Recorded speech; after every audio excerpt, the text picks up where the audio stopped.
Good morning. Good morning. All right. Hello. Another day, another man. Another day, another man. All right, girls. Muting the music in 1, 2, 3. Big abrupt stop. Samantha Dragonati. Links in the description. Okay. When will they stop? Chat says. When will they stop? But let's talk about it. I'm going to do something a little fun today. Okay. Thank you, Chad says. I really like the pod today. Well, I'm going to give you a sneak peek. For people who do not know, I have a secondary channel, the Brittany Simon Podcast. Just put out a video on the T-App and the Coldplay affair that just happened. And I'm going to show you actually a snippet from that podcast today to kind of wrap this story together. So if you haven't seen the whole thing, okay, I'll give you a little preview today. I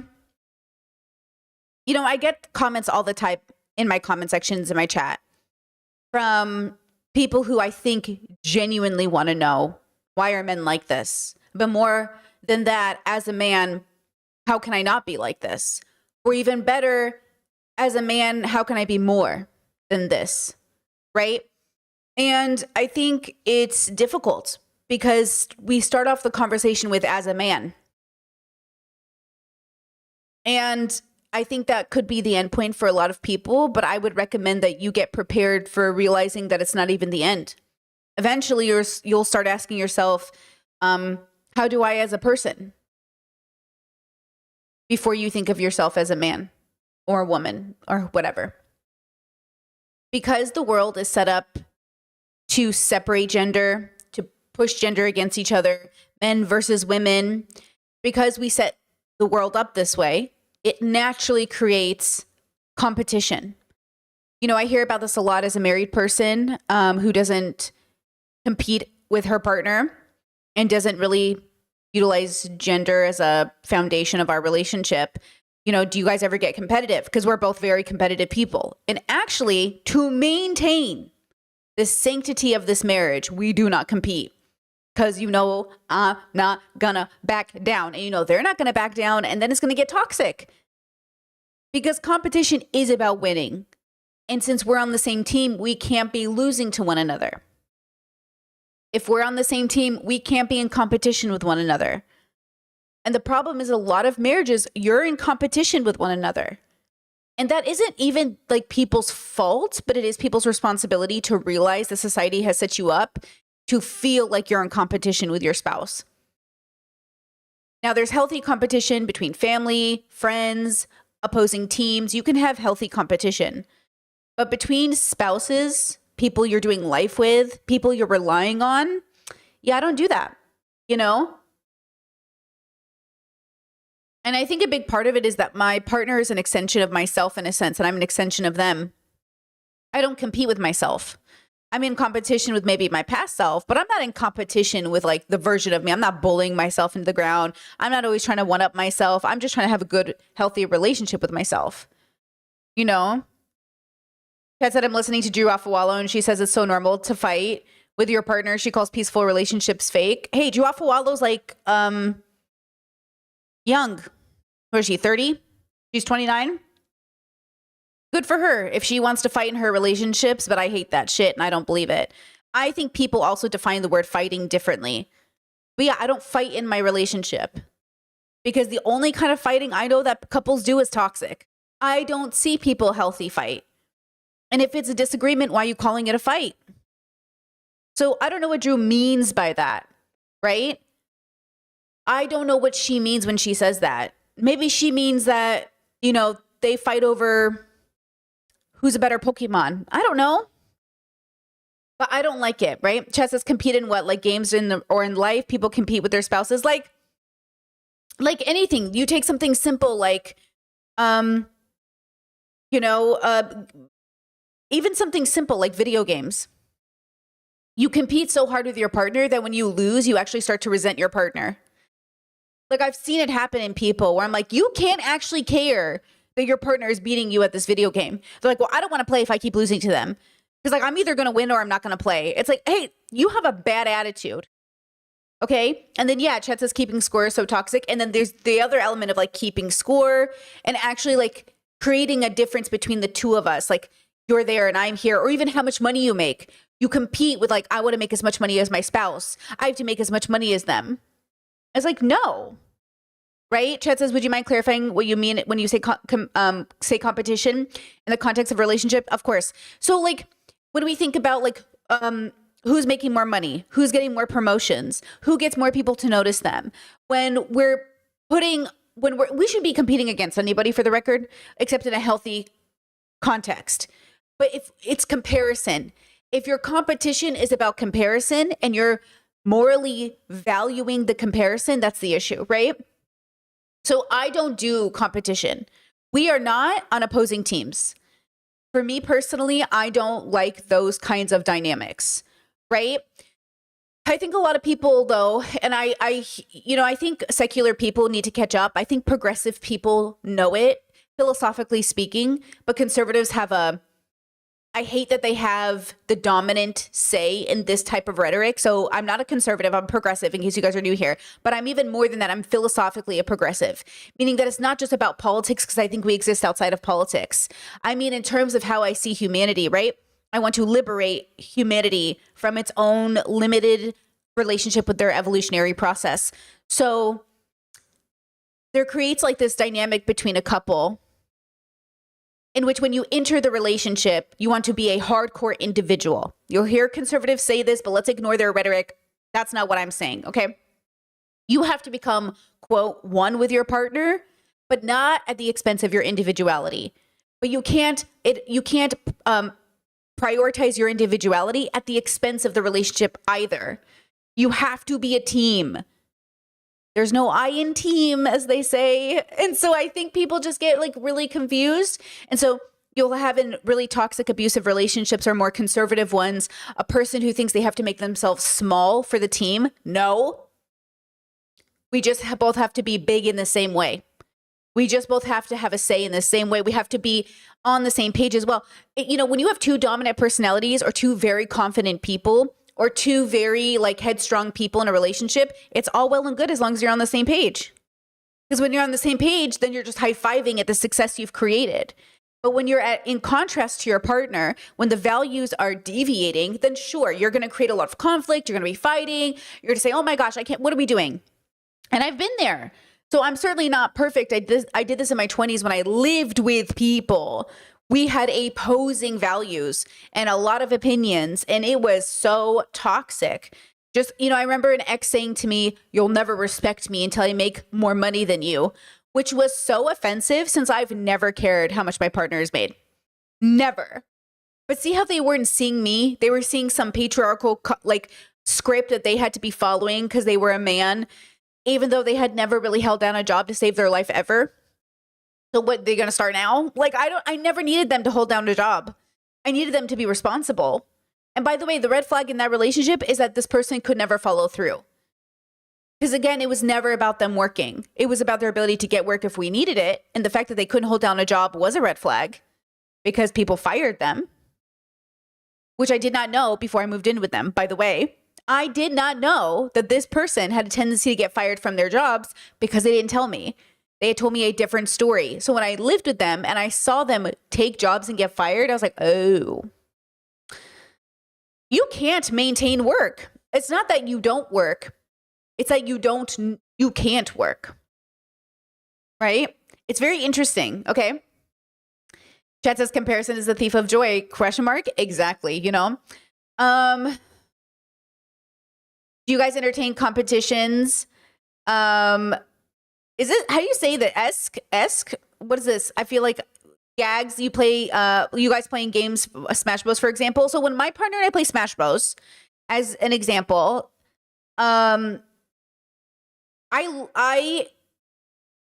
we don't take it personal. It's something we're doing together to have fun. But nobody cares who wins or loses. We do play best of 3. We do play best of 5. We'll play tournaments with each other.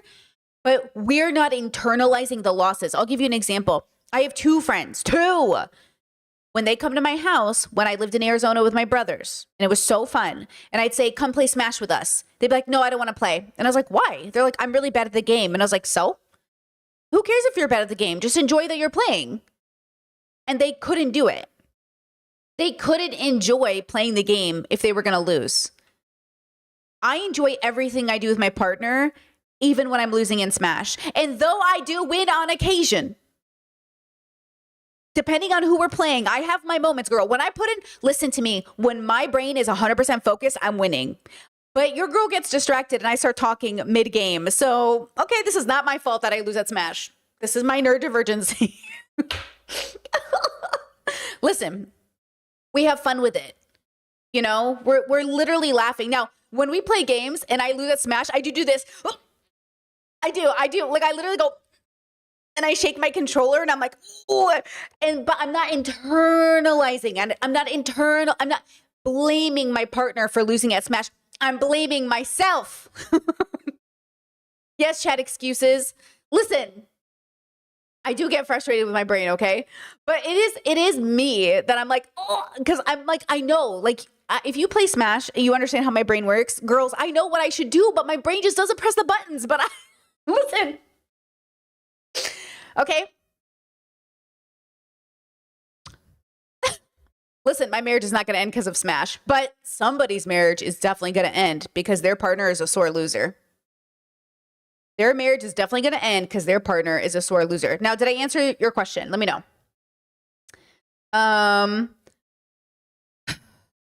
Because, you know, it's kind of like, have you ever had a hobby that you take really seriously? And you're like, you are competitive. Like, if I ever was competitive for real, I think I wouldn't want my partner there if they weren't also competitive in a sense, because then I would be like, hey, I'm taking this really seriously. And the fact that you're half-assing it is actually pissing me off. So when we play games together, we're not competing. It's not serious. You know, and that's why I joke, how are you guys playing video games? Like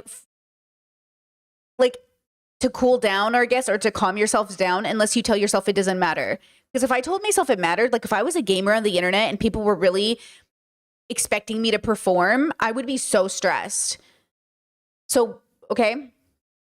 It's one of those things where, again, I think we're at a disadvantage with one another because we're so superficial with how we think about being people. So we do this thing, and this is going to be the theme for today's stream, y'all. We do this thing where everyone is at a different stage of life, right? And that's kind of the problem, right? We're all at different stages of life. And depending on where you are, the requirement of meeting you in that bubble is literally different levels of education needed, of tools gathered. Like, I have to have completely different skills to talk to every single one of these people. And that is exhausting. There is an exhaustion to always be the one who's self-aware, to know that people are different. So I have to do the emotional labor. There are genuinely people in the world that do not change the way they are, no matter who they talk to. And that's not actually helpful. Now, there's two ways to think about it: toxic fake and proper socialization. You always want to do some level of emotional labor when you're dealing with people, but only the appropriate amounts. You know, think about it as a stranger you don't pick a fight with, even though they don't put the carts back. But if it was your brother, you'd be like, what the fuck are you doing? Because with my brother, it's not a bunch of emotional labor to be like, hey, put that cart back. I'm his older sister. He has to do it. But every stranger I see, I have to do a little bit of emotional labor, not to yell at them when they leave it between the cars and then I have to take it back. Yeah. I'm judging you. Take it back. And if you're disabled and you can't take it back, ask a worker to come out with you so you can take it back. Okay? So when we have these conversations about what it means to even interact with one another, we're dealing with different ideas of what is proper behavior and what isn't proper behavior. And some of it is just a cultural difference and it's literally fine. And some of your cultural differences need an upgrade. And the question is which parts, and the parts that hold bigotry need the update. The parts of your cultural behavior that come at the expense of the goodness need the update. That's kind of how I think of the difference. There's nothing wrong with cultural diversity. We love it. But your diversity can't be based on the bigotry. Like the bigotry can't be the difference of culture. Like it's just our culture, bigotry. Like no, no. Okay. So, oh, love that. Chat says I found your channel today and have been enjoying your videos while we're working through a fibro flare and recovering from a biopsy. Ooh, wishing you speedy recoveries. The fibro is no joke, girls. No joke. Sometimes I wake up and I'm like, maybe it's not fibro. Sometimes I wake up and I'm like, can all of this pain really be fibro? It's so weird. My heart is with you. Okay. But not in the Elon Musk kind of way. He really ruined that. Okay. So what I want to talk about today is, this is so stupid. Where is Joey Swole with his good intentions and where's everybody else? Because what I've noticed is the road to hell is paved in good intentions and a lot of people have them. So I'm going to do something really strange today because I don't do it in this. It's going to feel like whiplash. Okay. I set up some TikToks and videos and YouTube stuff. I'm going to take you through a journey. And at the midway of the journey, we're going to go into my saved TikTok videos. And I am just going to go one by one and basically explain why this person's wrong or correct. But I'm going to explain it in a way that I think might help people start to piece together their own confusion about their place in the universe. We do philosophy through pop culture here, so your philosophical outlook. And then also when I get those comments from people in my chat saying, Brittany, you know, how can I learn to trust men again? Brittany, as a man, how can I find a good woman? I think if you really go on this journey with me, I might just be able to show you a few tools to help you through that process, but I'm certainly not going to, you know, blow your mind today, or maybe I will. Maybe I'll pop a bubble today for you guys, or maybe you'll pop your own. But, you know, I'm trying to give you real life examples. So, you know, I'm just not pulling it out of my ass over here. Chat says, in your spectrum on consent using conservatives, liberals, and progressives, would you say it's an overall spectrum of emotional intelligence?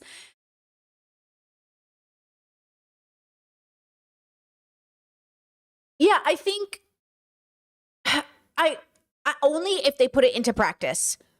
Because if they just say it, like yesterday we covered Alex Lolo, and he was saying in public he had really good branding, but in private he wasn't doing it. So if embodied and done in practice, yes, emotional intelligence, empathy, introspection, extrospection, thoughtfulness, consideration. If just said but not embodied, then we're going to talk about this today with Jolie Swole. Ignorance. And, you know, my Discord and I were trying to discuss, like, what word should we use except stupid? Because people get really hurt when I call them stupid. But it's like, how do I explain to you that your racism is stupid? Ignorant is a word I could use, but that word kind of in my bubble can be fueled with some racist undertones. It can be a dog whistle for certain ethnic groups. So I want to be careful. But it's more than just an ignorance. It's like at some point in your life, you're not willing to deconstruct in a particular sense, right? It is illogical. Chat's right. It is illogical, though I think you can logic your way into bad reasoning and bad conclusions, but you're not actually using all of the data. And so your fault in the way you logic is you logic blind. So how do we get people to not desire to logic blindly? How do we get people to desire curiosity? And I think it's a real spiritual awakening within self, for lack of a better word. And tomorrow we'll be covering Rainn Wilson interviewed Britt Hartley. We love Britt Hartley. And I don't love Rainn Wilson, but Britt Hartley is going to be on, she was on his podcast, and we're going to watch that tomorrow. She's no nonsense spirituality. She has I think a master's or a PhD in theology. And she seems to be, based off a few videos I've seen, doing some really good work. But, you know, we'll get a better understanding of her when we watch her tomorrow. But I think she kind of covers this when she covers like what have men taught me about spirituality, and it's kind of like that they're all misogynists. That's the problem, right? You can learn a lot from a misogynist. You can learn a lot from a racist. What you really learn is in relation, like how in relation to them do you want to be?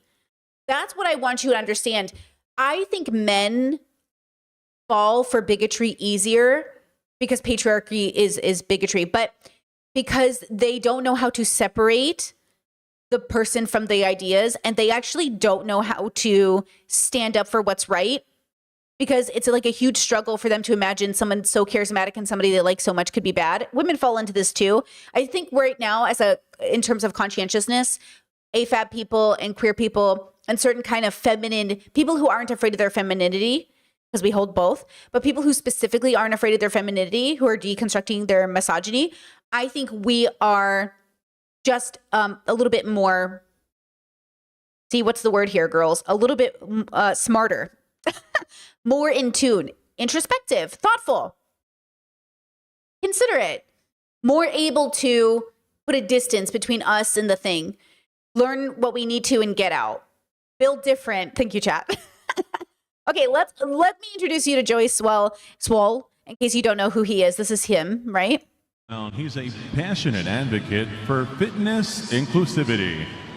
Through his social media platforms, he promotes gym positivity to create an inclusive environment. Please welcome entrepreneur and lifelong Cubs fan, Joey Swoll.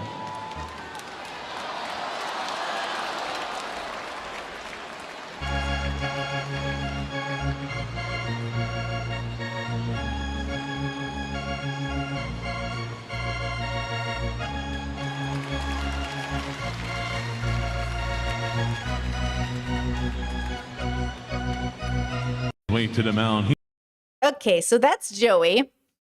He's our gym bro. I blocked Joey like a long time ago because I think he's a misogynist, but I think he doesn't know it, like all men, like all these men. I'm going to generalize, girls. Just if you have a question, ask me. This is the time to ask me. If you have a question, ask me about my language, but you better ask in good faith or you'll get blocked. Okay, thank you.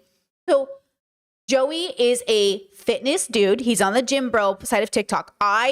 In case you don't know my lore, love me a gym bro, okay? I don't love certain types of gym bros because certain types of gym bros are very racist, misogynistic, and bigoted. Another type of gym bro is very inclusive and lovely and fabulous, and I try to stick around those ones, right? The ones who are inclusive even with their language. Joey is in the middle, okay? He's like a little centristy kind of boy. He thinks of himself as not racist. He thinks of himself as not bigoted. He thinks of himself as not misogynistic. He thinks of himself as like a good person, but, okay, toes the line. Okay, he toes the line. Now, the reason he was in the news, the reason we're talking about him, and I want you to watch, this is a person stitching his recent controversy with Hulk Hogan dying, but I also want you to hear this guy's reply to it, okay? Listen, I can post Hulk Hogan if I want to. Just because somebody makes a mistake in their life doesn't mean that they haven't done good things. I don't know what he did, and he said something 20 years ago and apologized for it. If you're going to attack me, you better go after the colored athletes and the people that are black and minority that went and posted him as well. Okay, the man was nice to me. He made a mistake. I'm not God. People make mistakes in life. If you got a problem with that, look at yourself. There's not one single. So Joey Swoll is currently getting canceled for saying that. Now, I don't really have an opinion too much about it. Me being a quadruple minority, I'm black. Chat said, did he just say colored? He did. Okay, so, okay, good ears. So that's something to keep in mind. Hulk Hogan's daughter still didn't talk to him to this day because he got mad she dated a black dude and said the N-word and all these horrible things. So he's a racist, okay? And then there's really good documentaries about Hulk Hogan if you guys want to know what he did. It's like pretty shitty. Okay, but then listen to this guy. Listen to his reply. Puerto Rican, Native American, French, and my religion is I'm Muslim. I don't really know how I feel about this. All I know is Joey posts a lot of positive content on his page defending people that come into the gyms. Not only that, he just stands up for people just in general. Maybe his wording was off and he shouldn't have said that, but he did apologize for saying what he said. I honestly think that what he said came out wrong, and I don't think he meant any bad intentions on what he said. He stands up for people. That's his content. What do y'all have to say about this down in the comments below? I don't know. Okay, so this guy says he stands up for people in his content. I'm going to show you his content because that is not how I would describe Joey. I do not think of Joey as somebody who stands up for people, but that is so interesting that that is his brand from his fans, that Joey is inclusive. The Cubs introduced him as inclusive. Isn't that interesting? Okay, this is Joey's recent apology for saying, for doing that live stream where he said the word, okay? I owe my followers, Oh my God, that was so loud. I'm so sorry. I just fucking scared the shit out of myself. I'm so sorry. my community, and all of social media an apology. A few days ago, I reposted an old video of me in the gym wearing a Hulk Hogan Halloween costume on the day that he passed.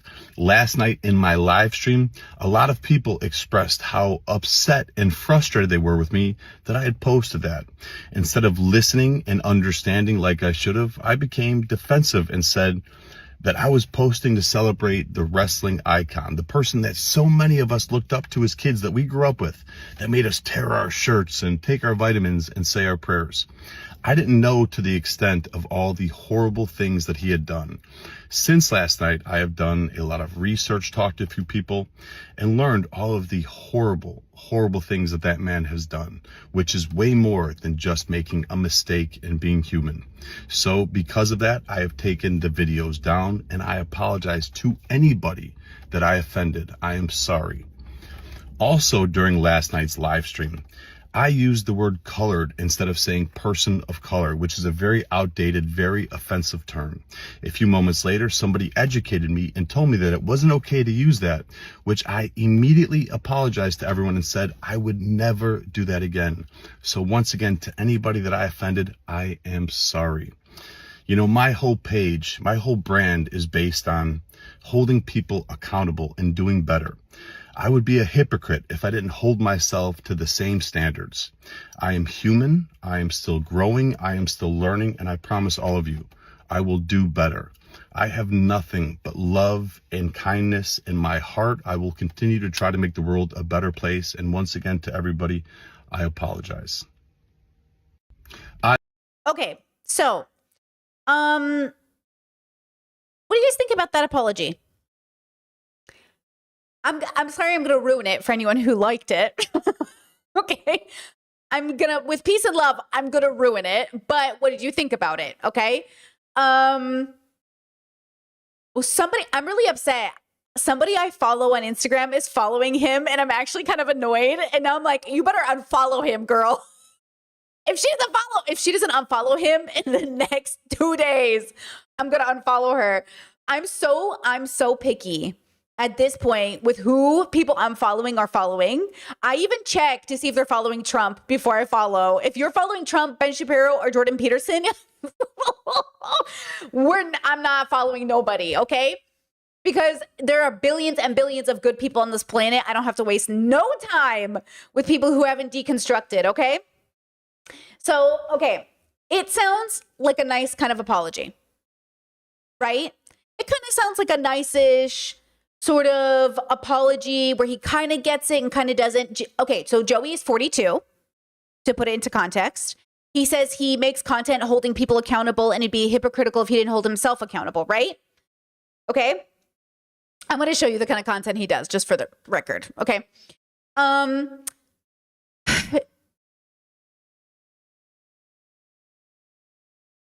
Let me put it into this kind of context. One of the reasons I see human beings really struggling, and this is why I'm working on the levels, right? My own philosophical system, is because there seems to be, in the goal, remember, if you're new to my content, the goal is, it's a 1 through 5 system, but the goal is not to be a 5. It's just explaining your relationship with introspection and self in the universe. Because remember, we don't know what we're doing on the planet. Listen to me when I say this, girls. We don't know why life exists. We create story and lore to explain our existence, but we do not know. And so the problem is so many billions of people literally think God put them here. There's aliens, all these conspiracies, but nobody actually knows. And so I'm interested in what's happening for real. It looks like we might just be nature, which is interesting. But why, there's that philosophical, but why even nature, right? So the levels are meant to sort of explain that relationship. You can think of them as something linear. You can think of them as something you go higher to or even go deeper into. It just depends on what works for your brain. You can even, you can even think of it as kind of a circle in terms of how you process the 1 through 5. This usually upsets, especially boys on the internet, because they are like, well, I guess I want to be the highest level. What's the highest level? That's such a human way of thinking about things. It's such a reductive way of thinking about things. I want to be the top. I want to be at the top of the hierarchy, right? No, you want to have the deepest relationship with self, because wanting to get to the top of the hierarchy is the shallowness. It's the ego, right? So Joey lives, hold on, let me kidding. Joey lives in, no. So this is, let's just say the world. Okay, this is the world. And Joey lives in a bubble over here. And there's all these bubbles, right? So Joey lives in his little bubble. Okay, so in this color, in these bubbles, we learned that colored is outdated. I don't even know if I should be saying it right now, to be honest. I don't know, the rules aren't. But, you know, these bubbles know it's outdated. These bubbles say the N-word because, you know, they're trying to piss everybody off. And then here's Joey's bubble. Okay, his little bubble right here. And Joey, maybe you can't see that actually. Hold on. Here's Joey's bubble. And Joey's bubble, he probably knows you shouldn't say the N-word. He probably knows that at least. But his bubble is so far from these bubbles, he doesn't even know that we don't use that word anymore. Okay, you can use it, I think, historically, like to say it historically. I think it's allowed. I don't know. There's certain, like, whatever, update me, I'll change my language. But because language is a construct, we have to update each other's bubbles. And I can't expect him, well, I expect him at 42 to have known that word got outdated. But that's because I spent all of my life learning about people. Right? How did he amass 5 million followers and not learn that that word was outdated? How did he amass 5 million? How am I, and this is probably autism, and honestly, a desire to have special interests, and I have a whole theory about this. I think I am so weird that I am curious enough to learn about other people. But when you're kind of typical, when you aren't weird enough, you're either two types of weird. So weird you isolate and you never touch grass, or weird enough that you become educated through your own self-education because you're curious, right? But with Joey, how did he get to 42 and 5 million subscribers and millions of dollars, and he didn't learn that word was outdated? How did he get picked to be a celebrity who throws a pitch ball? Or whatever they call it, sports, I don't know, I'm gay. But anyway, I mean, how did he get all of these networking opportunities and didn't learn that particular thing? How could his bubble, he's got to be around black people, I assume, right? Chat says, answer, he knew. Okay, so then the answer is he probably knew and probably feigned ignorance because he didn't want to catch himself. Probably. But I realize that there's something about it where there is the possibility he genuinely didn't know. But I think it's more likely that he said it, ignored it, kind of saw what he wanted to get away with a little bit. And then when people called him out, he's like, oh, I didn't know. People of color, colored people, I didn't know.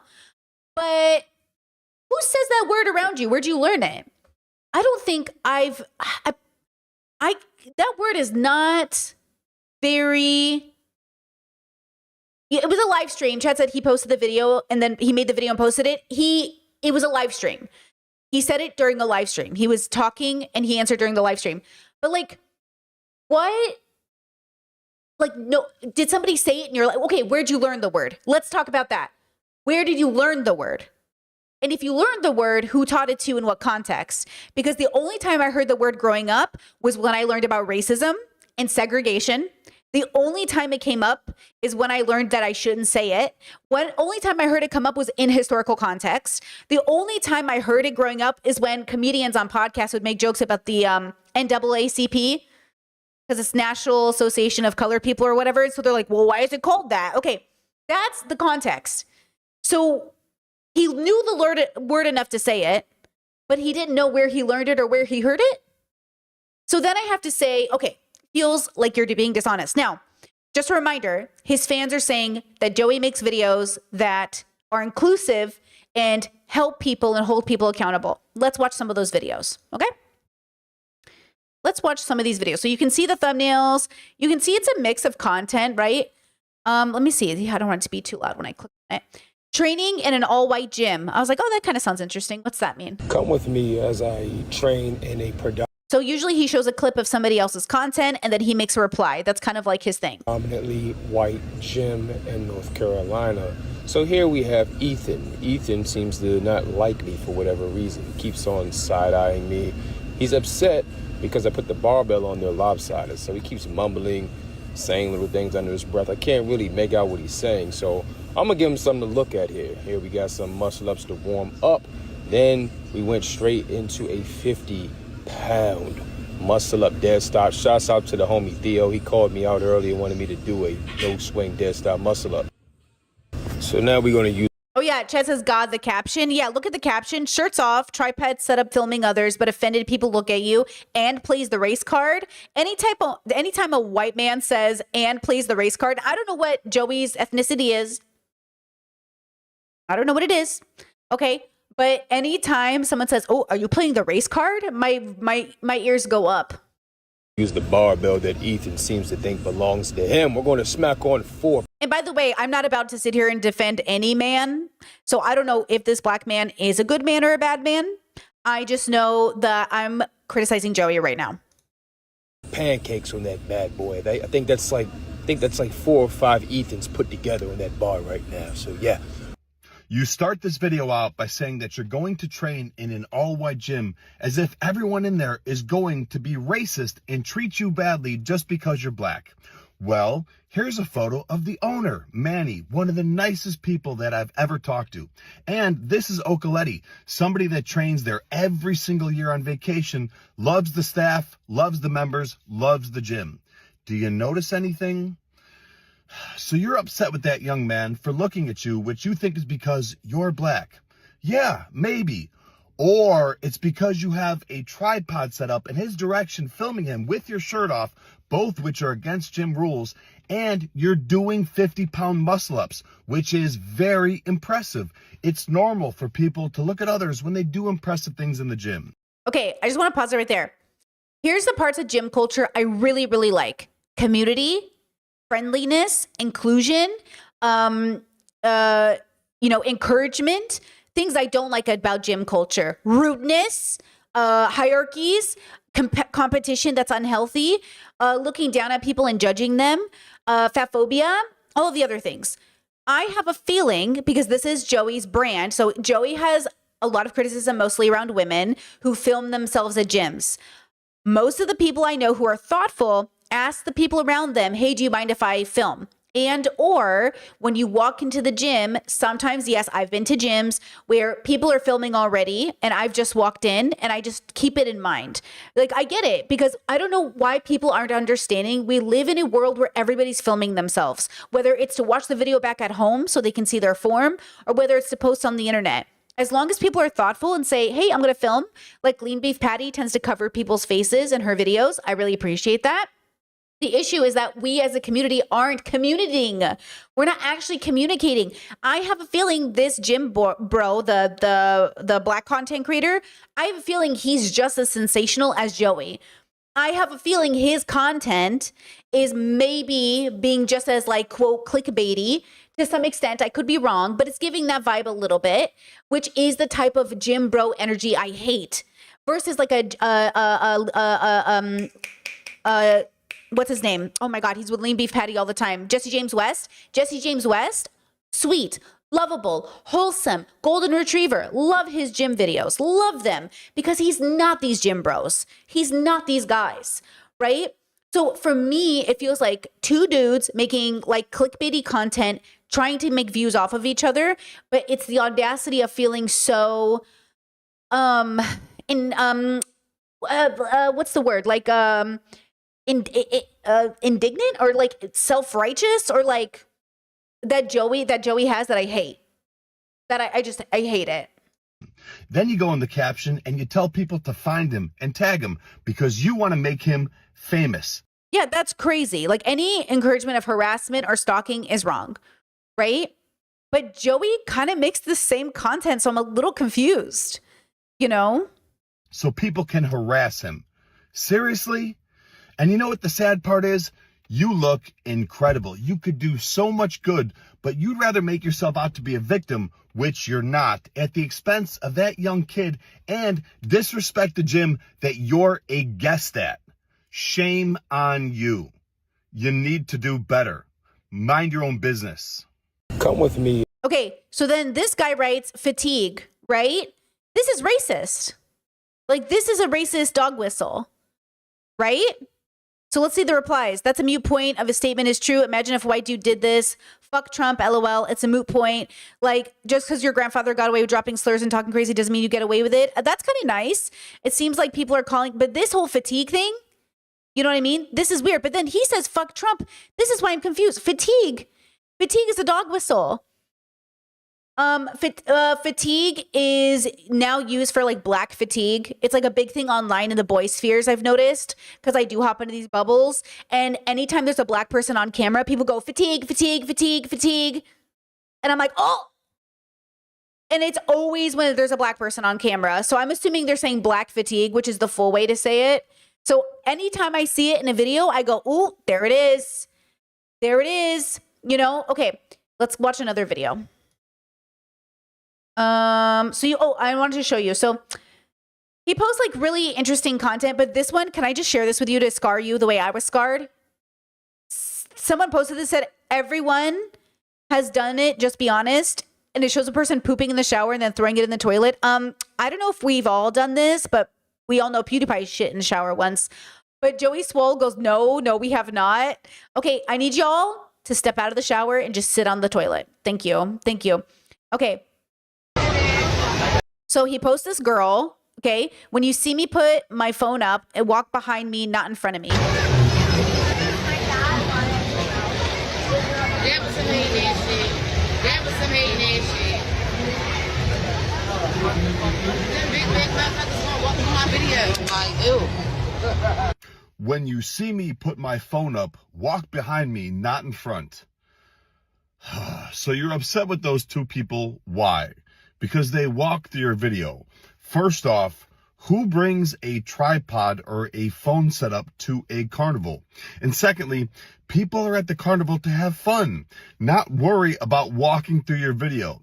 So put your phone away and go jump on a roller coaster. And I know exactly what people are going to say on this video. Every time I do one where the person is a different gender than me, I'm all of a sudden a misogynist. Or if it's somebody that's a different color skin than me, I get comments saying I'm this. Hold on. Just say you're racist, Joey. Racist, why? I'm rated E for everyone, period. You don't get to pass because your skin color, black or white. Accountability is in persecution. It literally takes 2 seconds to scroll my page and see I have no agenda. I am rated E for everyone. If you bully someone or post some nonsense like this, there's a good chance that you get me. So to this young woman, you need to do better. Mind your own business. Okay, first of all, don't tell me what to do. Okay, this video was liked by Built by Becky. See, I have to unfollow her. Girl, I have to unfollow you. I can't. I liked her. I've been following her for so long. I can't do this anymore. I gotta unfollow her. She can't be liking videos like that. I'm sorry. You can't like videos like that. No! Ugh, nobody. I can follow nobody. Everyone sucks. Unfollowing. Bye, Becky. It's always a Becky. Why? Why would you like this video? It's stupid, okay? One, I am sick of people acting like walking, like you can't understand that someone's taking a picture or a video.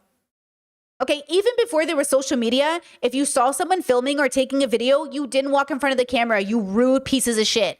Actually, fun fact, as somebody who grew up pre-internet, it would have been rude to walk in front of their camera. So when did it change? Why would it change now? I can understand if someone's being very inconsiderate, but see that she set it up and nobody was there in that second? You could have walked behind her. How hard would that have been? Now, I understand that maybe they didn't see the camera, okay? Maybe they apologized, but I've seen people in whole dance routines. I've seen videos of people doing a full-on dance routine and somebody walking in front of them. Like, are you that obtuse? As a community, I would love to see people filming and performing on the street. I do. I think it's beautiful. As long as you are actually taking into consideration other people, But I don't want to live in a world where people aren't doing awesome dance routines, you know, in a place that makes sense to get a cool backdrop because of what? Right? So this whole idea, right? This whole conversation is so silly to me every time I see it. I just hate it. Maybe it's the artist in me or something, but there's a way to be respectful in film, social media content in public. And I feel like what she was doing was fine. What was the fucking problem? Like, what was actually the problem? And she's allowed to be upset because it feels like it feels frustrating. Like, you couldn't go, like, there were so many other ways you could have done that. You know what I mean? It doesn't matter if no one's going to watch this video. It doesn't matter if you think it's silly. It just doesn't make sense. And maybe that's because I'm a community person. Like, we have to share space. And if only we shared space in a better way. But if genuinely you want to go to a gym that has no cameras in it, I think that's valid. If you want to be a private business that says no filming, that's valid. Actually, did you guys see the clip of Lindsay Lohan? She's living in Dubai. And she said, I love it there. It's illegal to take pictures of people. She goes, so I live this great life. And I think that sounds beautiful. In some way, I would love it if people can take pictures of you and post it on the internet. I actually do love that idea. But I also love the idea where it's not going to be dangerous for people to film themselves in public and you're also there. So legally, we are allowed to film in public. Personally, I tried to pay attention to who's in the back of my video before posting, or whose faces are in a video so I don't dox people accidentally. Or if I take a picture, maybe I'll blur out their faces, right? There is something to be said about the ways we can do things. I actually want to make a video about this, like different good things from different cultures around the world to kind of create a better one. But everything has its good and bads, guys. Like Dubai has its faults, right? Like Dubai definitely has its faults. But I kind of like that idea a little bit. But I think it's not that I want the government to legalize or make it illegal. I want our people to respect people enough not to do it. America is getting, and I understand Joey's perspective if that was his perspective, but he doesn't say that enough in the videos.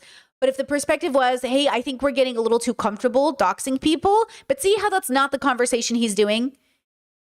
That's not the conversation he's having. You know what I mean? Chad says, I don't know. I feel like if she's blocking a route where many people are walking, then it's inconsiderate. Sure, but does that look like what you're seeing in that video? Because it does not look that way to me. Look how much space is around her. It's not overly crowded. There is so much space around her. She's not on a walking trail. She's just in the middle of the festival, right? So go around her. What is the big deal? Do you know what I mean? I just don't understand why you're actually upset with it. Chad said her reaction was obnoxious. Sure, maybe it was obnoxious, but so was walking in front of her camera. So I guess they cancel each other out, huh? I guess they cancel each other out. So anyways, Joey has this whole page where he's like doing good things and seeing people in good spaces. And he's doing good community work and da-da-da-da-da. Like you can see that, right? He even posts memeing stuff on his like backflip, blah, blah, blah. Okay, look at this. Joey Swole targets Black, queer, and vulnerable communities to expand his business. You should be ashamed. Okay, he posts this. He posts her name, Zarha Fitness. He said, no, I didn't target you because you're Black and queer. I did a video on you because you filmed someone into the gym doing a legitimate exercise to laugh at and make fun of him, who also happens to be a minority and first responder. I did a video on you because you're a bully. I could care less what race and sexuality you are. It literally takes 2 seconds to scroll my page and see I don't target anyone. So if you find yourself on my page, you deserve it. Accountability isn't persecution. He loves to say that. Okay. I would love to see the original video he made on her. And I'm not saying again, is this it? First, let's give a shout out to all the looky-loos. Is this a different girl? I can't tell. Who is this? No, this is Body Venus. Wait. Let's watch this one though, because now I want to know. Let's give a shout out to all the looky-loos that automatically show up.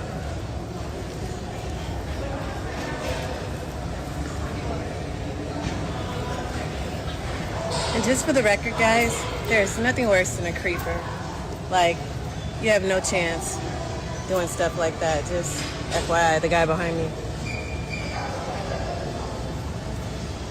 But let me give you a show since you want to watch. Yeah, I think you know what the problem I see with it is that a part of me thinks like all of these people suck together. Do you know what I'm saying? Like, I don't know what she's being weird about right now or like what she's saying, but I don't like this idea that the comments are saying, as a woman, we don't claim her. I bet she thinks she wins arguments by being louder. Like, that's bullshit. Like, these comments are also not helping. So, like, that's the problem. Is like, I don't like anyone's attitude in the videos, but I don't like the audience Joey invites. Do you know what I'm saying? Like, I think the audience he creates is toxic. You can watch the full videos on her story, but she says that that man is sitting behind her just so he can stare at her and do his half-ass reps. First off, those aren't half-ass reps. Those are good, full reps. And every time you pan over to show him staring at you, he's either watching himself work out in the mirror or he's not looking at you at all. And you even say that you're going to put a show on for him. You pull your... Hold on, chat. Hold on. The most innocent thing just happened in my chat, but it's going to look fucking like, it looks like you're throwing a racist. It looks like you're being racist. We're heavily talking about black people and racism, and you just put monkey in full caps in my chat, bro. Please focus on TOS rules, guys. It's a fucking racist, like, dog whistle.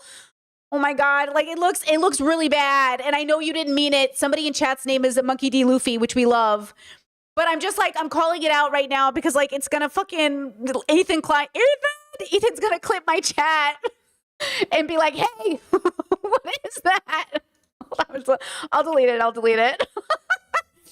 Ethan Klein is gonna come in and fucking screenshot my chat and be like, what the fuck is this? Sorry, I'm trying to keep my eyes out, okay? Sorry. Okay, we're inclusive. Here we go, back to Joey, the loser. Just kidding, huh? your pants down, you grab your chest, and he still doesn't look at you. But I wouldn't blame him if he did. You're standing directly in front of him, posing, trying to get attention, taking a video you're going to post online for the entire internet to see. And then you arrogantly say that the problem with public gyms is they've never seen somebody fit like you. That's pretty cocky for somebody that posts a lot of photos with wavy lines and bending boards. Okay. First of all, call her out if you want. But also, and this is the problem, what is the point of this content that he's making?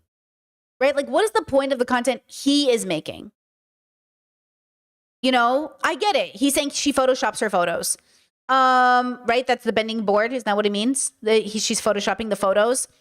I don't know what the point of this community is, but isn't it interesting how they're always like, they're making each other more relevant in a sense? Hold on, here's an update.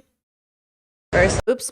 And just for the record, guys. Jesus, why is all his videos his volumes are so bad? There's nothing worse than a creeper. Like, you have no chance doing stuff like that. Just FYI, the guy behind me. Just want to give an update to this video from yesterday where this woman films this man to post online and call him a gym creep, then arrogantly says that the reason she gets stared at in public gyms is because nobody there has seen somebody as fit as her. Now, was she accountable, realizing that what she did was wrong, that man did nothing wrong, and it's also very narcissistic to say something like that? Of course not. Instead, she doubled down. She said that I was a bully, trying to make herself out to be a victim, which she... You're both doing it in a weird way. Do you know what I mean? Like, you're both doing it. You're both being weird to me. Like, Joey's content is so weird to me. Like, I don't get it. I think he thinks he's doing a good thing, right? I think he really does. I think that's why he doesn't understand, like, but he doesn't understand the implication of the way he targets people and talks about it. But nobody does who makes the kind of reply content, right? Like, nobody understands the greater implication of, like, what you're doing, because because he kind of does it himself in a way. Like, he does it himself, like, for the same reason. How do I say this? Like, yeah, he's trying. Thank you, chat. He's trying so hard to humble her in a gross way. That's what it is. You're trying to, like, humble people and call them out, but it's, like, in the most egotistical, narcissistic way you could do it. And so for me, I'm like, I don't get what you're trying to do. What's the lesson? How do you help her? What's the road to recovery? He says he wants accountability. What's accountability without recovery? So what should she do? What's the answer? Where's the kindness and compassion, right? Also, this man said colored. So what are we talking about? And also, I'm not purposely clicking on black people, but there's like a lot of them on his page. So I'm just saying, like, I will click on the other ones that aren't just black people, but it just feels like there's a lot. So I don't know. Maybe I'm just noticing nothing. Maybe I don't know. She's not, and that this isn't the first time she's dealt with an IG bully before. She's referring to my friend Goob, who called her out for this photoshopped photo. Yeah, like, here's the thing. If you call her out in a professional manner because you're like, hey, she's scamming people, that's great, right? But that's the thing. Are you sure she photoshopped? Are you sure it's right? Are you correct? Or are you just attacking somebody? And she probably is photoshopping. A lot of people are. But, like, what does it mean? While saying in the caption that there's no Photoshop in order to sell more of her. If she's a scammer, call her out for being a scammer. But it's interesting that they make careers like going after so many women when they know half their friends in the gym are on fucking steroids. Bradley Martin has talked about this on his podcast so many times, and I'm not a fan of Bradley Martin, but he has talked about this all the time, that everyone's on roids and nobody talks about it. And so they are also selling bullshit. And it's like, I want to see you call out the guys as much as you call out the girls, right? But I want to see that in a sense, but you can't, because you know for a fact, and this is what I feel like is dishonest. Here's an example I want to give. When you as a content creator go after minority people who the world already hates, right? Okay? You amplify the hate on people that are a part of that minority group but aren't doing those things in a way that's overwhelming and hard to contend with, which is why racist people will be in his comments. Misogynistic people will be in his comments. Men at gyms already hate women. White people already hate black people. And then you pick a woman who's black and amplify it on her, make her the target, go back and forth with her. It's like now in the comment sections, you'll see fatigue. You'll see racist like dog whistles. You'll see comments from people.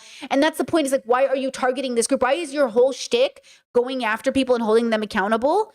But it doesn't allow for like real growth in my mind. So even as a content creator, I try really hard to make sure that I have like a balance when I have representation in media, or when I show certain content creators, I show certain people, because I know that really bigoted people will use it to like see like in the past, even as a progressive, I would call out progressives more because I was progressive, and I stopped doing it. And I've been calling out conservatives more because even though it's obvious that they're bad, it also doesn't help our movement, because we're minorities, to call out our own, except in ways that make sense. So if somebody does something really egregious, if I go after a predator, right? But if somebody's just doing something like a little weird, I'll like, there's so many bad people to focus on. I don't need to tear down good people that are working on it.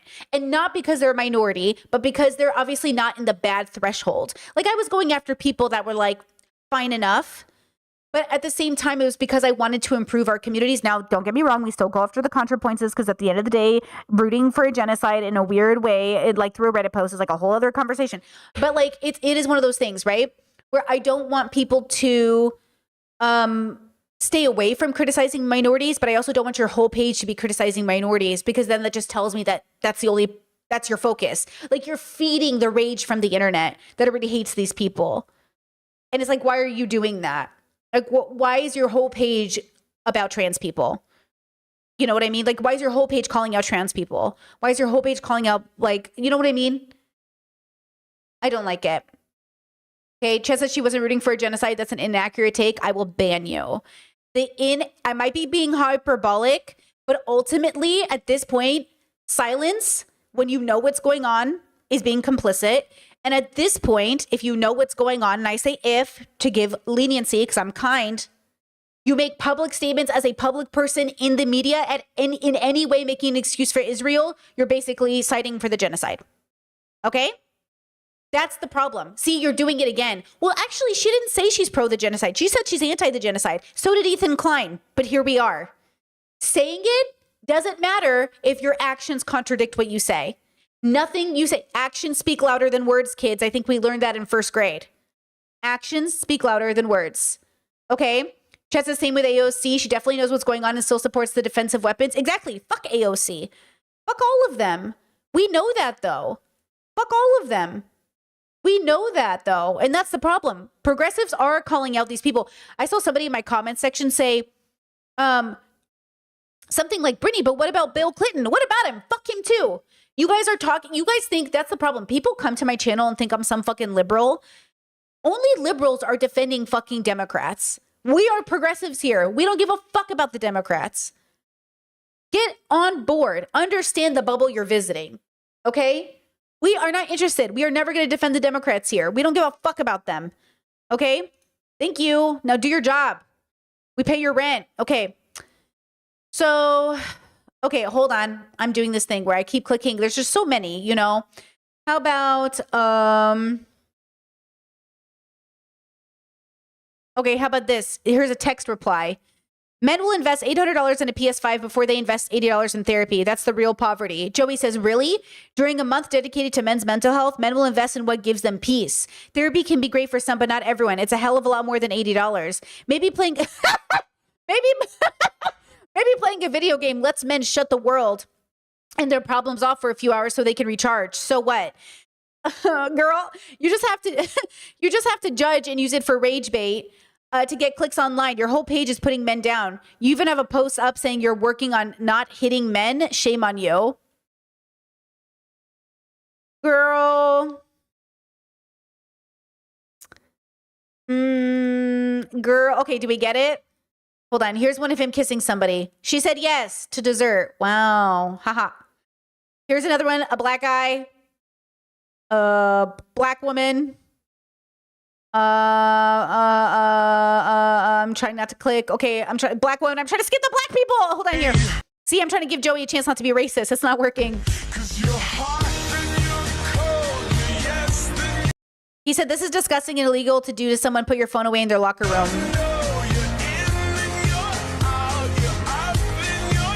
This video really pisses me off. This is disgusting to do to somebody. The fact that you boys intentionally stay out of frame so you can film that man. You go back, you watch the video, you see that he's actually changing, which I had to cover up, by the way, and you go and you post the video. Yeah, that's bullshit. They should not do that. Okay, good call out. Anyway, and then you support people that laugh The old guy in the back, LOL, win bro. Okay, yeah, that's bad. at that man. I mean, what is wrong with you? How do you not know better than to treat people this way? Well, you boys are going to learn a lesson today. I guarantee there's a sign in that locker room that says, no photos, no videos. You know why? Because this is illegal. Okay, I agree with that. That's a good one. Here's an update. Update, they were banned from the gym. Great. Okay, we can agree. Ban those fuckers. Filming in a locker room when someone's changing, banned. Right? We're good with that. Right? Am I missing something? Okay. Chet says, yeah, but even here, he seems overly interested in punishment aspect of justice. That's his problem. The problem is that Joey wants to punish. The problem with most people is they want to punish. Right? That is the problem.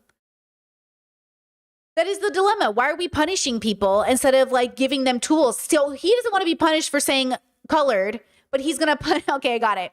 See how racism is more permissible? Anyways. Ooh, I'm going to get copyrighted. Hold on. Baby, there's a price to pay. I'm a genie. Oh, hold on. In a bottle, you gotta... Disgusting example of somebody using an AI filter to pretend to have Down syndrome in order to sell more subscriptions to their OF account. This video had over 70 million views. Did you guys hear about this new trend? It's not funny. There's a new trend where girls are putting on the Down syndrome filter because men are into it.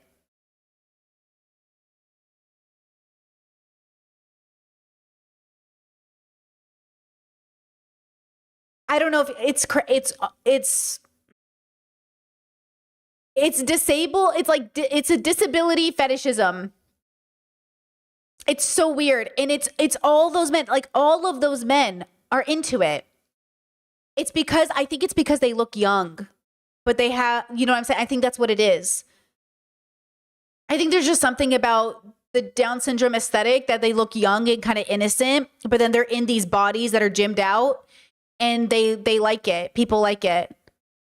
Is this his girl? Is his girl Latina?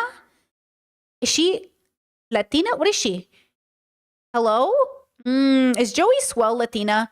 Latino? Is he a Mexican man who looks like a gringo? Is that what's happening? What's happening? Someone keeps saying he's a cop. Is he a cop? Okay, here we go. Joey Swole, 10 signs you're doing well in life. You have a roof over your head. You ate today. You have a good heart. You care for others. You have clean water. Someone loves you. You try to do better. You have clean clothes. You have dreams. You're breathing. Okay. He's very like cheesy in a sense, but okay. Interesting. I see the good intentions, but it's kind of not good enough. Now, why isn't it good enough? Right? Because this can't be the end goal, right? Like, this isn't good enough. You know why it's not good enough? Because you supported Hulk Hogan because you didn't do your research, because you said colored on a live stream and didn't understand it, because you aren't understanding the implications of the content you make. Yeah, he's a character. He is a character. Yeah, he's got a hero complex backed with anger. Some people say it's because he had short guy syndrome his whole life and he's making up for it, which might be true. I mean, the man, you know, he's a tiny man. That's him next to a teenager. You know, 14-year-old boy, he's a tiny man, which is fine. I love a short king. You know, we love a short king. But he said, if you have a good man, one that treats you right, makes you happy, let him know it. Tell him you're proud that he's your man and let him know how lucky you are to have him. Making a man feel he is enough and deserving of love is one of the greatest gifts you can ever give him. Do that and he'll give you the world and more.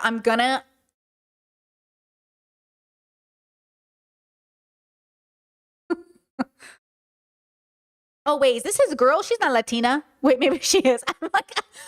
I'm race investigating everybody. Okay, that's fine. We're like getting the bubble. Listen, it's a very specific bubble he's in. I could not listen.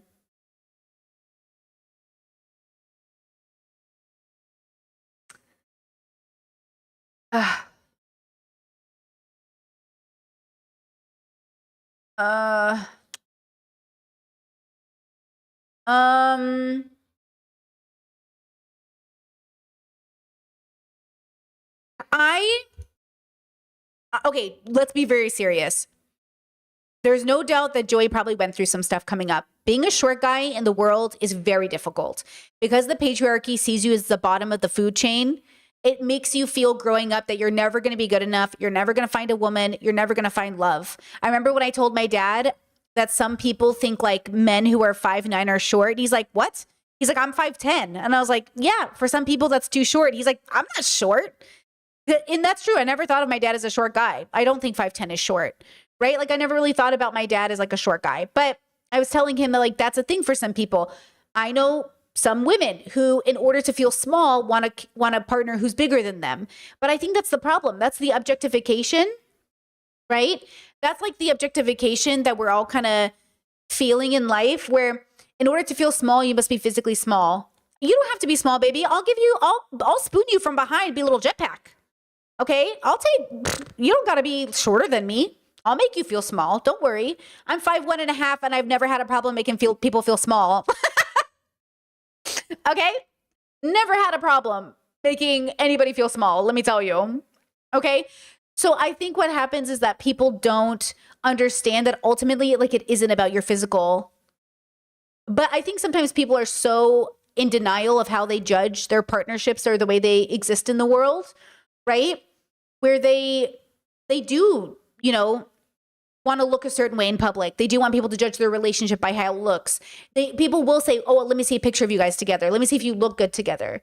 You know, people want to hear that they look good together, right? Like people want to hear that. So I do feel for people raised under patriarchy, men who are demoralized by that patriarchal system. And we're going to talk a lot about that today, girls.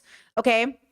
We're going to talk about that a lot. Like I can't wait for the day when men start really sticking up for men and not by putting down women. And same, listen, women have to deconstruct too. And I know you guys are all like experiencing, you know, a defensive reaction against the patriarchy. I get you. But healing eventually will make you show up differently in the world. And then eventually, I think we all do need to grow up and know the difference between punching up and punching down.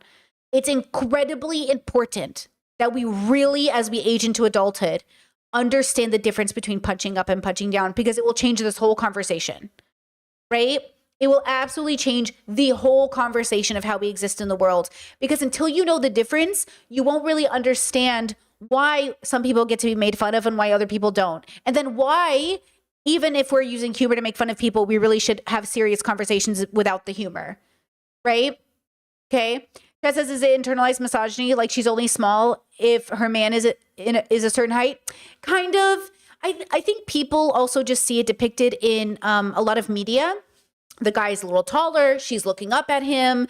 I do think it's a little bit of this idea where even women will judge men for their height because they don't fulfill a fantasy of the aesthetic. I mean, so much of our life is aesthetic, right? Keeping up with the Joneses. Look, most of America, I've been watching a lot of Financial Diet. And there is this like reality that we haven't even accepted that we're really bad with money. Like we're really bad with money. We're really bad with everything as in America, just as an example. Like we're really bad at living. We don't live. We just survive. We don't know how to get out of it. We're confused about our lives. And that's why I say every single person's at a different part of the race. You want to talk about intersectionality? This is the problem. Everybody talks. Okay, I'm coming for the progressives right now. Everybody says they understand intersectionality until you seem to forget that one size doesn't fit all. I cannot give you the same advice I give everybody because you're all at a different intersection. And so that's the problem is like sometimes I'll talk to people and I'll say something for one bubble and they'll be like, yeah, but Brittany, what about this? Okay, you're at a different intersection. What's your intersection? And I'll give you advice for it. But we like seem to forget it. We seem to forget that like we're not all playing the same game. We're not all starting off at the same thing. Not all people of color are dealing with the same intersections. And we know that. But I think we're just starting to kind of really talk about those things in a bigger way. Even in my own family, like a lot of generational curses are just their roots are so deep. They're so deep in the culture. It's so difficult. I just saw a thing in Australia that said cousins are kind of becoming obsolete because no one's having kids. No one's making cousins for their kids. And I was like, oh my God, my cousins. I love my cousins. I have so many cousins. But, you know, sometimes, most of the time, 99% of the time, I'm not having hard conversations with my cousins. We're not having hard conversations about our family trauma. But I love all of my cousins and I love all of the memories with my cousins. Good and bad, right? Good and bad. So there is something to be said about Joey Swoll's good intentions. And what's the title of this stream? The problem with men and their good intentions, right? Or well-intentioned men. I think men have a lot of good intentions. I just think the road to hell is paved in that. And I think sometimes it's not deconstructed enough to understand like why I don't think this is helpful. Let's watch one more video and then we'll move on. Says you're filming in the gym when then this happens. Okay. What are you filming for? Oh, it's just for myself on Instagram and stuff. Hi. Says, oh, what are you doing filming? And by the way, I think most of these interactions are fake, just for the record. Oh, you're some fitness influencer? And then kind of, I work. Kind of. I work full-time as a firefighter. Full-time as a firefighter. I've just launched something Blue Light Health Club. So just share some snippets to keep other people motivated in the services. There's a huge lack of support people in it. So trying to do my best to change it. And still have it, like 97 pounds. Hopefully 100 races. Oh, thank you. I appreciate it. Thank you. I always get nervous if someone asks me. I'm like, you're not going to get Jack Murray. Thank you. Just want to finish off the week with a positive and wholesome gym video and show that not everybody that films in the gym is arrogant or self-entitled. There are some people that are kind, that film respectfully and do it for the right reasons, just like Angie. Angie is a firefighter. So there isn't a problem filming in the gym. So there's just a problem with how you film at the gym. then why is all your content where you're going for people who are filming at the gym about the fact that they're filming in the gym? Why wasn't the content all about the context? Every video I see of Joey is always about the fact that people are filming, period. Do you know what I mean? So there is not a problem if you film in the gym. That's the thing that I don't understand about people when they make content. If you're going to pick a brand for yourself, do you understand the consistency of your own brand? Why is this okay? Like, what makes this okay? Right? I don't get it. What's the rules? I don't understand what the rules are. And by the way, I get that because some people don't understand my rules, but I usually can explain them. I would love to know Joey's difference. What's the difference between this and something else? I guess he would say like women complaining or women seeing them. But I've seen him make comments about women filming at the gym to quote, catch men looking at them. But it's just because that's the meta. It's not okay. I hate all of these bubbles. But like, I'm just saying, I'm confused.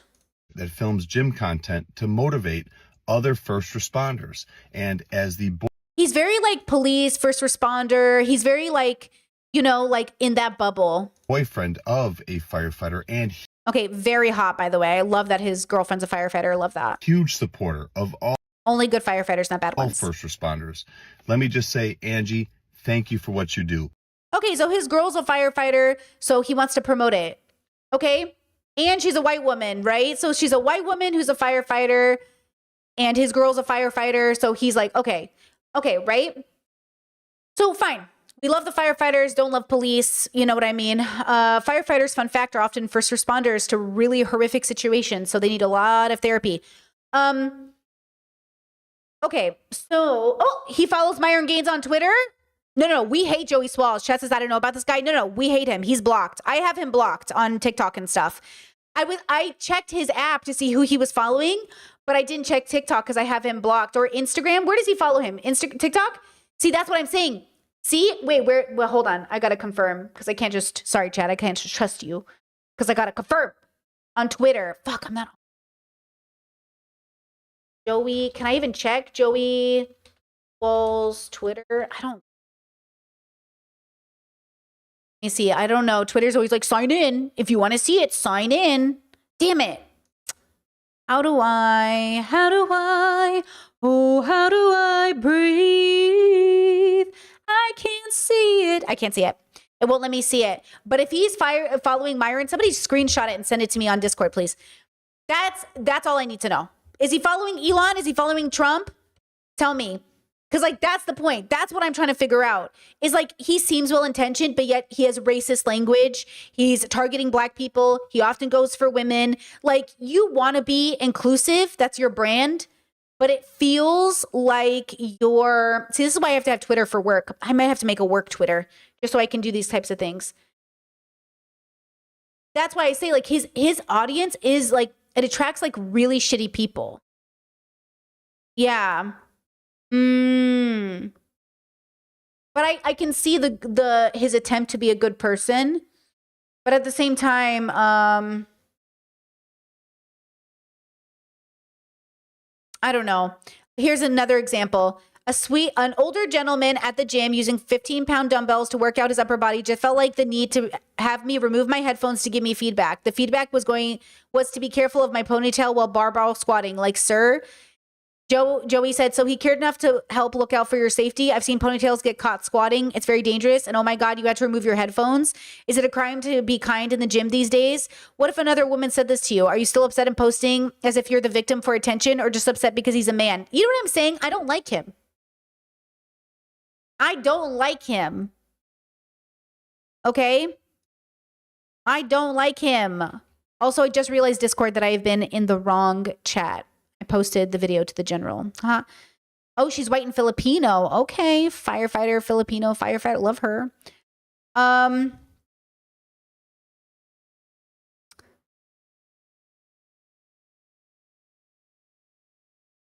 Yeah, I don't like it. That's what I'm saying. This content, the thing is there. Like, the clearness is there, right? It's like clear to me that, like, this isn't what I want for the end goal. Now, why don't I want this for the end goal? Because it's not deep enough. Uh-oh, wait, hold on. I'll tell you a story, man, about my mom. I know we love stories. He's crying. I love a man who cries. It shows growth. Let's see. But I love stories. This is my story about racism and about race.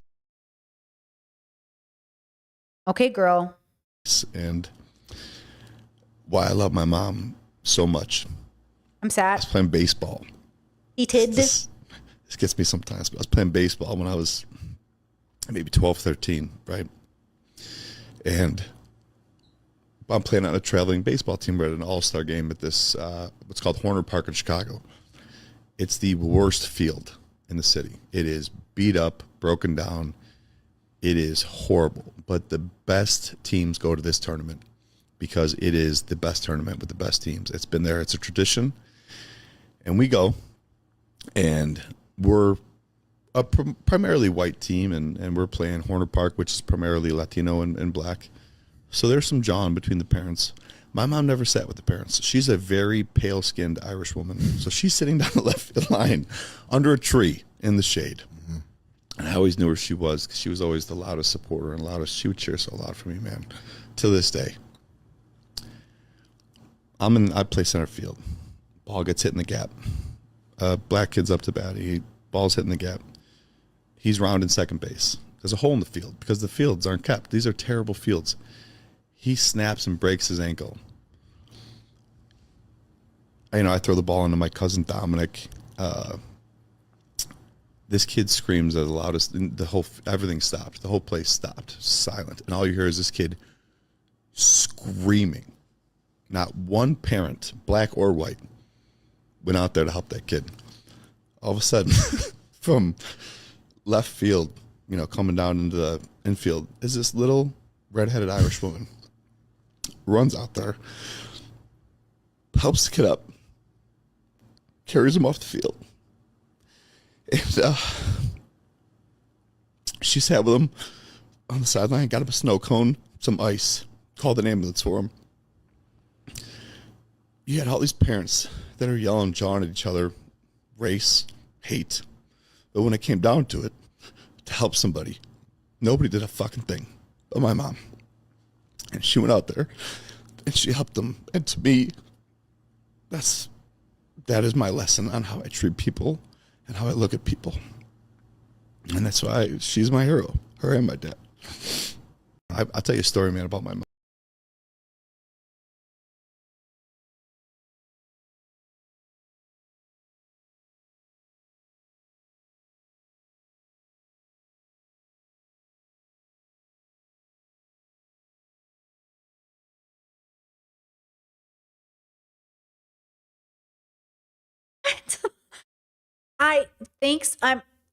What did race have to do with this? Your mom was just like being a normal person. Like, what does this have to do with race? You see how he did it? You see how he threw everybody under? Do you see what I'm saying? Like what does this story have to do with race? So your mom was like being a mom first, or like helping common decency / okay. Why did nobody else help? I think y'all need to talk about that. But what does race have to matter? What? Hold on. Mom, I know we love stories, but I love stories. This is my story about racism and about race. And how was that story about racism and race?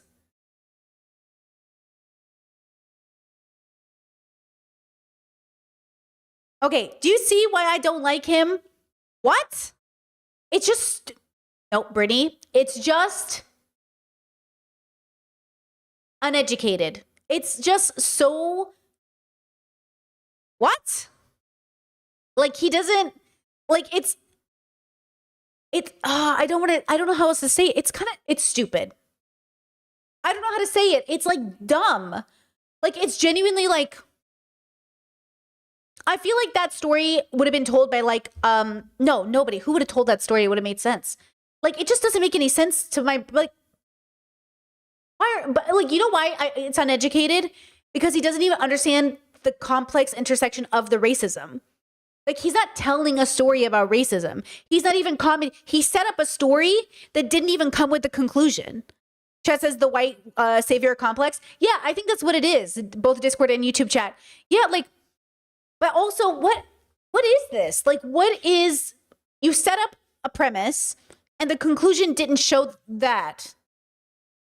Yeah, chat said his Discord said his content screams, I don't see color. Yeah. What? Yeah, his chat says his mom cured racism in that moment. What do you mean? I was like, what? My bad, guys. This is the cure for racism. Yeah, I love that he's willing to cry. I love that he's willing to show emotion. I love that he's willing to be vulnerable. I just wish it could have been a little bit more deep, I think. I don't know. Yeah, my white mom saved a black kid. Is this a movie? Is this a movie crash? Is this a movie crash? Like, it was very much like, you know, call me Sandra Bullock. I'm about to take a black kid and make him a football player. Like, what? Which, by the way, that story is a horror story. If you know the real story about that football player, they put him under conservatorship. That story is so fucked up. You know what I mean? Yeah, I think that's what it is. Okay, so this is Joey, and this is his good intentions. And I just like... yeah, I'm tired, bro. Every time I think, okay, maybe I'm misjudging him, I'm like, nah, I blocked him like a year ago for a reason. You know? So now I'm just like reinforced in that. I'm just reinforced in it. Yeah. Yeah, I don't know.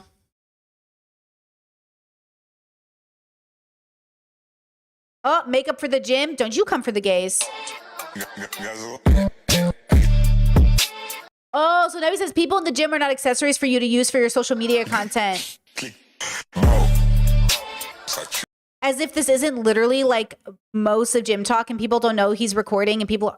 why are we being so like weird? Why is he being so weird? I'm gonna get copyrighted, aren't I? Muted. We are cooked as a society. I mean, you literally set your tripod up in the middle of the gym floor to do a makeup tutorial because you want attention. But then it bothers you that people look at you in real life? No, it's a meme, stupid. It's a meme, stupid. It's not real. Does he know it's not real? It's literally not a real video. None of those videos are real, guys. When you set it up and you're doing your makeup, that's the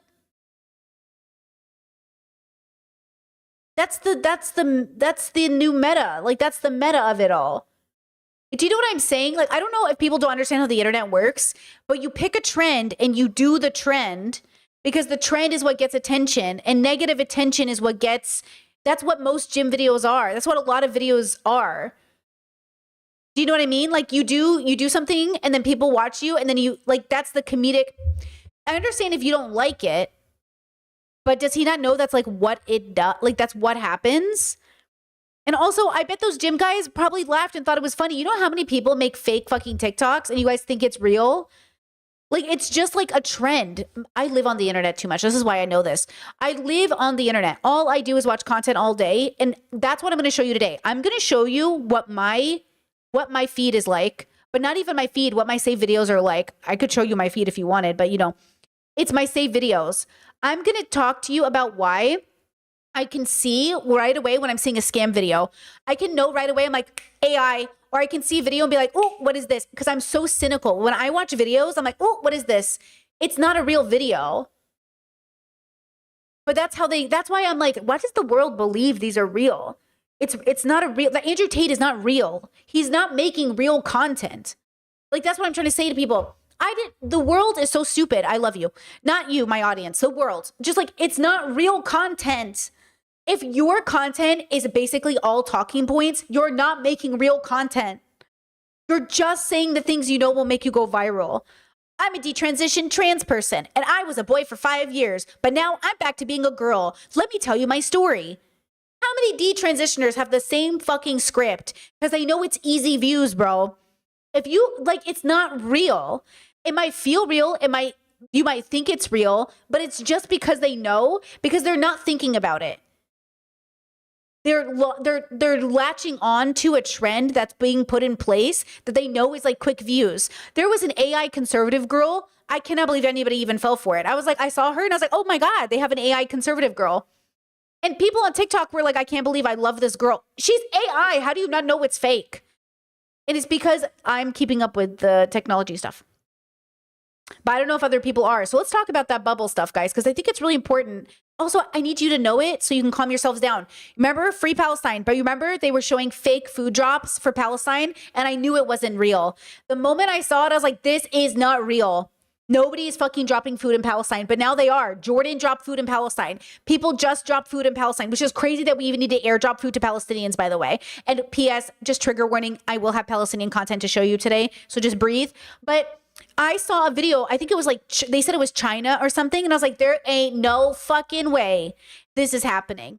But the comments were like, oh my God, I'm so happy, oh my God. I'm like, ain't no way I believe that. Because I know that's not how it's... Every time I see something, I go, where'd you, what is this from? You know, Chet says, did you all believe the bunnies on the trampoline? Okay, I did think the bear jumping on the trampoline was real. And then I realized, I was like, wait a second, because I saw another video just like it. And I was like, damn it, it's AI. Once I saw the other videos that were just like it, I was like, it's AI. But I did for a second believe the bear. I did. I did for a second believe the bear, but the bunnies looked obvious to me. Okay, I'm going to take you on a journey, so bear with me. I'm going to give you whiplash, okay? White men with good intentions who I like, but I also raise an eyebrow at. I'm so sorry. I am Danny, and we are not the same person.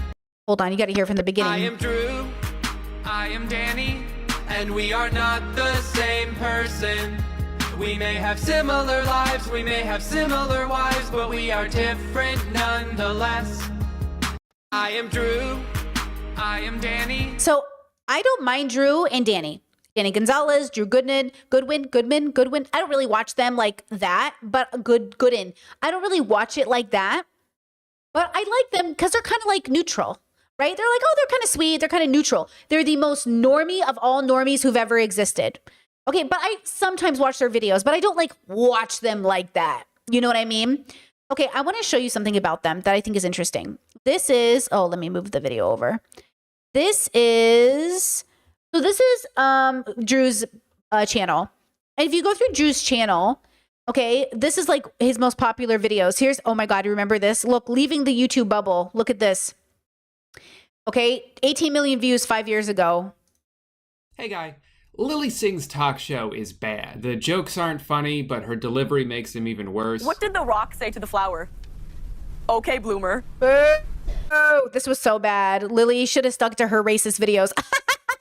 Just kidding. I do question people who make racist stereotypes about their family members because it's easy clicks. I liked Lily in the beginning when I was a liberal because I thought those stereotypes were kind of funny and we could make like videos together about our families, but it's actually just like kind of racist and like doesn't help people. And it's kind of like Uncle Roger, which is like funny, but also like liberal and bullshitty because like it sets up a stereotype. I don't know. Like, I think the dilemma is that it's too easy for white people to love that shit. It's too easy for racists to be like, but when it's like people of color joining on something, that I'm kind of about it, but it depends. But yeah, I think if you looked at her demographics, it'd probably be like heavily white. Anyways, so here's the thing. I want you to keep watching this because I have something else to show you. I lost my train of thought. Sorry. Skinny jeans, favorite jeans, mom jeans. Sounds like a dope Genuine song. You know what I'm saying? Oh. The segments seem half-baked and are often more confusing than they are funny. Oh my God. I'm going to read you an old school definition, okay, and a new school definition of popular slang terms. And it's your job to guess the word and write it down as quick as you can. This is straight up homework. That's right. And the entire show is set within the parameters of a dated format that they've made no attempt to try and modernize. It's a train wreck that I just can't bring myself to look away from. But it's also what I'm not totally surprised by. I knew almost immediately that this was going to be bad. I think it was... The girl is getting her own NBC late night show. There. That's when I knew. Yeah, I think the problem is like YouTubers got to stay where they belong on YouTube. Anytime we try to go mainstream, we just become like, I don't know why you're doing it. Like, what are you doing it for? Okay. It was bad. Like, it was bad. Lily being on the internet was bad. Everything was bad. Like, all of it was stupid. Okay. Then there's Danny. Look at Danny. Danny Gonzalez. Sweet. Look at his face. Look at this look at this face. Actually, wait, I have it already here. You become Santa if you put on Santa's coat. Wow. White people rapping makes everybody happy. The elves don't even care about you murdering their bro, and so... Love it when white people rapped. Wow, this was very big. This is how Cody Ko and all them stuff like knock it off. That's not like That's how all of them, you know, because like everyone loves a mediocre white guy rapping. It's just like YouTube gold. Okay. 23 million views, baby. And if you look at Danny, let's go back. If you look at Danny, his most popular videos, right? You can see it's all about TV, ridiculous things. Him and Drew do a lot of collaborations. It's like the most, I don't know, like basic shit I've ever seen in my life. And it does really, really well, right?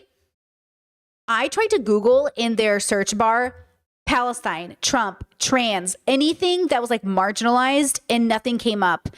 And I didn't go diving deeper, like in their socials, but I'm trying to figure out, like,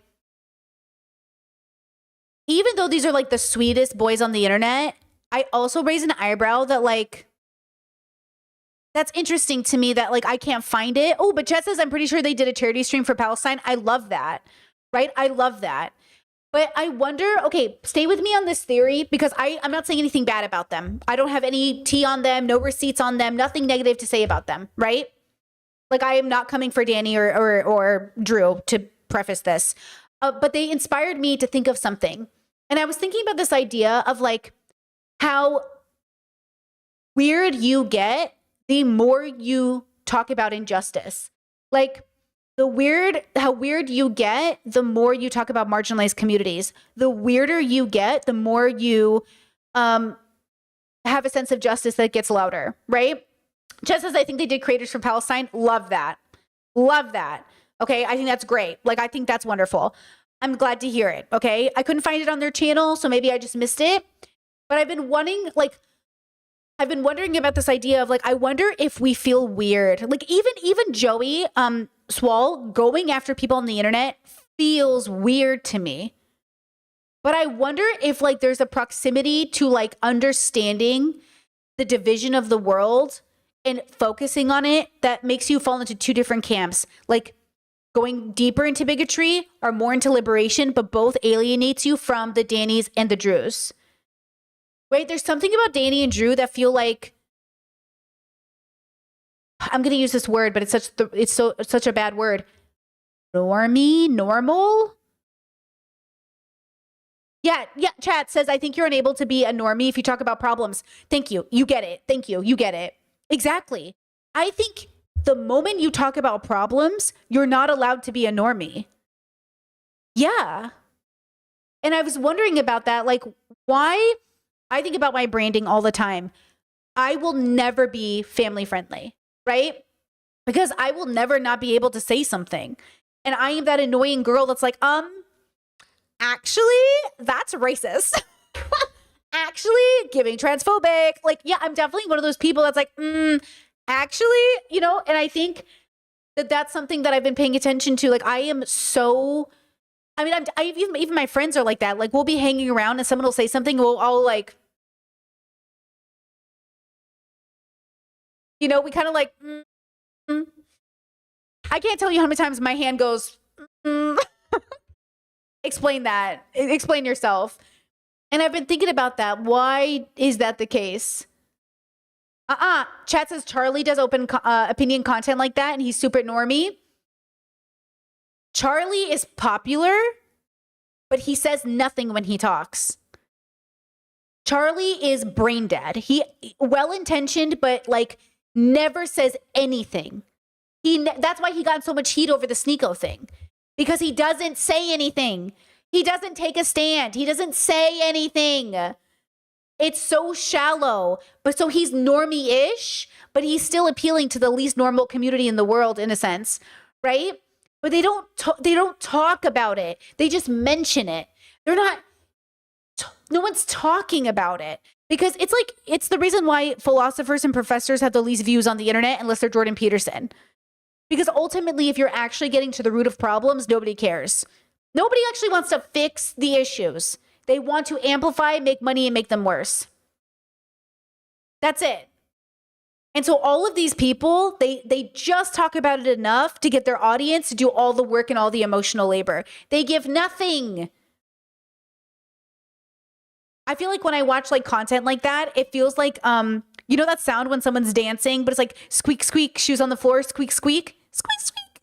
That's what it sounds like when I'm watching these videos. My brain is like, I am getting nothing from this content. Like you might be famous and you might have money, but you have absolutely said nothing. And I think there's a difference because sometimes people will be like, Brittany, you haven't said anything in 2 hours. I really think people don't understand what I'm saying because they can't understand me. But if you understand me, then you know that's not what's happening. But there are people out there that are deeply understood and they're still not saying nothing. Okay? Chat says, why are we pushing people to openly speak about something they're probably not going to have nuance about? And then they probably get targeted talking about. No one knows how to fix the issue.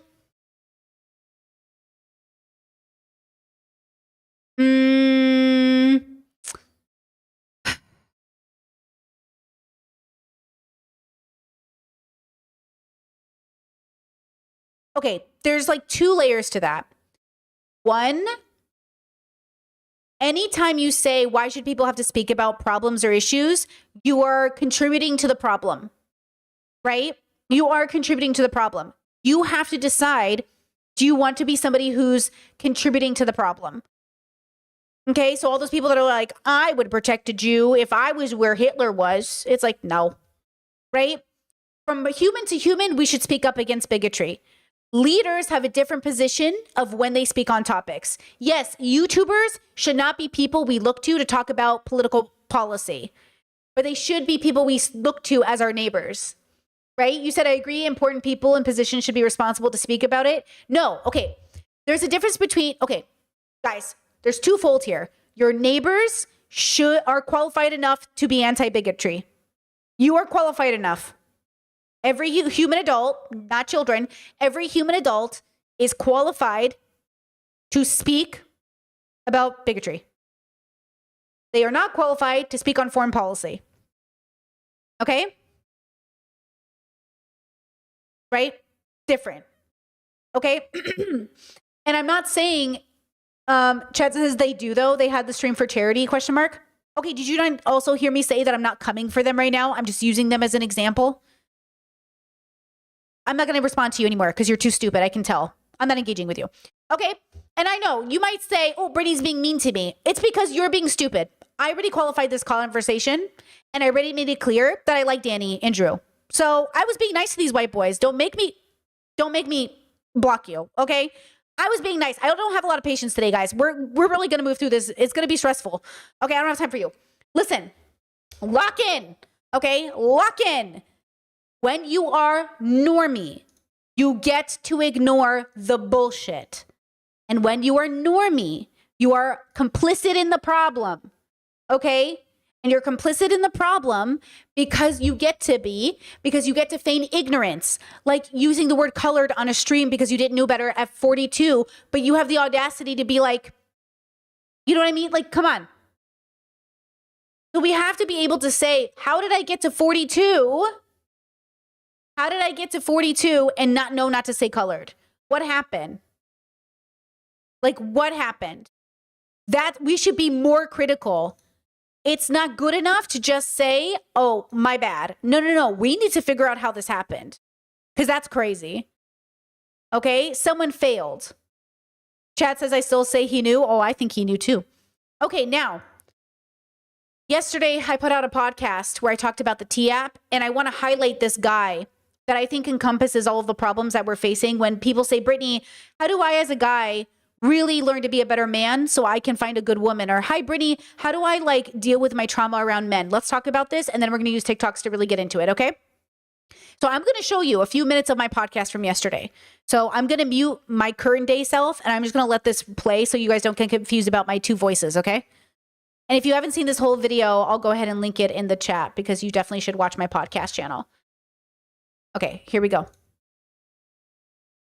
I want to take a moment and talk about real life versus fantasy. First, I'm going to show you a fantasy, a joke, a comedic skit about the T-app. Then I'm going to show you a very real video from a very real man. Of course, if I got any of this wrong and the second clip is indeed not a real man and a comedic skit, I will make a correction. But I am afraid, ladies, that it is indeed a very real video from a very real man. I have 2 domestic violences. She's on here saying I got 3. Only one of them was a felony. Bitch, Kayla wanna talk shit on that goddamn app. Yeah, watch this. Watch. I'm calling her mama. Call her mama, brother. I am. Hello, Miss Beverly?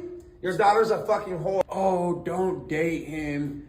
I was with him for 4 years, caught him with my sister. That was one time. Don't I have rights against that shit? Isn't there like amendments? I don't know which one it is, but there's one of them. I might just take her ass to court. I had a female friend of mine go undercover on the T app, and I found that there were some women talking about me. Some clarity ahead of time. I'm very honest with women that I date. I'm very honest about my intentions. I try to be intentional with the women that I date. But sometimes you end up situations where you don't necessarily want to have a conversation and things because maybe you've only been talking to this woman for a couple of days and then they get a little crazy, right? My friend went undercover for me and sent me a screenshot of some things some women were saying about me. I could tell you exactly who 3 of these women were, and I could tell you exactly why it happened, and I could tell you exactly how it happened. They were clearly just upset.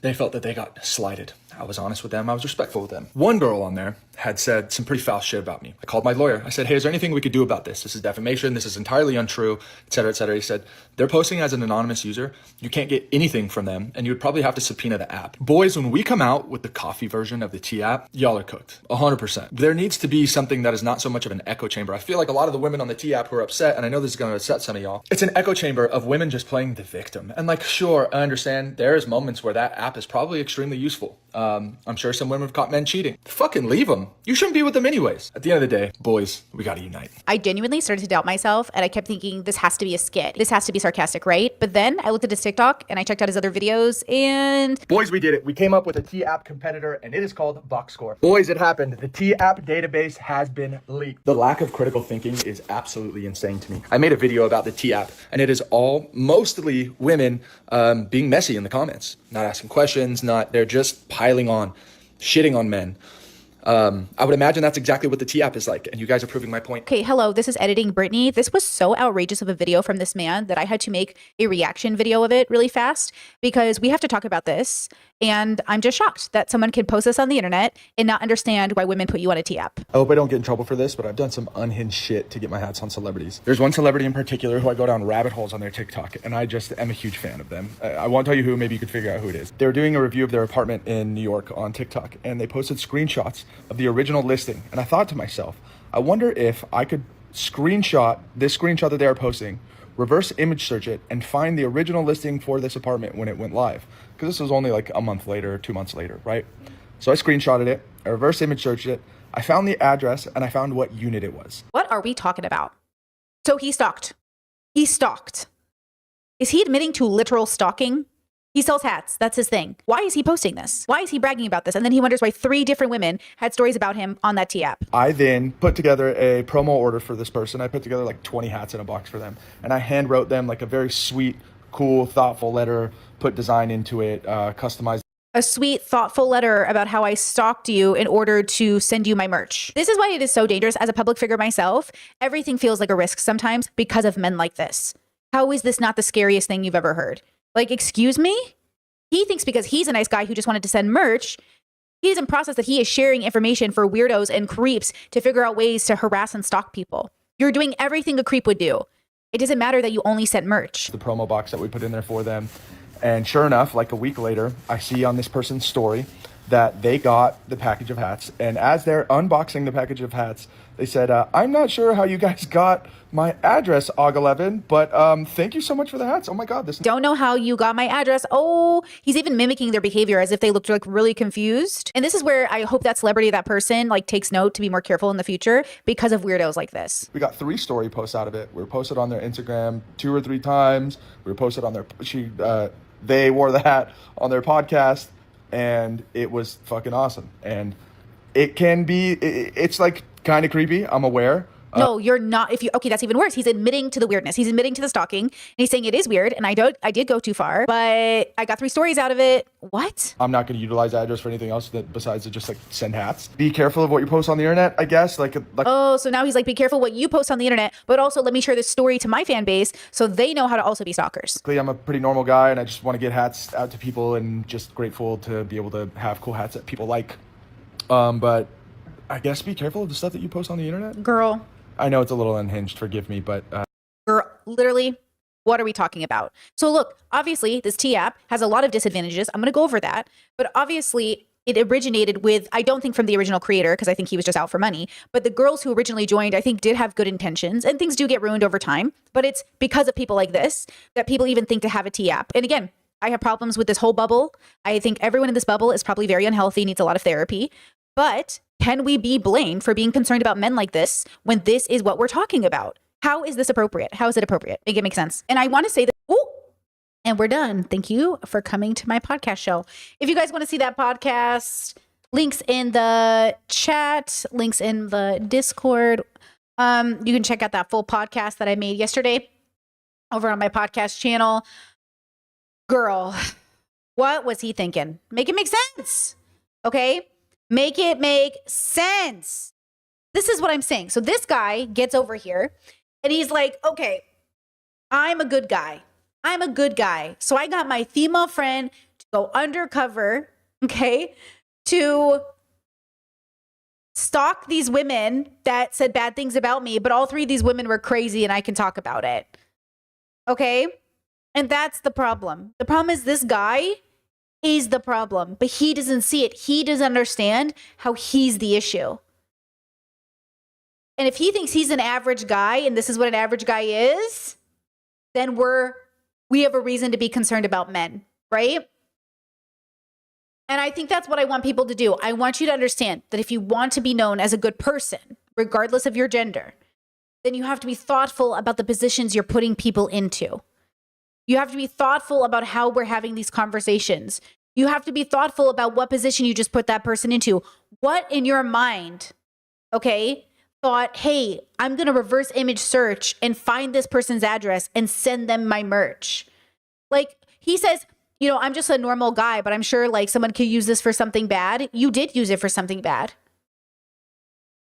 You did use it for something bad. It was just the least bad it could have been, I guess, but it was still bad. See, he thinks he did a good thing with it. And then he got rewarded socially for it because this person wore his merch on their stream or on their video. So now he thinks, okay, I did a good thing because look, they rewarded me for it. And this is why do you know I stopped doing a P.O. box because I would basically have to give away the city I was in or the town I was in. YouTubers started having people stalk their mailboxes and P.O. boxes. And people would camp out at the P.O. boxes. That's why I stopped doing a P.O. box because I used to have one. And look, I'm not a very popular person, but you don't have to be to have a stalker because you don't have to be a celebrity or a content creator to have one anyways. Regular ass people get stalkers every day. And that's why we have to talk about these things, right? We do have to have these conversations. Now, I have to introduce you to my saved videos and it's going to be whiplash, guys. It's going to go from like misogyny to arrest to police videos to talking about trans people to whatever else, okay? I'm not going to organize this for you. We're just going to go through it. It might take us a while. Here's what I want. If you agree with these videos, if you're upset with my argumentation, I'm willing to have the discussion with you. Okay, I'm bracing. I have the spoons. I'm ready. I want you to think better because I want to think better. And if you are really confused about how I came to a conclusion about something, let's talk about it. Because I do think like a lot of people do reach out to me and they're so genuine about like wanting to have healthier relationships with people. I want you to have that healthier relationship too. And I just don't know what your intersection is. I don't know your life. So I can't just take a general comment that says, Britt, how do I heal from my relationship with XYZ? Like, I don't know you, girl. Or like, hey, Britt, how do I become a better man? I don't know you. So like I need context for who you might be asking that question because the answer changes. I can give general advice, but it's not going to make sense because you're probably thinking, well, that doesn't apply to me. Like if I tell people, hey, you need to save money every month. And they go, well, that doesn't apply to me. I don't make enough. Or, oh, you need to do this. Well, that doesn't apply to me, XYZ. It's like, yeah, okay. Chad says, do you have a Twitter? No, but I do have a Blue Sky. Links in the description. I don't really post there except for videos and stuff. But yeah, I deleted my Twitter account. Okay. This is going to roll. This is like a small content creator. They're like a nobody. And their whole channel, I'm going to take you through it. Some feathers, but there are men in America in marriages with mentally unstable women that take antidepressants and anxiety medications, and that woman dictates this man's life. That woman tells this man to go to therapy, marriage therapy, while she is cheating on him. And these men exist. And they try to convince you that their way of thinking is correct.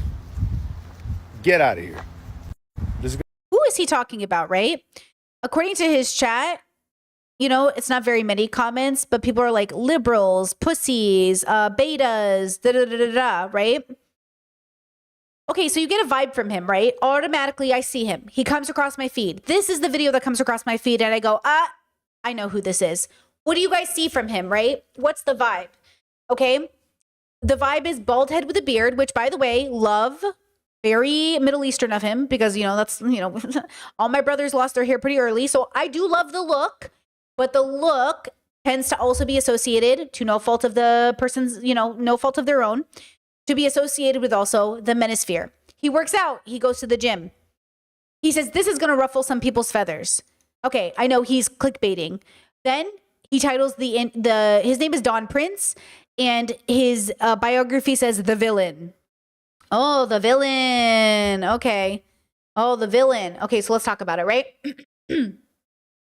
Chat, wait, oh, is this an angry person in the chat? You dehumanizing men to the point that you're incapable of seeing their perspective in any situation independent of how reasonable it is simply because of the villainy you have attached to their character. Are you talking to me? Because I literally proved in this stream that I'm obviously able to do that. I don't even believe in gender, stupid. That's your problem. You think I think men exist. I don't even think men are real. That's the problem. I don't know who you're shadowboxing, but I don't even think men are real. But sure, keep arguing with me. Okay. Okay, now watch his videos. I love how people blame everything on the straight white man. Yeah, you're fat because of the straight white man, right? You're broke because of the straight white man. You're a loser because of the straight white man. Get real. So obviously this is clickbait. This is like really easy. He's probably going to gain attraction in the next 6 months. Okay. Because it's clickbait. It's not real. This isn't a real conversation. But here's the thing. There are white people who genuinely don't understand why people of color, specifically Black communities in America, are suffering from an obesity epidemic.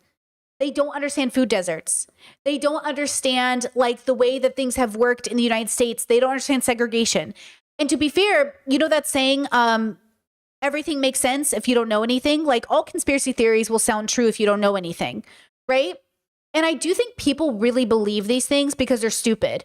You're uneducated and you're a grown-up and you claim to know what's going on. And listen to me, I'm only talking about grown-ups. How about this, Habibi? I'll be so kind to you.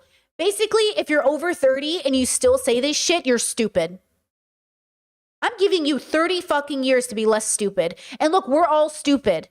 But you better know in which ways you're stupid. Because I know in which ways I'm an idiot. But the fact that some of you don't think you're stupid past 30 is insane to me. It's one thing to think you're 15 and 22 and you're the smartest person on the planet. But to be over 30 and think you're so smart, you know every issue facing 8 billion people, girl. Okay? So that's the thing. I'll give you up until 30 to gain some humility. But see, the lack of humility, oh, people love that shit on the internet. They love that shit. Okay? So this guy, Joey Swole, is getting canceled for saying RIP to Hulk Hogan, right? Because apparently Hulk Hogan said some racist shit back in the day. I don't know. And now he's apologizing. After apologizing, they're still canceling him. Oh, it's not genuine. This goes to show you. Just stand firm on whatever you said. Who gives a fuck if you get canceled? Double down on it. Double down on that shit.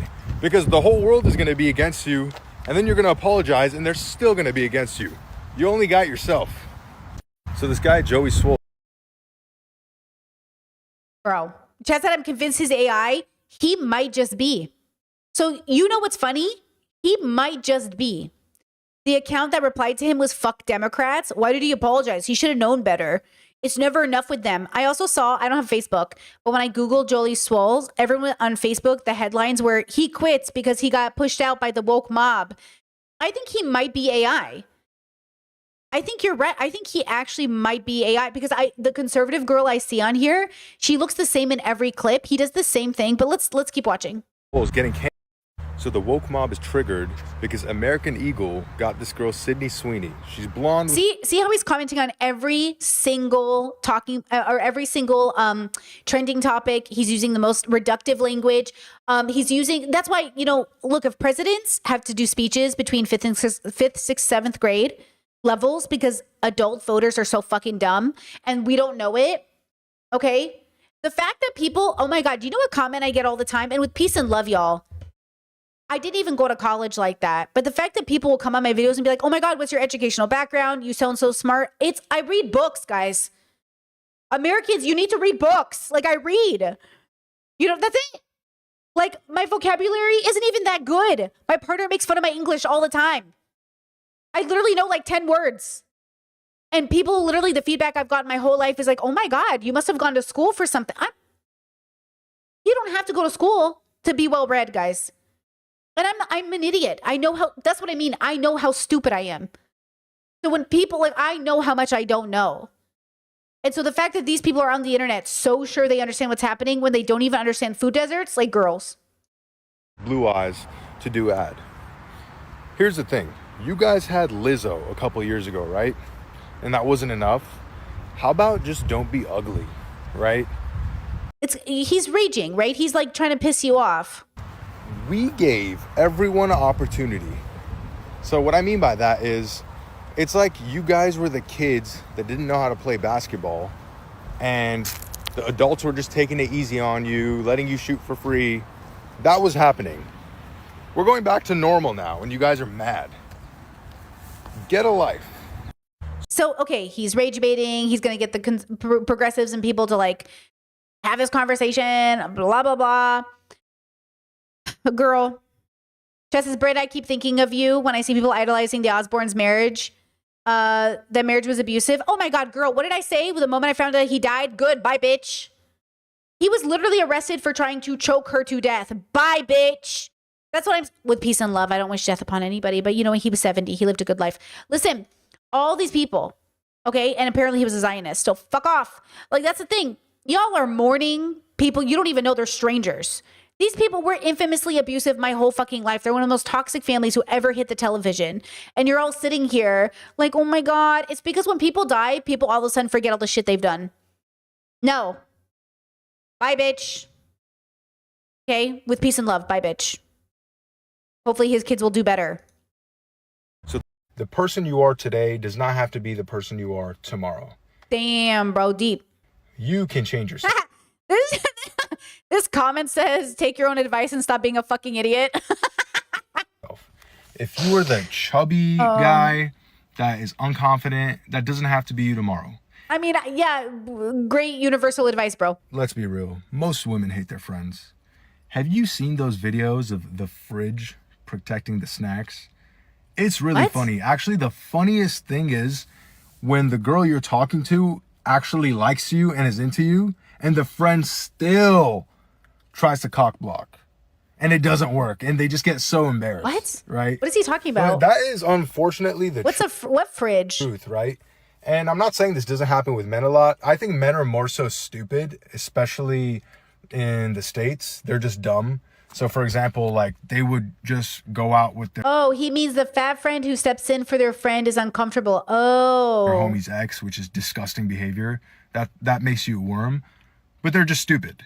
Women, on the other hand, are just, sometimes they're evil and jealous, especially against their own friends. He definitely is trying to Andrew Tate it, right? 100%, right?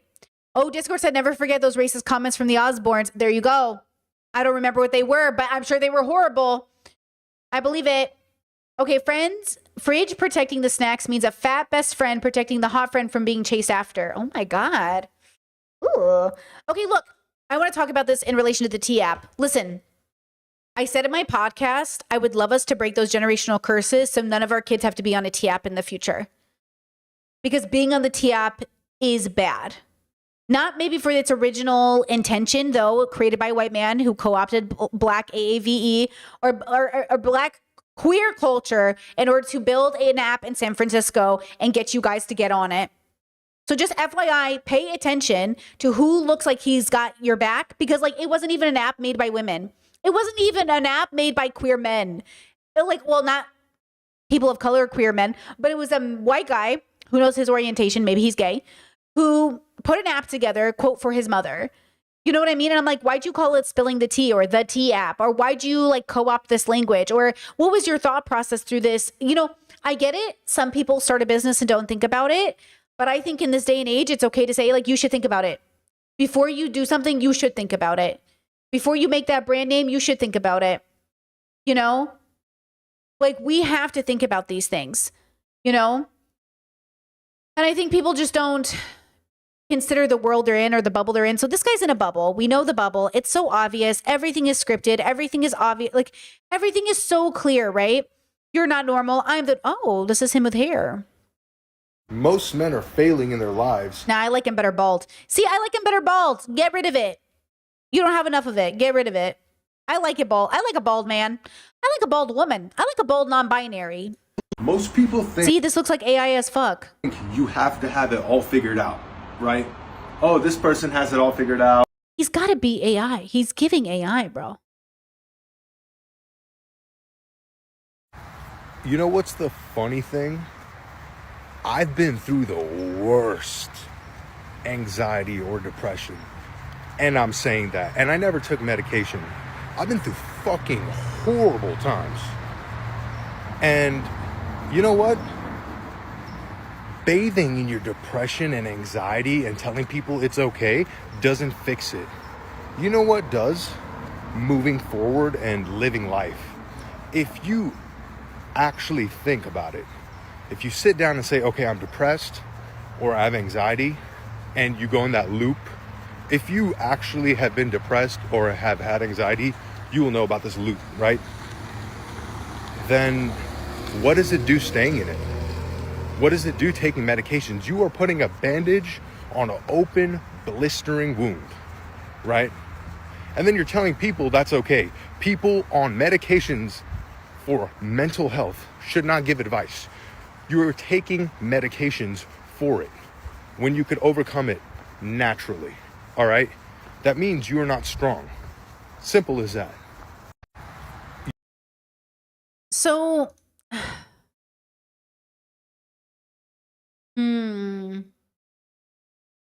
Chad says, doesn't matter if he's a bot or not, if there are people eating it up. Okay, the people are like 10 people. He has no following. Okay, this guy, he's going to try to blow up, though.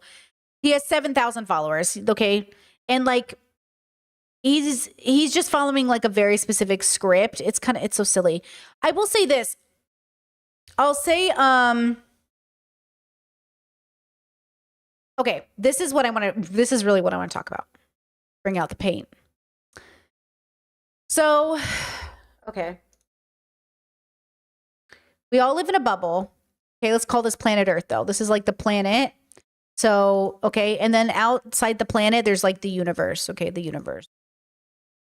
Within planet Earth, though, within the planeta, we have like all of these people, and they all have different tools, and they're all sharing different, discoveries, and everyone's going through life very similarly. Like, people really are people everywhere. But the nuances of how we work on things, it shows. But no one's perfect, guys. Look at all these bubbles. This is the most bubbles I've ever painted in paint. Look at all these bubbles. Oh my God, there's billions, guys. There's billions of bubbles. Because what are bubbles? They're perception, shared or otherwise. They're a relationship to the inside and the outside of self, right? The internal and external. Look at all these bubbles, bro. Oh my God. Just like, it's almost exhausting. You're like, okay, Britt, we get it. But do you understand how many ways to live in the world there are? Okay. In all of these bubbles, there's all different ways to be healthy. But in all of our bubbles, there's types of unhealthiness that exist. Okay? All of our bubbles have levels of toxicity that make it hard for us to figure out what part is the toxic part and what part is the good part. And it's difficult because, like, man, how do I even start to understand, like, what's good and what's bad if I have to also deconstruct the fact that maybe my parents got it wrong, or my culture got it wrong, or like this idea of being normal isn't even really a thing. Because, like, what is normal, right? Like, is being unhealthy normal? Yeah, I would say like being unhealthy is pretty normal. Khadijah said it in a video recently that we live in like a sex, like I forgot how they said it, but it was like, we live in such a sexualized society, but we're also so sexually repressed. That is so weird. We hate sex. We think the world is too sexual, but yet we're obsessed with it. We're obsessed. Okay. And it's hard because like the question is like, hey, I just want to be healthy. And so slowly but surely people start to heal bubbles. And slowly and surely the world starts to heal. And slowly but surely the world starts to look different. And slowly but surely over time, we really do get better. Like people really do get better. I think the dilemma and the thing I want to tell you, because I know it's really hard right now, is that not only will it get better, but it will get it better because you get better. And more than that, like it really matters that you're going to get better because, you know, you're part of this like change. We all are.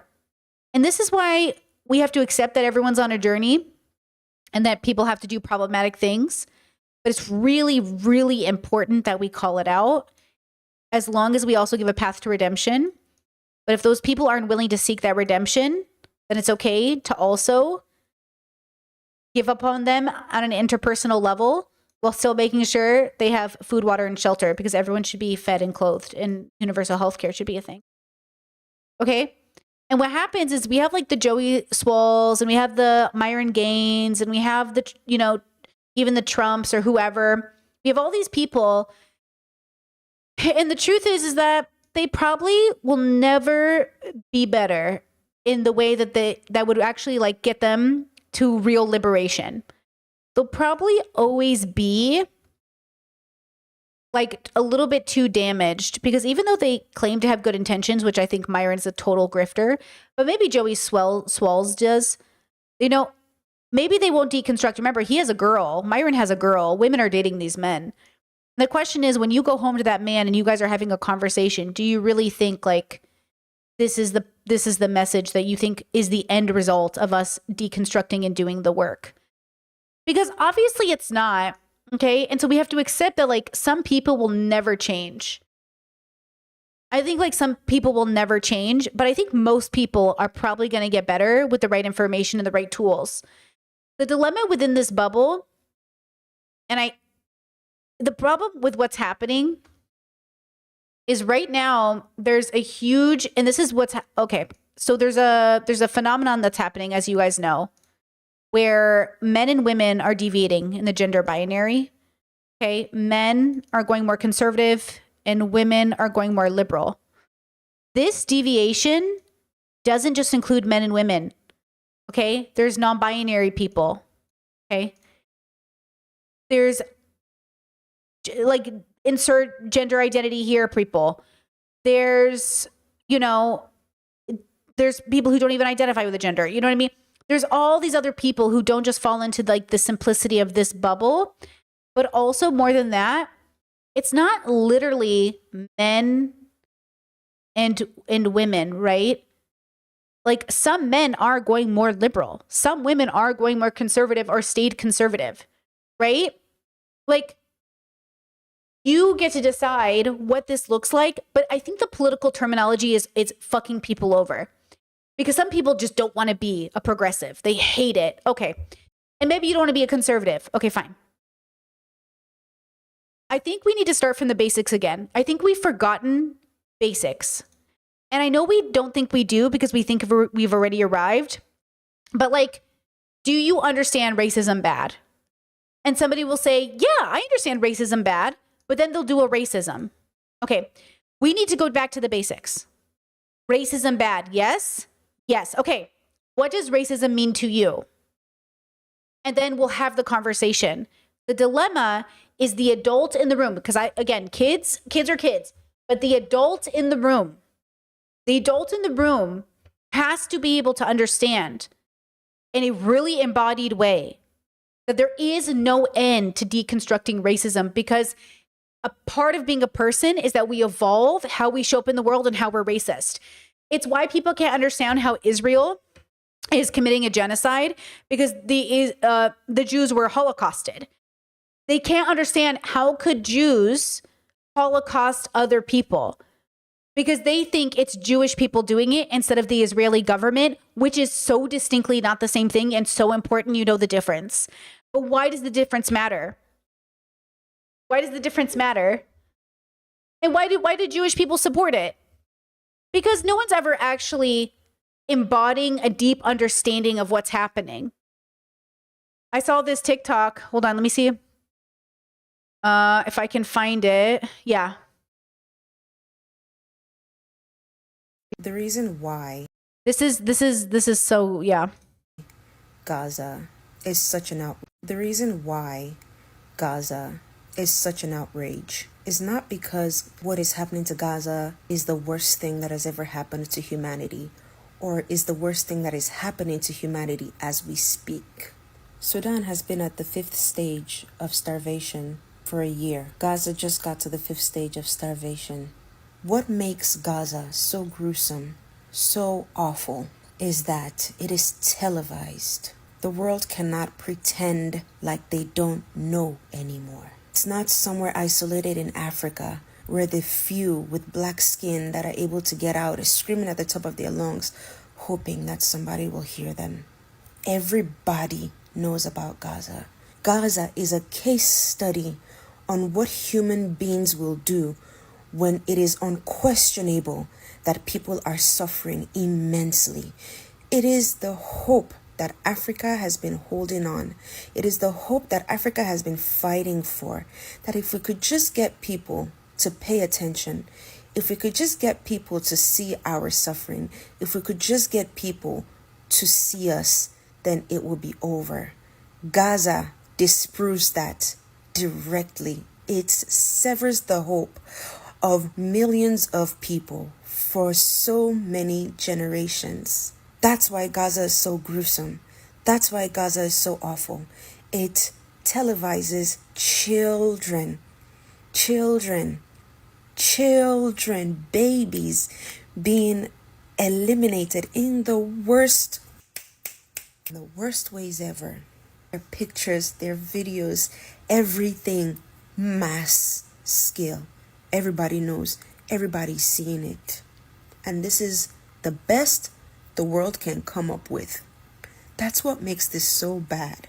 It tells us the current state of humanity, the definition of humanity. That's what this case study is showing us. As of this timeline in humanity, humans have not evolved to a point where they're motivated enough to stop suffering for the sake of suffering. It means that humanity has not reached what I would describe as herd empathy. And we're not evolved enough to be able to stop suffering, not even if it is the most vulnerable class of people. Children, babies, it's right in front of us. We're not motivated enough. We're not evolved enough to stop our own suffering. We cannot hide behind the term humanity anymore, because this is humanity. We are seeing humanity, and it is sad. Because now, where is hope for the people who are waiting their turn, who have been suffering for much longer than Gaza? Where is the hope? If Gaza cannot get the help that they need, even now when it is televised at such a mass scale, when people all over the world are crying for it to stop, if they cannot stop the suffering, they are on the 5th phase of starvation, and it is still going. There's still children that will die tonight. What hope does the rest of the world have? What hope does Sudan have? What hope does Congo have? That's what makes it so gruesome. Okay, I'm going to go ahead and share this TikTok in the chat. So this is what I'm talking about, right? So I want you to focus and lock in, because I know it's going to be overwhelming.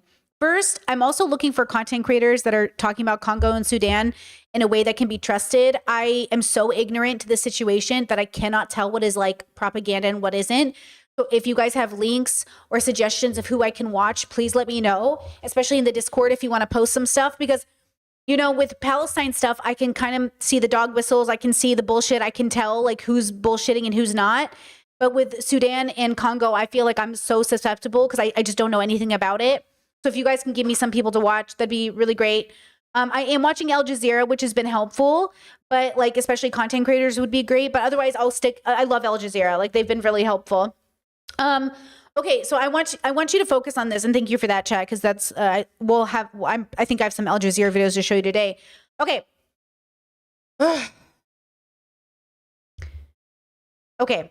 So when I created the levels, my philosophy's framework, I did it because I had experienced something real, like a realization. And the realization for me was very profound. It fundamentally shifted me as a person. And I'm still learning every day about showing up in the world, but it popped all of my, for me, it popped the belief that like what we were doing, what we were fighting for in activism, what it meant to really care, it popped a realization that most people aren't actually moving with intention. And I think a part of it is my autism. Like I move with so much intention, you know? And I think I move with so much intention to harm reduce, to be a better person every day, because I just think it's so obviously the answer. But why do I think it's obviously the answer? Obviously, I'm a product of my environment and I grew up religious and they taught you to do that. But more than that, I have no desire to hurt you. There is nothing in my brain and body after therapy and all these years of healing that I want to hurt you. And I knew a big part of my growth was therapy. I know once I stopped suffering, I didn't want to see the world suffer. I know that the more sick I was, the more I was in pain, the more suicidal I was, the more I was an activist and out in the world, and the less I cared about the world in terms of in a realistic way. I cared about the world out of my own ego in a sense. I cared about the world in terms of like, I think this is right, but I think we have to play political games. You know, I had an idea in my mid-20s that like, and now this is 10 years ago, I had an idea that like, you have to be a bad person to do good things. You know, very American of me to be like, you have to be bad. But that's what I was taught and that's what I thought was true. And then time and time again, I was like, hey, I don't want to do these bad things. And people are like, you have to, Brittany. If you want to be anybody in the world, you got to do bad things. And I was like, I don't want to do these things. And then eventually I was like, yeah, I guess I just won't be somebody in the world. And then I realized like, oh, like not being someone in the world kind of is what the world needs. But yet here I am still on a computer. But that's why I work very slowly with my career, because every time I notice people really want to be somebody, they want to be famous, they want to be a teacher, they want to be pedestaled, they were hurting the world. And so I had to realize like, okay, I needed to be a person who was fine with the slow and steady, earning my wisdom. I'm not just like joking when I say I don't think I'm a wise person. It's not a false humility thing. I know I'm not a wise person. And I know in which ways I'm still working on it. But it's one of those things that I think I had to learn through a realization that like, oh, we're really just like living in a universe. I cannot be the arbiter of all things. I'm literally just a biological creature. It is a full radical acceptance that I am not exceptional because I simply exist like anything else. And this little bit of humility allowed me to recenter myself and to focus on my desire to harm reduce. Okay? I don't want this for the world. I think the world wants it for itself. I think my desire for the world to heal is because the world wants to heal. Because I think we're all like the same biological creature, right? I just think the ways we seek out healing is so corrupted because we're not actually in a healthy world. And that's partially not our fault. We're biological creatures. But it is our responsibility when we hold ourselves up as being these smart people to make sure it's backed by the data.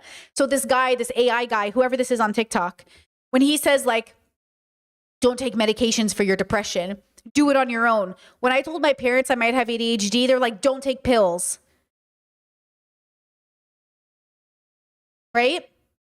My own parents said what this AI bot looks like he's saying. Okay? I don't know if he's AI. Right? But when my parents are first to say, don't take pills though, I know they're not AI. Right? I know they're a real person. Why would they come to the conclusion that not taking your pills is a good idea? Because they've been raised in a bubble that has taught them that these pills are the reason their kids are suffering.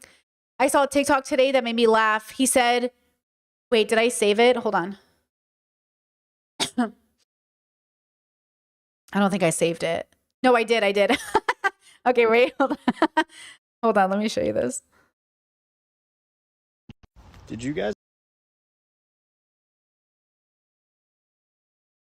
ever notice that all the parents of children who got autism from vaccines are also the people who do 9.5 hours of independent research every night and have like a pretty incredible amount of statistics memorized and only travel by train?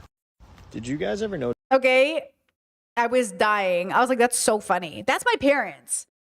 My parents are so obviously neurodivergent. They spend all of their time reading. My mom has read more books than me, and I've read thousands of books. So he's being sarcastic in case you guys don't get the joke.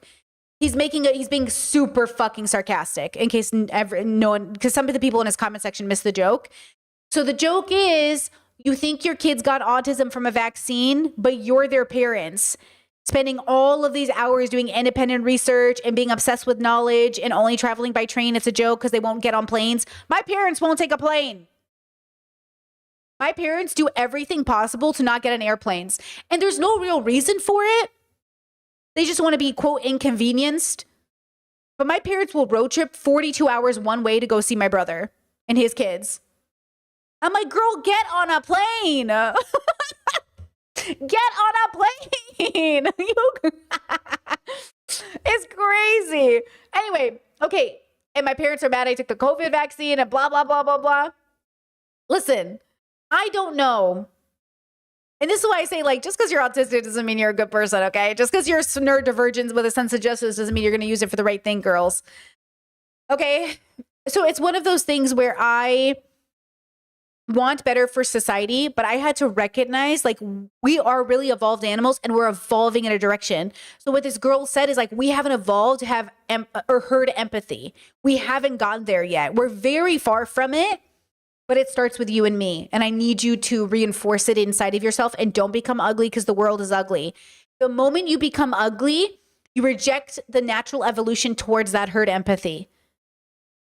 And all these men, like Dr. K said the other day, all of these men who can't get women and have babies with them, good, because they're not going to be part of the herd empathy.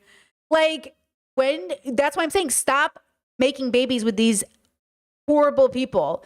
And if it's your gender as a girl and you're a horrible girl, great, don't have babies with these people either. Okay, any gender can be abused in a relationship, but your kids are going to be raised in that environment. And that's why I say, like, too many people are having babies who are not qualified. And usually they're not qualified in, like, deep empathy, right? And I'm not saying, by the way, because I know humans really are trying their best, that all these people are evil. I'm saying they're interacting with their philosophical evil. And that looks like bigotry a lot of the time. It really looks like bigotry. And that's the problem, is, like, people don't get it. Listen, I can say the same thing this guy said. I can say, hey, when you're ready, you're going to stop being depressed. But that's not really true. See, I guess I could never say that because that's not how it works. Well, okay. For some people, they're definitely in a situational depression. So if he's talking just to those people, when you're ready, you will figure out why you're depressed because there's a why. But sometimes why you're depressed needs medical intervention, like a pill. So the thing is, like, I know that. But it's the way he says it that doesn't allow for the nuance of the context to allow people to have a non-monolithic experience with their depression, right? And I wish I could try to speak boy script. Dr. K does this really well. He, like, speaks boy. to try to get them out of that boy bubble.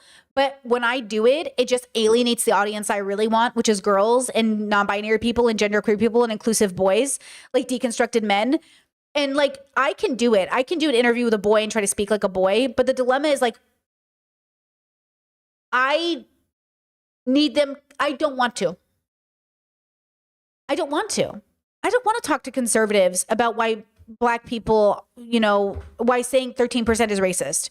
I don't want to talk to conservatives about why trans people aren't just men in dresses. Like, I don't want to talk to you. You're just like, it feels like you didn't get past kindergarten and didn't learn a basic lesson. Like, why didn't you learn this lesson? And you have the audacity to get on social media and be like, I'm not racist. Like, I'm not transphobic. And I think the big dilemma is that they don't have the lived experience of what they assume a racist must be going through. It's like rape. Hold on, let me see if I can find it. Is young men People don't know they're being trained to be rapists because they don't think they're having an internal relationship with what they think a rapist does. The volume's really low on this clip. It's really short, but let me play it. a lot of times we get trained to sexually assault women.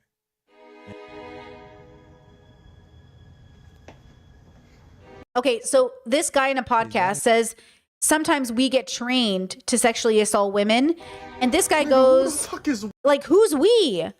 But that's the problem. The person who's actually making a good point is the first guy. But the second guy is getting the social credit of, why did I like this? Is getting the social credit of saying, like, who is we? But exactly the guy who doesn't understand what he's saying is the guy who's more likely to rape. Right?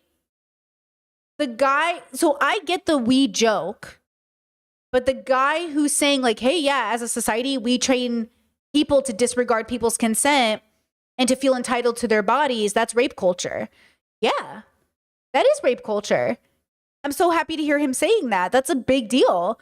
And then for somebody to be like, who's we? I didn't get trained to rape, because they think being trained to rape is like your dad sitting you down and being like, when you see a woman, make sure you hit her over the head and rape her. That's not how it works. It's more like raising boys to think you have to take care of women. They need you. You have to be a strong leader, because if you don't help them, like, how will they ever make it in life? Like, you have to provide for women. Like, God put you on this planet to guide women because, like, they need your wisdom, right? It's training boys to think, one, they're better than women naturally by being born, and that God made them that way. And then two, it's reinforcing an idea that, like, girls who sleep around are less than girls who don't, which reinforces virginity culture. And then you go a step further and you say, also as a man, you should know how to make love as a woman perfectly and with no flaws. So you better go out and get some experience. And also, if women drink, they consent to sex, so they deserve whatever you do to them. And also, look at this funny comic show that we all grew up with that's so funny but full of rape culture notes, right? It's like people don't understand that we're raised in the same way women are raised to have internalized misogyny. I'm not like other girls. Ew, you don't shave your legs? How will a man ever find you attractive? Wait, but you're so masculine. What if a guy doesn't like it? You're on OnlyFans. What if a man doesn't like it? Can you not do anything without a man being put into the equation? You know? So we have to start having these conversations. But the dilemma is, like, every person is having their own relationship with the intersection they're in. So it's hard to know who to talk to. It's really hard to make content for men and women because it's not a monolithic experience. You know? Like, we don't know who we're, that's why one-on-one work is so much more, I think it's better, but it's harder. But like 100 people can listen to my podcast and take away 10 different messages. In some ways, that means I did my job wrong. And in other ways, that's just proving the bubbles are real. Okay, so let's go through these TikToks. Whoa, sorry. My bad. That was loud. I'm so sorry. I'm so sorry. That says, girl, leave my legs alone. Bro, can I even show you? I don't even know if I can lift my leg up that high. No, you can't. My leg hair is so long right now, bros.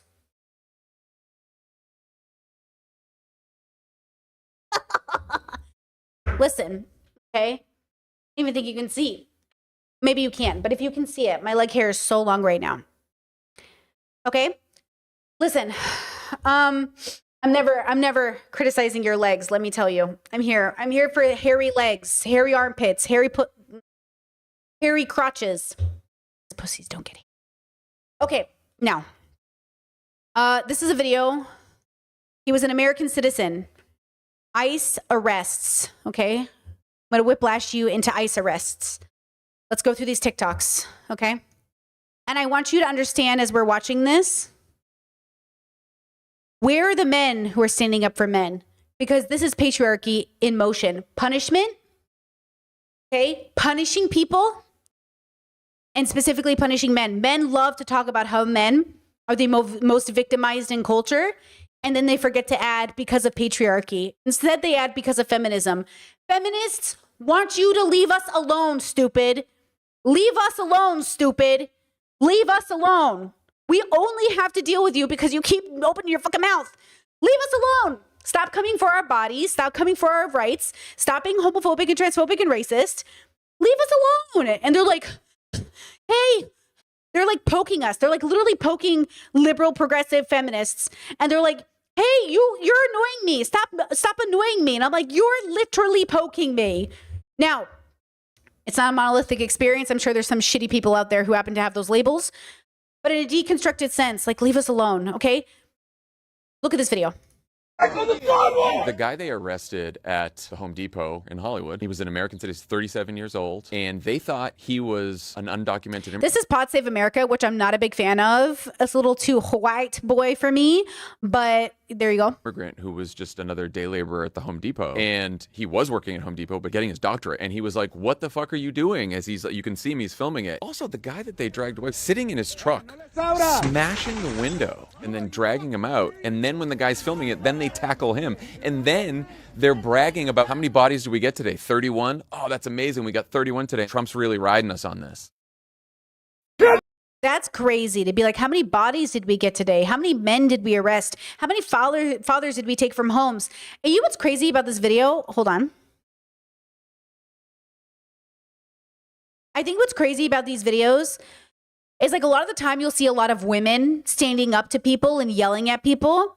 And I've been told from men that it's better for the women to speak up, because if a man does it, the other man will react in violence more likely than if a woman screams. Because the man will push the woman out of the way and say, like, you're weak, fuck you. And this is specifically Bubbles. And so it's almost better for women to stand up and protest. But then we end up doing that. We end up doing all this emotional labor. And then the men aren't doing it. They're not pulling their weight. And why are they pulling their weight? Because they're afraid of other men. And yet they refuse to be liberals or progressives, specifically deconstructed people. Like, you're so afraid of other men, but you're not helping us understand that the patriarchy is forming you this way. And that's what's so frustrating to me is like, so we agree, like, it's bad. Then why aren't we doing something about it? And it's because they don't like the way it's packaged. And this is why I say humans are stupid. Like, humans are genuinely so dumb that if we don't like the way it's packaged, we're not going to do it. And I say this as somebody who suffers from incredible PDA, who like will not do the right. If you come to me with an issue that you think is important, if it triggers my PDA, I will reject it, even though I know it's the right answer. So I say this as somebody who knows that. But you know what I've been working on since I realized that was the problem is I've been working on it. So now what's the joke in the chat? Hey, Britt, don't mean to trigger PDA, but maybe you could look at this. It's, you know what I'm saying? Right? That's how Brittany speaks will never get through to men. And I do it on purpose. Because I think the men who do watch me are smart and awesome and deconstructed. The men who do watch me, and a pretty good amount of men watch me, by the way. Like 30% of men watch me. That's pretty good. Like, great. That's fucking great. Like, love that. If you watch me on the regular, especially, if you're a dude who sits in my audience on a regular, I love that. But that means like you are literally so secure in yourself. You're probably pretty smart because you literally are able to like see through the language and understand what I'm saying. I really do believe that. And I think it shows because they're not sitting here in my chat being like, but bigotry, insert bigotry here. You know? Okay, next video. US born teen detained. This was the moment Border Patrol and Florida Highway Patrol officers detained a U.S. citizen while conducting immigration enforcement. Kenny Linez, an 18-year-old high school senior, was on his way to work as a landscaper with 2 other co-workers and his mother, who was driving. I got rights to talk, bro. You got no rights here. I do. Illegal, brother. Get up. I was born and raised here. As a U.S. citizen, you hear that from an authority figure. What goes through your heart, through your mind? I don't know, like, it hurts me hearing them saying that I have no rights here because I look like Hispanic. The video comes as Florida will deputize more than 1,800 additional law enforcement officers to conduct immigration operations as part of a statewide crackdown. No resiste, no resiste. They were pulled over for having too many people sitting on the front seat of the car. 2 passengers were undocumented. Officers deployed a taser. What am I doing? Hey, Kevin! We're not resisting, we're not committing any crime to, run away. Linez's phone keeps rolling after he is detained, capturing this exchange between the officers. I'm starting to resist more now. We're gonna end up shooting someone. Just remember, you can smell that They said we're going to end up shooting some of them. too with a $30,000 bonus. Or just remember, you can smell that too with a $30,000 bonus.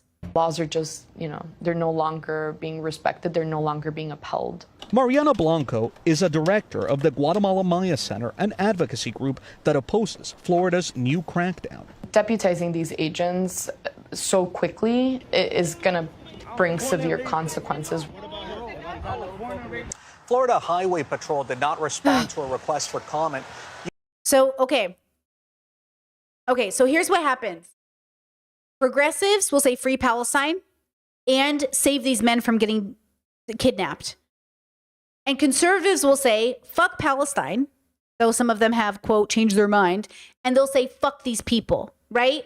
Asmund wanted to go on for content, right? Chad says Asmongold said he wanted to do a ride-along with ICE deputies. So conservatives will be like, fuck these men, fuck Palestinians. And they'll look at progressives and or people who are left-leaning or more progressive than being conservative, and they'll say, why do you care about these people? These people are probably misogynists. They're probably bigots. Yeah, and an injustice is an injustice. And this is why I say pay attention to who and how you are, engaging in this behavior. Remember, innocent people will be attacked. The fact that we know for a fact that innocent people are sitting in prison and everyone is being so casual about it, that's all I need to know. Innocent people are in prison. That's the craziest thing about these Republican Christian and Catholics. Y'all's God got literally falsely imprisoned and then got the death penalty unjustly. And you're sitting here like, what are you going to do? And maybe they think it's a part of the sacrifice. Maybe they literally think it's like a part of the idea of saying, they made the greatest sacrifice or something. Maybe there's a reason. God put them there for a reason. There's something really disgusting, right? Chat said innocent people are in Trump's alligator concentration camp. And I know one of my patrons specifically requested that I talk about alligator Alcatraz. And I think it's so important. I think I'm going to try to tackle that next week, maybe in more detail. But I'm still learning about things. And it's hard because there's so much going on. It's overwhelming, which is why we go back to philosophy. Because I get overwhelmed with all of the different things happening on the planet. It's so much, guys. It's so much. So what do we do when we feel overwhelmed? We lock in and focus on what we actually need to pay attention to, which is philosophy, the why. Okay, here's my little why. Why is this happening? And now, if you're in the political bubble, you'll say it's happening because of X policy here and X power here and X military thing here and things that happens. No. This is not why anything is happening, except on the micro. This is micro. This is zoomed in, which is fine. That makes a lot of sense. But why encompasses all of the universe? We're not zooming out enough. And it's absolutely killing us. We cannot solve problems by doing this. If this is the only amount of the world you see, you are not going to understand the problem. You need to make sure you zoom out so you can see everything with clear eyes. You can get a clear picture. All of us do this. We all do this. This is the only thing. Okay. Hello? So politics has a place because people engage in it, but you exist outside of politics. You even exist outside of your bodies, your gender, your concepts, because again, all of it is through perception. You wouldn't even understand you had a body unless evolution gave you the processing ability to process you had a body. Like everyone says, oh, you know why not human animals and non-human animals are different? Because we understand things. Well, I guess not that much. But yes, your brain does understand things. So start using it. Start using it. If you want the social credit of saying you use it, you don't have, listen, I feel like men with good intentions are more dangerous than men who have no drive, because at least the men who have no drive don't end up hopefully interacting with the world unless they're on the internet. Sometimes I'm like, y'all need to stay home. You know what I'm saying? Stay home and leave me alone. Another video. Juan Carlos, an undocumented immigrant from Mexico, lived in the U.S. for 19 years, taken.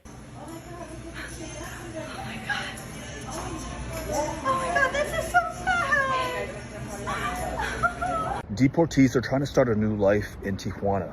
We met Juan Carlos, who stopped at an LA area Home Depot on his way to his construction job. He said, as soon as I saw them, I tried to run. Intenté correr. Yo corrí. Cell I phone ran. video captured his arrest by ICE. This is me. This is the federal, the ICE. Los Ángeles. Los Angeles gave me many things. Me dio muchas cosas. Me dio oportunidades. It gave me opportunities. Me dio otra clase de vida. It gave me another kind of life. He's literally getting emotional. Juan Carlos lived in... And look, I don't know if this man is a good person, right? Like, listen to me when I say this. I do not know if this man is a good person, but what they did to him was not right. And why can I hold these two thoughts, right? Now, some people will say, you came here illegally. That's how I know you're not a good person. But I know for a fact that not filling out paperwork does not have anything to do with you being a good or bad person, right? Like, there's just no way. Because I think, we've all done paperwork sloppy. We've all missed a deadline. Like, paperwork is very easy. But also they'll say, oh, but he knew he was illegal and he came here. Yeah. But like, okay. And like, yeah, maybe I think you're irresponsible. Maybe I do think like there should be things that I guess I can see in some ways. Like, yeah, I think like if you're undocumented and like you're having kids, that's kind of an interesting decision because like you could get deported, which we've seen. But also I think most of you shouldn't have kids because I don't think the world is healed enough to have kids. So why am I targeting undocumented people when like you're documented, but you also shouldn't be having kids? It just feels like, what does being documented matter?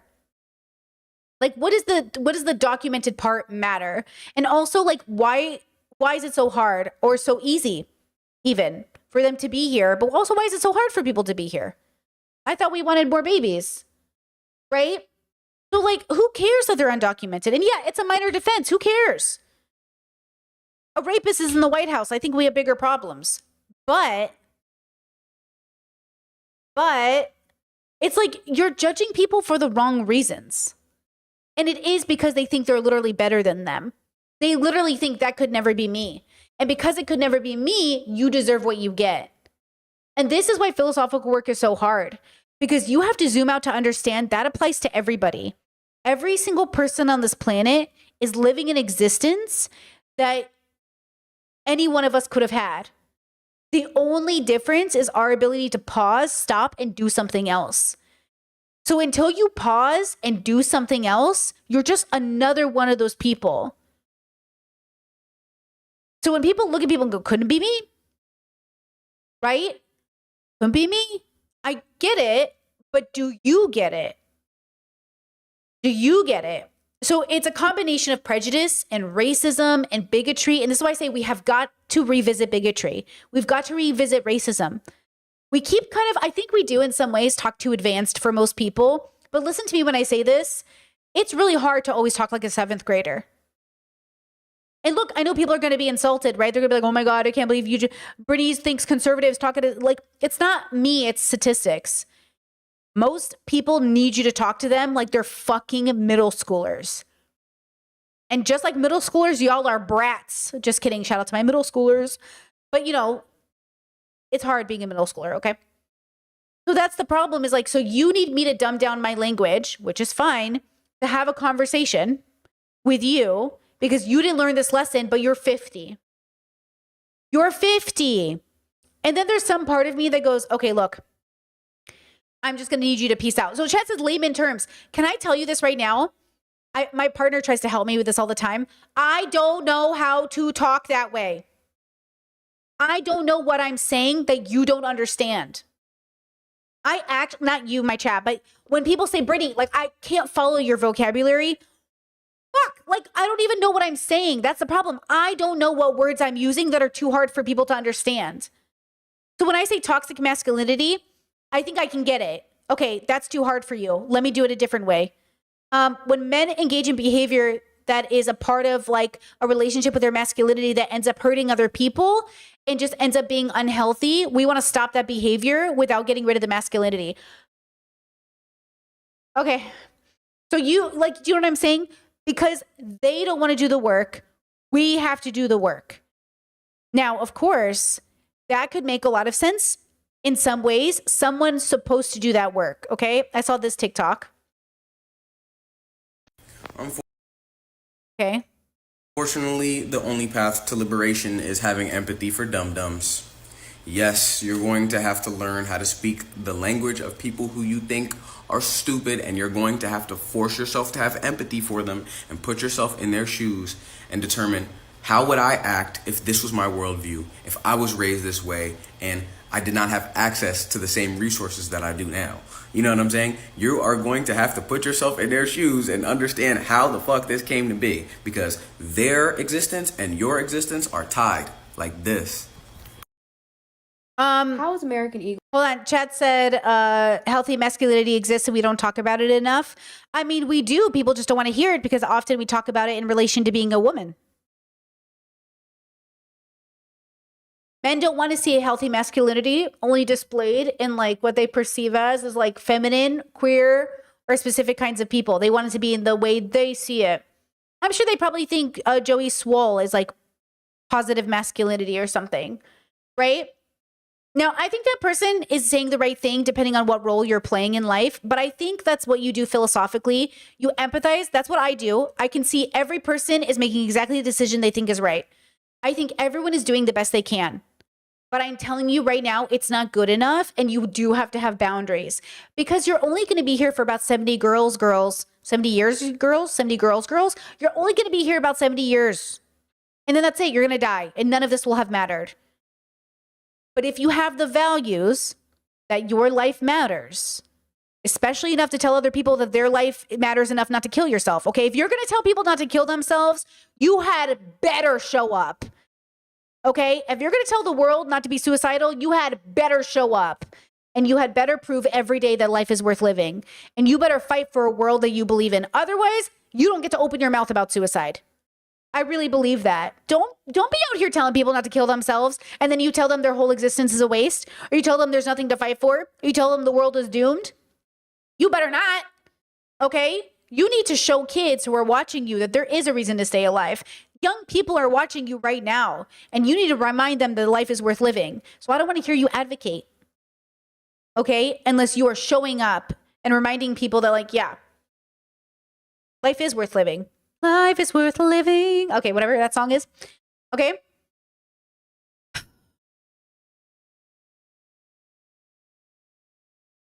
Discord said, would you ever do a 101 stream for gender, but maybe that's more of a podcast? Okay, I don't know how. Without prompts, I don't know what's 101 anymore in a real way. Because I think as a content creator, my work is like, I'm not a teacher. I'm just a girl who's sharing her special interest. I don't know what would qualify as 101 or not 101. Isn't that, like, I actually don't know. I talked to my partner about this because they were like, can you just go to school so you can become a teacher? No, I don't want to become a teacher. But also, I don't even know what that looks like. Like, I don't know what is like 101. Like, I don't even know, because I'm so, you know how you're in your own bubble and you forget like what people don't know? I'm kind of there. Like, I don't really know what people don't know anymore. You know how rich people get too rich and they don't know what it's like to be a poor person? Yeah, I'm kind of there, but with knowledge. I am. I'm disconnected. I cannot even fathom that you're living in a world where like you're disconnected until I'm faced with you. You know what I mean? Like when I'm faced with them, I get it and I get the reminder of the bubble. But if I don't have the prompt, then I don't actually know. You know what I'm saying? Like I need them to come to me in my chat and be like, women suck and shouldn't work. And then I'm like, oh yeah, people believe this. I can hold your hand while I explain it to you. But if I have a progressive audience that's like, hey, can you explain this? And I'm like, from a progressive perspective? You know what I mean? But yeah, that's why sometimes I do think it would be good to interact. I think that's why people do interact with people that are like, quote, conservative, because they give them the ability to show off how much they know. If, you know what they give them the ability to like explain how they got there. If that makes sense. Chess said, I'm thinking about this a lot because I think of the ways to explain it to my dad. I think the dilemma is like, I think the problem is like when I do that, when I try to think of the fantasy of explaining things to my family, I can't, because my family doesn't let you speak because they think you're you. My family they're not the kind of people that like have the ability to look at their siblings or friends as like people who know stuff. You kind of like, not about stuff like this, not about gender. Like maybe if they're like queer, obviously, but not if they're like conservative. Like the conservatives, my siblings will just look at me as like my sister or like their sister. So when I think about teaching a stranger, it's much easier to talk to a stranger because a stranger doesn't have the baggage of you being their family. Does that make sense? Chet said maybe compile some questions for future prompts. I think these are all really good ideas, guys, but I think the dilemma you're probably not understanding from my perspective is like, I need someone to have the conversation with or to have the video prompt with, but why would I be doing it? Who's it for? Is it for you or is it for your family? So if I start making 101 gender stuff, who's going to watch that? It would be a completely different audience than the one I have here. Like if I make content for people who don't know stuff, then people who don't know stuff are going to join our chat. And then it's going to be back to 101 again. And I was already there as a content creator. Like my content is growing with me, right? So though there are opportunities to get people back into 101 stuff, if I make 101 content, do you know what I'm saying? So I think that's the problem is like, I don't know, girl. Like, I don't know if I really want to, what is a vagina? What is a vulva? What are boobs? It's like, people who do sex education and they just do the 101 stuff. Then I get teenagers watching and teenagers don't watch me. You know that? Fun fact, minors do not watch me. But you know who's looking up those questions? Kids. Adults are not Googling. Adult people do not care. And do you know why? Because the content's out there and they're not finding it. Why would I make content for adults who don't want to watch it? But I hear you, but I don't want kids in my audience. And if I start making 101, like, what is a trans person? I'm just going to have kids back in the audience, And I don't want kids in my audience. But hey, this is a great example of bubble differences and the difference between being a creator and an audience member and why as creators we do different things. Like, I'm not trying to have kids in my audience, Okay, with that said, let's watch these TikToks. Are you ready? Like I said, Whiplash, they're all very different, but let's have conversations about them, okay? Let's start with this one. So this is Jordan, airdrops humanitarian aid to Gaza.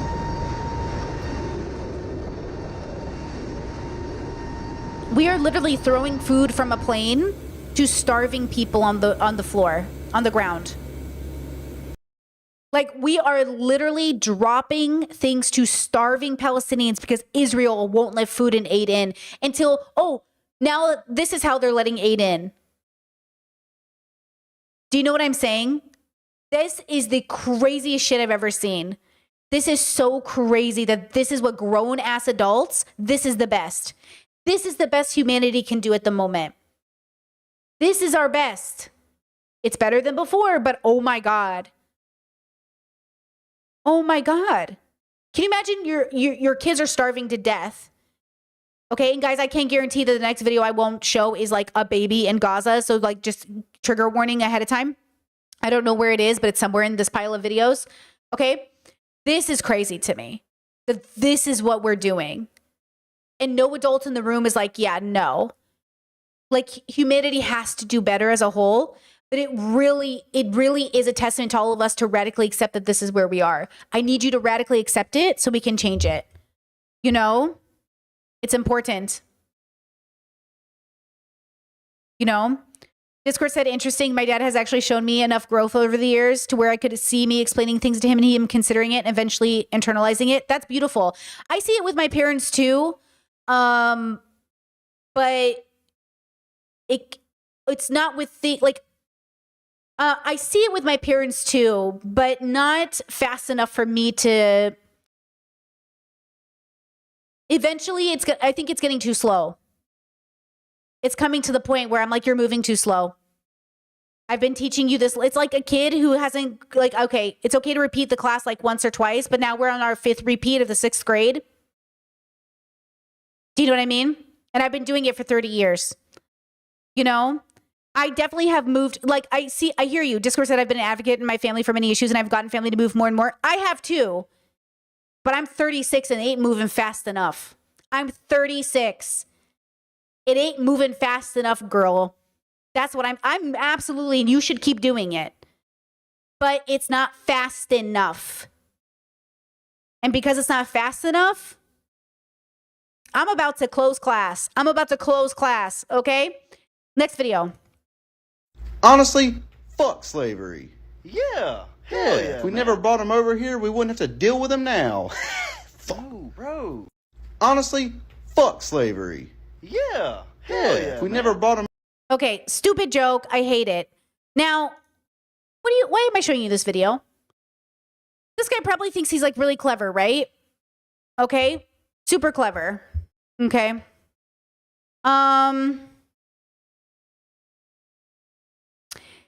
And by the way, nothing I'm saying about my family is about giving up on them or not being available to them. It's about not doing emotional labor at the expense of myself kind of thing, which I don't think you should do either, by the way.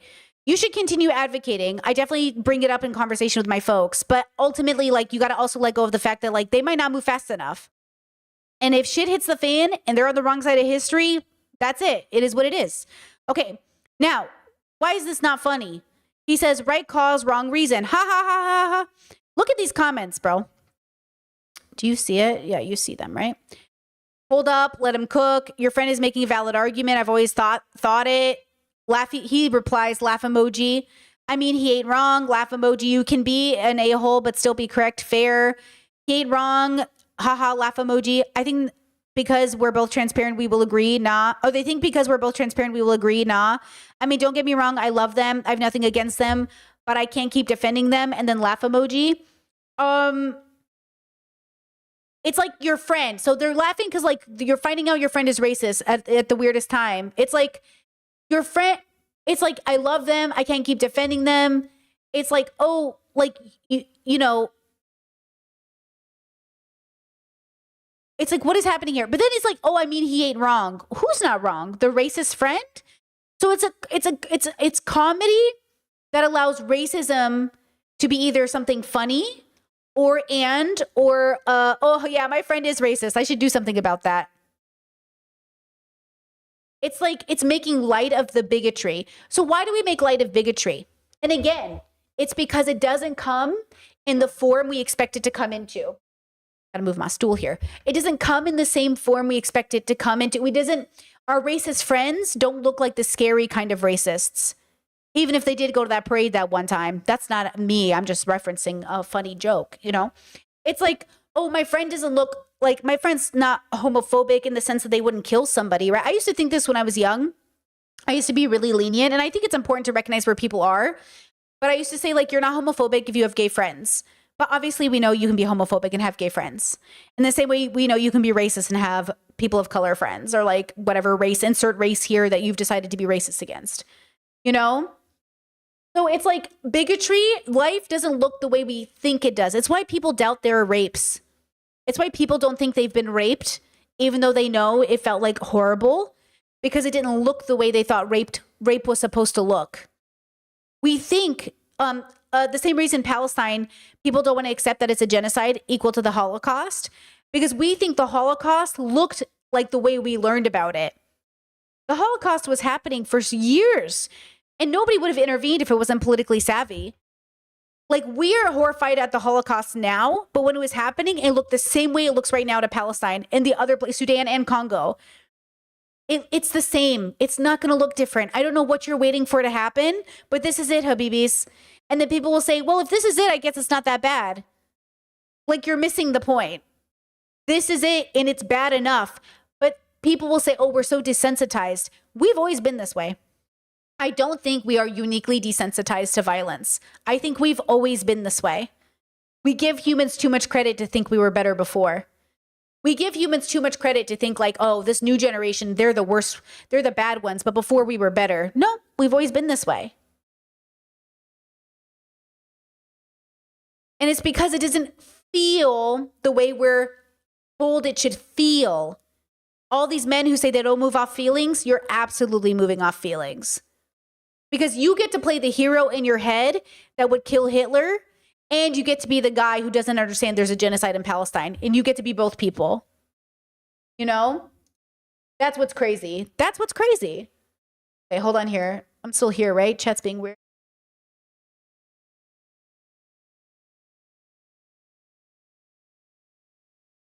Okay, next video. Graphic content. Warning, warning. Palestine, graphic content. Starting this past Sunday, Israel's military has paused fighting for 10 hours each day in Gaza's largest population center so that more food aid can get into Gaza. Limited aid supplies were delivered into Gaza through one open land crossing. Some aid also came by airdrop, a method humanitarian workers criticize for being inefficient and dangerous for people. Can you imagine? This is how we're sending food to people. What is this? On the ground. Here we are talking about the people that turn into savages. They only care about their own benefits here, which is to survive this hunger. Aid organizations under the United Nations and the Norwegian Refugee Council say the aid Israel is letting in is a drop in the ocean of what is needed to make a difference in hunger levels in Gaza. And doctors warn the damage to children's bodies in Gaza after months of hunger is already irreversible. Young children can suffer lifelong organ damage and neurological effects when put through prolonged hunger. This war is targeting a generation of children who are below 3 years because the central nervous system is nearly composed in this 3 years. The UN Food Aid Program says one. Focus on that. They are targeting the children. They are targeting future Palestinian life. They are making it so a whole generation of Palestinian kids never get to be adults. It is absolutely on purpose. It is absolutely a strategy. They think their kids are less important than their kids. Like, these kids are less important than their kids. They are absolutely wiping out a whole generation of kids. Imagine you go to school with a group of kids and somebody comes in and wipes out all of the kindergartens to fifth graders.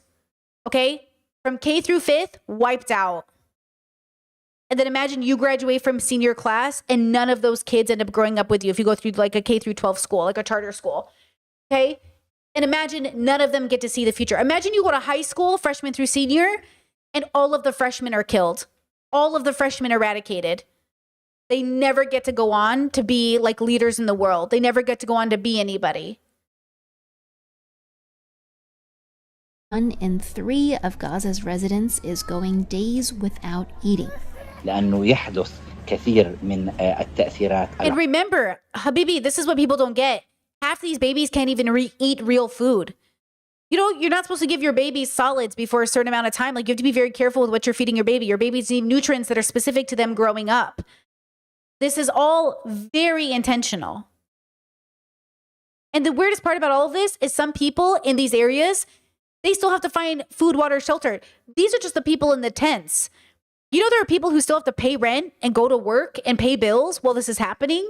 It's the weirdest, most fucked up like concept of reality. Because you think it's it's like a zombie apocalypse, a free for all. That's not what's happening. That's not what's happening, girls. They're not in Palestine in a zombie apocalypse. They're literally expected to go on with life. Life's not over. They're expected to somehow pick up and just do life again. عكسية على الجسم وخاصة على الأعضاء الحيوية مثل القلب والكبد والدورة الدموية. Hold on, I'm going to read the subtitles of that. Heart, liver, blood circular, the organs that are being impacted the most. Heart, the liver, and the blood circle are the organs that are going to be impacted. So these kids are being like targeted to it. I think this is absolutely a target. Like there's no way they're not thinking about wiping out the youth. The youth is so important. Babies are so important, right? I said, Brittany, how do you face the weight of the world being the reflection of us as a whole, and the weight of being the lack of awareness and empathy? First, I always let my feelings be felt.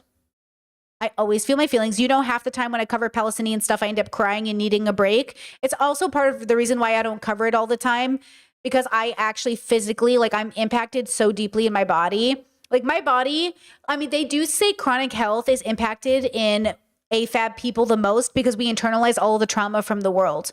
Like we internalize the trauma from our families. There's a reason why that's a theory for some people. And I absolutely feel it in my body. I can feel my body like shutting down from the pressure. And I'm like, stop it. But it's because I internalize it. Like my partner always says, like, I imagine things very graphically and he'll say, stop imagining it. And I was like, I can't help.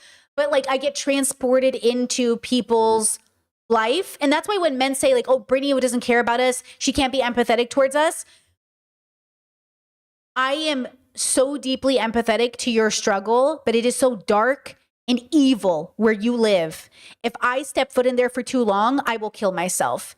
And that's why y'all kill yourselves, because you're continuing to live in a cesspool of your own bullshit. And instead of taking a shower and getting it off your skin, instead you're going to point fingers and blame the rest of us. You're right. When I am deeply ingrained in boy bubbles, I want to die. It is the most miserable group of people I have ever had the pleasure of interacting with. But it taught me so much about my own internalized misogyny. It taught me so much about why I was so suicidal growing up. And it's because patriarchal systems convince us we are worthless unless somehow we are the top of the food chain. And at the same time, they say, you won't be the top of the food chain because we all can't be there. Like we all can't be the top of the food chain. And by the way, when I say boy bubbles, I don't mean bubbles that have boys in it. There are so many great bubbles that exist in the world that aren't about boys because they're inclusive. If you're a boy bubble, it means you aren't inclusive. It means you're literally creating a space where women aren't welcome. Yeah, you're going to start to feel pretty alienated from the world sitting around with only boys because you think people are all about, you know what I'm trying to say. The point is like, yeah, that is the reality of it. And they act like women don't try to commit suicide at equal to higher rates. We just don't accomplish because we have to think of families and our communities. Those studies about men killing themselves more than women does not account for the fact that women are trying to kill themselves just as much, if not more than men. We just pause because we know we have family and friends who rely on us. Women are literally built to be community members. Every time I thought about killing myself, I stopped because of the people in my life. And you are not weak. You are not weak for committing suicide. You are unwell. And I want to see you get better. But I got better by getting out of those male spaces. I got better by deconstructing my misogyny. I got better by realizing like the world's fucked up. The world is a fucked up place. And you are not helping making it less fucked up. You are not helping. You're not helping yourselves. You are not helping others. But maybe that was just my relationship with suicide and misogyny and the patriarchy. Maybe you're all having different reasons, but it is absolutely the same men that blame everybody else for their depression are the same men that claim their mental health is being impacted by feminists. Your mental health is being impacted by the patriarchy. That said men kill themselves because they aren't thinking about others. What the fuck? See, you're hearing me wrong on purpose. You're hearing me wrong on purpose. And you know you are. You're going to be in my chat complaining that I don't have the empathy because you think this is a crazy space, but you're not being honest. You're not listening to me. Mental health is real. Suicide is a real problem. And you are not helping it by not paying attention to the data and why it happens. It happens for a reason. We need to heal the world from the burden we've put on ourselves without blaming anyone. It's not your fault you committed suicide. It's not your fault that you hate your life. It is your responsibility to figure out why. It is your responsibility. Every time I thought about wanting to kill myself, it was because of bigotry. It was because I thought I was never going to be good enough and I was never going to be safe enough. The world is a scary place. And every single one of us has all of our own reasons to feel like failures and like we're not good enough. It is our responsibility to feel good enough and to do good enough by realizing we have a role to play. But it happens through healthy community. It happens with the help of a community. My community absolutely helped me get there, right? That's the thing. We need to work on ourselves. So we have to understand why it happens. And then we can take it one day at a time. But don't tell me you care about suicidal men and that you're not tackling the actual problems that are causing it. Because the American government convinces you to sign up to be a military soldier so you can die for their wars. The world treats men like actual objects. So men treat women like objects because they feel entitled. And then they say, well, because you treat me like an object, I get to treat you like an object. Nobody should be treated like an object. There are so many ways for you to make a better world for men, and you are doing everything but that. And then you get mad that women and LGBT people and everyone else is trying. You actually get mad at us for trying. You think going to the gym and making more money is the solution. What are you talking about? What are you talking about? Going to the gym and making more money, please. Next video. By the way, you can call me the too woke friend, but I found those videos of people like kicking around that robot dog thing, or I think it was like a robot, it was like a miniature robot looking kid thing. And there's like a group of people around it, just like literally like kicking it around. Found that very disturbing. It wasn't the principle that it was an inanimate object. It was the principle that you all had the desire to like bully something and abuse something. And by the way, you can call me the too woke friend, but I agree with him. I actually felt the same way. I think it was Kai Cenat in his stream that I saw. And Kai Cenat hung out with abusers. I didn't watch Kai like a fan, but I used to think nicely of Kai. And then he was just hanging out with all these abusers. Chris Brown and all these shitty rappers, all these shitty men, all these fucking misogynists on his stream. Boo. And that's the stream I saw where he was like kicking the robot and being rude to the robot. And this is the part that men are suffering from. You need to learn to treat your things nicely. My dad used to say, treat things nicely. We worked really hard for them. That's the other part of Kai being so super rich and getting this super privileged robot. It's a very expensive robot, right? Isn't like 6 figures or something? And he's just kicking it. You know, he's just abusing it. It's like, what are we doing? You're so annoying. You're so annoying. He brought on who? Kristen Rock. I don't know who that is, but if they're a misogynist, we hate them. Thank you. July is Disability Pride Month, and this year marks the 35th. Okay, this is a really interesting video we're going to jump into. It's just a few minutes long because as a disabled person myself, who's newly disabled, it is such an interesting change of, it's just so interesting. Like my whole life is different. And you know what's crazy is how many things are a benefit to all people, disabled or not, like sidewalk ramps. You know, we all love a sidewalk ramp, but who do you have to thank for that? Disabled people, you're welcome. But like, what a great invention. Moms with strollers, dads with strollers, parents with strollers. You know what it's like. Wagons, roller skating, skateboarding. We love a sidewalk ramp. You know what I'm saying? So, you know, we forget though of how like, the thing I learned, you remember that thing where you put it around your waist and it becomes like a chair? It was like a weird leg thing and you would sit down and people are like, this is so stupid. You're so lazy. I can't believe you want this. It was actually made for disabled people, but disabled people don't have the money to fund the products they need. So they have to sell it to the regular population for it to go viral enough for it to actually bring down the cost for disabled people. So that's why we normalize things for disability. So people will actually manufacture and make them. Because remember, living under capitalism means they don't do it for the right reason. They do it for money. Living under capitalism means they will not actually do things for the right reason. They will only do it for money. Process that. anniversary of the Americans with Disabilities Act being signed into law. The ADA was a hard-won triumph, but activists were willing to risk the entire thing on an 11th-hour fight to remove the homophobic Chapman Amendment. Welcome back to Yesterqueers. My name's Amanda, and I'm a public historian of queer history. Two pieces of context that you'll need before we dive in. The first is that the ADA has an outsized impact on the queer community because the queer community has a higher percentage of people with disabilities than the general population. Today, about 1 in 3 members of the queer community report having a disability compared to 1 in 4 members of the general population. The second is that when the ADA passed in 1990, the United States was still at the height of the AIDS epidemic, and homophobic misinformation dominated the mainstream narrative about HIV and AIDS. The creation and subsequent passage of the ADA is a fascinating study in both the power of organizing and the mechanisms of government. But the basics are it passed the Senate, and then it went to the House, where it got ripped apart and debated for months before finally passing with several amendments, including one proposed by a Democratic congressman from Texas named Jim Chapman. The Chapman Amendment would have permitted restaurant owners and other employers to remove employees with HIV or AIDS from food handling positions. It was supported by the National Restaurant Administration and the National Federation of Independent Businesses, among others. And although supporters admitted that there was no medical evidence that HIV could be transmitted through food handling, Rep. Chapman said, and I quote, "The reality is that many Americans would refuse to patronize any food establishment if an employee were known to have a communicable disease. Damage to the business can be severe and could cause the loss of all the jobs of the employees that work there." Chapman declined to explain exactly how Americans would know that someone handling food at a restaurant had HIV or AIDS. In response to the amendment, Congressman John Lewis gave an impassioned speech on the floor in which he said, "I rise in strong opposition to this amendment. 25 years after the passage of the major civil rights legislation of the 1960s, we are still hearing the same tired arguments that were used to justify segregated restaurants. They have been dusted off and used again to defend discrimination." The ADA passed the House with the Chapman Amendment. That is so important. Pay attention to that.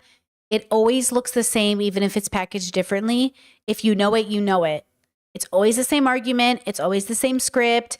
And that's why we have to be careful with our own anger and desire for justice. Make sure we're seeking justice in a way that is wise, in a way that is helpful, right? And I'm going to go back to that question, chat, that you asked me about not feeling burdened and like suffocating under the weight of the world, because I'll have something to add to that. On May 17th, 1990. The coalition of activists who'd been fighting for the ADA for more than a decade at this point could have just let this go. Compared to the entire population of people with disabilities in the country, the number of HIV-positive food handlers was negligible, and activists were looking at a guaranteed victory. The Senate would pass the bill with its congressional amendments, and President Bush had already publicly committed to signing it. Any pushback in that moment could have scuttled the entire ADA. But pushback they did, and hard, determined to stop the bill's passage in the Senate unless the Chapman Amendment was removed. More than 300 groups and individuals went on the record to oppose the amendment, including the Secretary of Health and Human Services. Activists even demanded a meeting with President Bush to ensure that the bill would cover people with HIV and AIDS equally. Tim McFeely, who was the executive director of the Human Rights Campaign Fund at the time, was in that meeting in the Roosevelt Room and was quoted as saying, "I will never forget their principled stand in solidarity with this small segment of HIV-positive workers. So much was at stake for them, and the White House was not responsive to their position." The pushback caused a 2-month firestorm around the bill, but disability activists were eventually able to convince Republican Senator Orrin Hatch to propose a substitute amendment that required the Secretary of Health and Human Services to come up with a list of contagious diseases that could be communicated through food handling. HIV was not on the list. The Senate passed the Hatch Amendment on July 11th, 1990, and the House accepted the compromise language, leading to passage of the Americans with Disabilities Act without the homophobic Chapman Amendment. President Bush signed it into law on July 26th, 1990. That's it for today. As always, more information.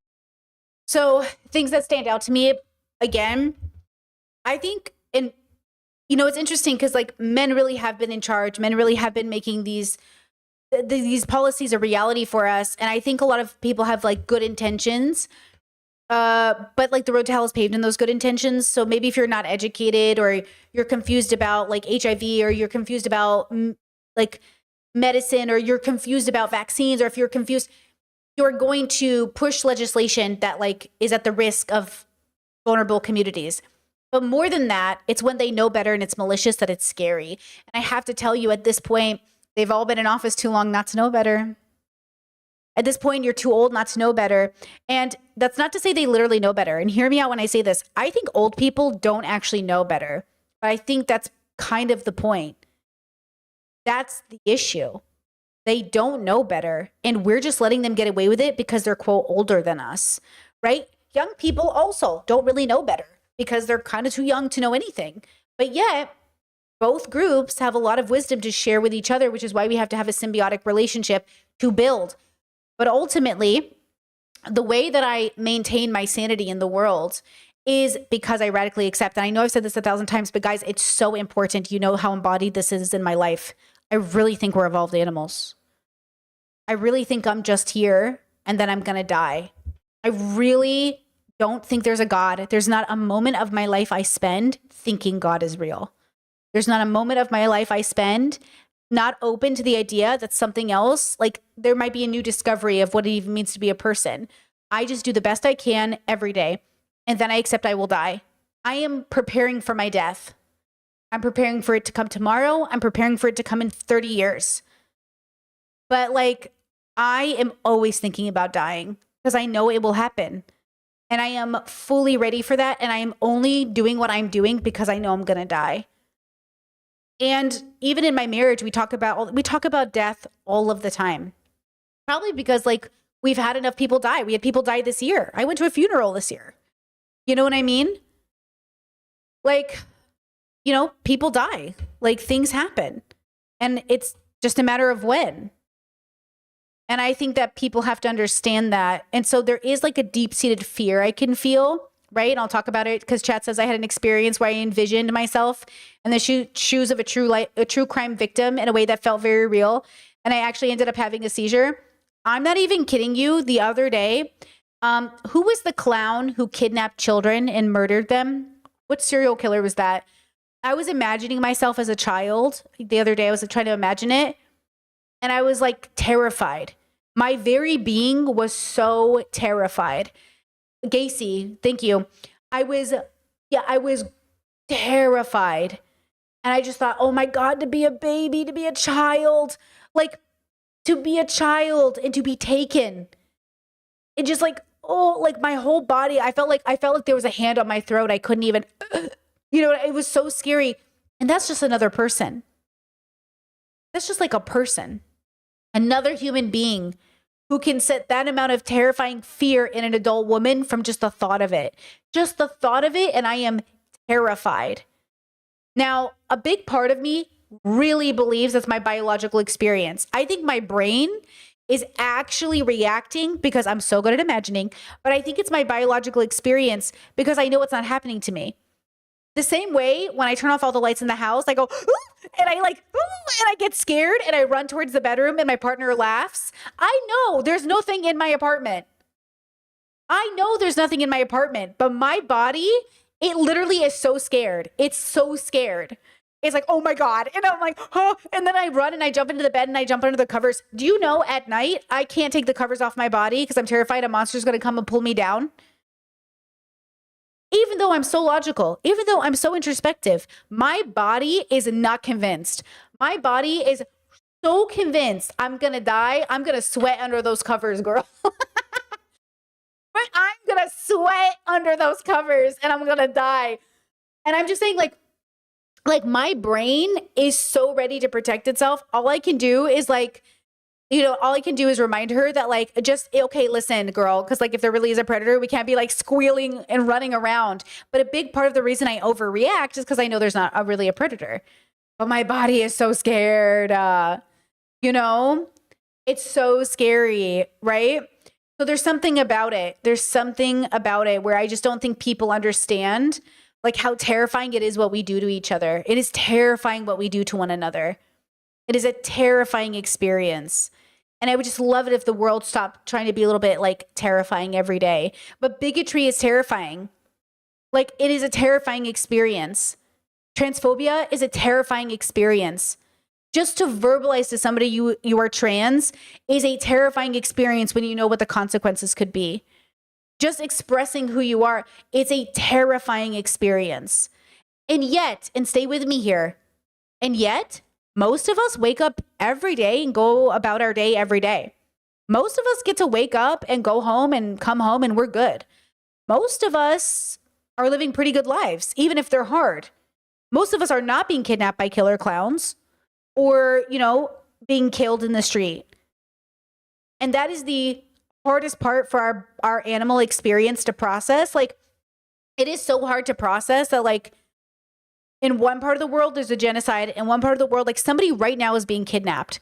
Like, someone right now is in a basement hoping somebody finds them. Somebody right now. And, like, that's just the weird. So, you know, when I say, like, make sure you know who you are in the story, it will free you from the burden of being squished under the pressure. It will also keep you ready for the inevitable. Like, I try to remind myself that, like, this is why that kid in Gaza that Hassan interviewed said, I don't know why Americans talk about being depressed. You're so privileged. He's right. But yet he's 16, so he's young. He's saying, where's your humility? He's saying, where's your humility? He's 16. I'm not going to hold him. He's in the middle of a genocide, okay? The wisdom of that is, he's right, we need more humility. But the answer is not to say Americans can't be, or the West or anyone else can't be depressed. Depression doesn't care if you're in a genocide or not. But it does allow us a tool to be a little bit more humble and be realistic about our problems. So one of the things that helped me personally was to really categorize my problems and to make sure that anything that I thought was a problem, I worked on it. And if it wasn't a problem anymore, I got rid of it. You know? Right? Chat, what are you saying here? Hold on. Why are you saying this? Sorry. Yes, sorry. Trans is always a soft issue. What do you mean by that? What does that mean? Explain it to me. So I can understand the context. But for your sake, so you don't get, you know, you don't become insane, make sure you only take on the burden that's yours. Toto has this really great quote that I'm going to butcher, and from JJK, which is basically like, stop pretending other people's suffering is yours while still being empathetic. You know what I'm saying? Like, make sure you understand that their suffering isn't your suffering, but you still can do right by them by making sure you do the right things. Like, do the right thing, but don't take it upon your life like it's your burden. It's not your burden. You have enough problems, but make sure you do right by those communities or those people. It's like crying as if it's your pain. You can cry for other people's pain without making it about yourself. You can cry for the children of Gaza without making it about yourself. Okay? But you will have your own pain to cry about. Don't worry. Right? You will have your own pain to cry about. And all pain is important pain. I don't compare pain. Actually, I've been doing this for years on my channel. I know it can upset people. I don't compare pain. Because you can't. If you really start to debate, I've tried on my own, I've tried with my partner, I've tried with family and friends. When you try to compare pain, it doesn't really make sense. You know? Like, it only makes sense in certain contexts. So the reality is, like, I don't compare pain. I just acknowledge that we're all in it. We're all in pain, you know? You said, yes, sorry, trans is always a soft issue. It's God-given. We can't choose it. I don't know what you're saying. I can't tell if you're saying something transphobic or not. Just clarify so I know what you're saying. Talk about what the fuck is going on in Sudan, and I think it's very important that we all know about. Okay, is this a good TikTok? I don't know. Sudan is going through a humanitarian crisis with almost 25 million people that are starving based off of the conflicts that are going on in the United States of America will not help them at all. So in Sudan, they're facing a civil war, and the civil war is between the Sudanese armed forces. Tell me if he's factual, because I'm trying to educate myself and I don't know who to trust, but I feel like this is a good one because he has free Palestine comments on his channel and he's not blocking them, which I feel like is the right answer. But wait, chat really said, sometimes I compare to tell myself it could be worse. That's not comparing. Comparing, the way people use it, is to say my pain is worse, so yours doesn't matter. Yours worries less. Your pain doesn't worry less. It worries different. Okay? Your pain is just different. It's not less. When people compare pain, they're saying yours isn't as bad as mine, so you don't get as much empathy. All pain is pain. We react to the pain differently, and that's the point.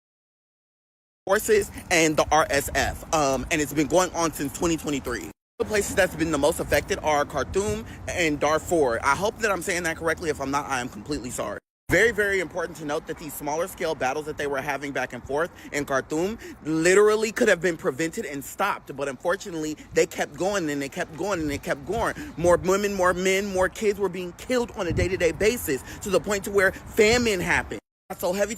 Chat said it's not a civil war, it's a proxy war. Okay, how do we know that? Like, I am so ignorant to this subject. I don't know where anyone's getting their information. The point to where these battles spread over to other regions. I mean, I've heard it's a proxy war, so I think that sounds right because from my understanding of how it's working out, it really is one. But I want to make sure I'm also getting my facts right. Like Darfur, now there's a widespread war out in Sudan. There's almost little to none humanitarian aid coming into Sudan based off the crisis alone. There's also almost 12 million fucking people that are displaced out of their own fucking homes. There's almost 30.4 million people, which is almost half of the population in Sudan, who need motherfucking humanitarian aid, which is basic things like, clothing, water, first aid kits, food, shelter, just anything that we do on a day-to-day and need on a day-to-day basis, they don't have natural and regular access to. So again, remember, we are living in fucking privilege. We're always working in privilege, for sure.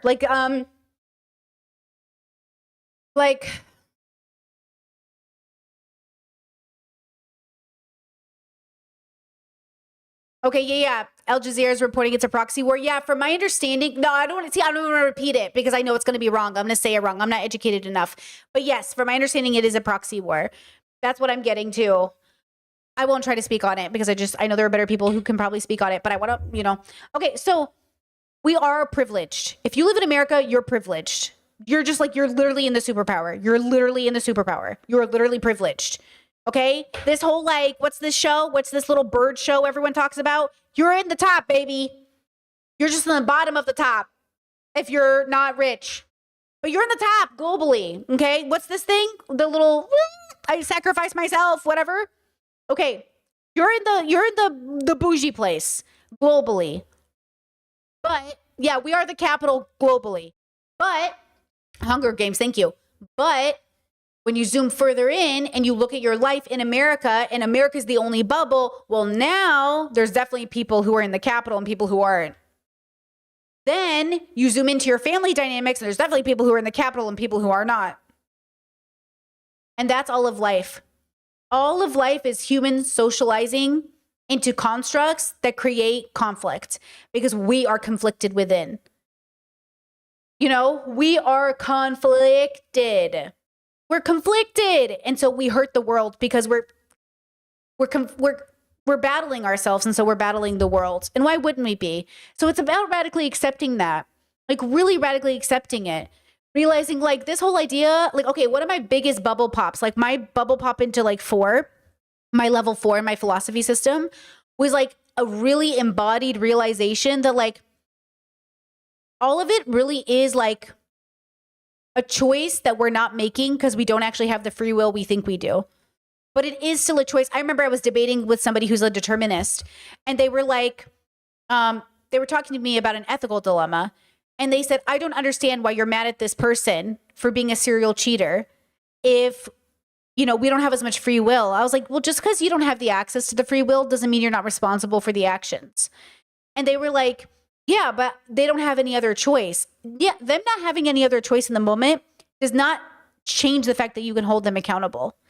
You hold people accountable by telling them, hey, just so you know, you did a thing. Here's my data for the thing you did. Here's why you should do something different. Would you like to do something different? And they go, no, I don't want to do something different. You go, okay, then now that you've been given a choice, though I understand in this moment in time, you might not be able to understand the choice you're making to your full capacity because you're limited by the data you're given. I have to hold you accountable for this action as one energy meeting another, a force meeting a force. And if you don't change what you're doing, you're now a threat to my safety, right?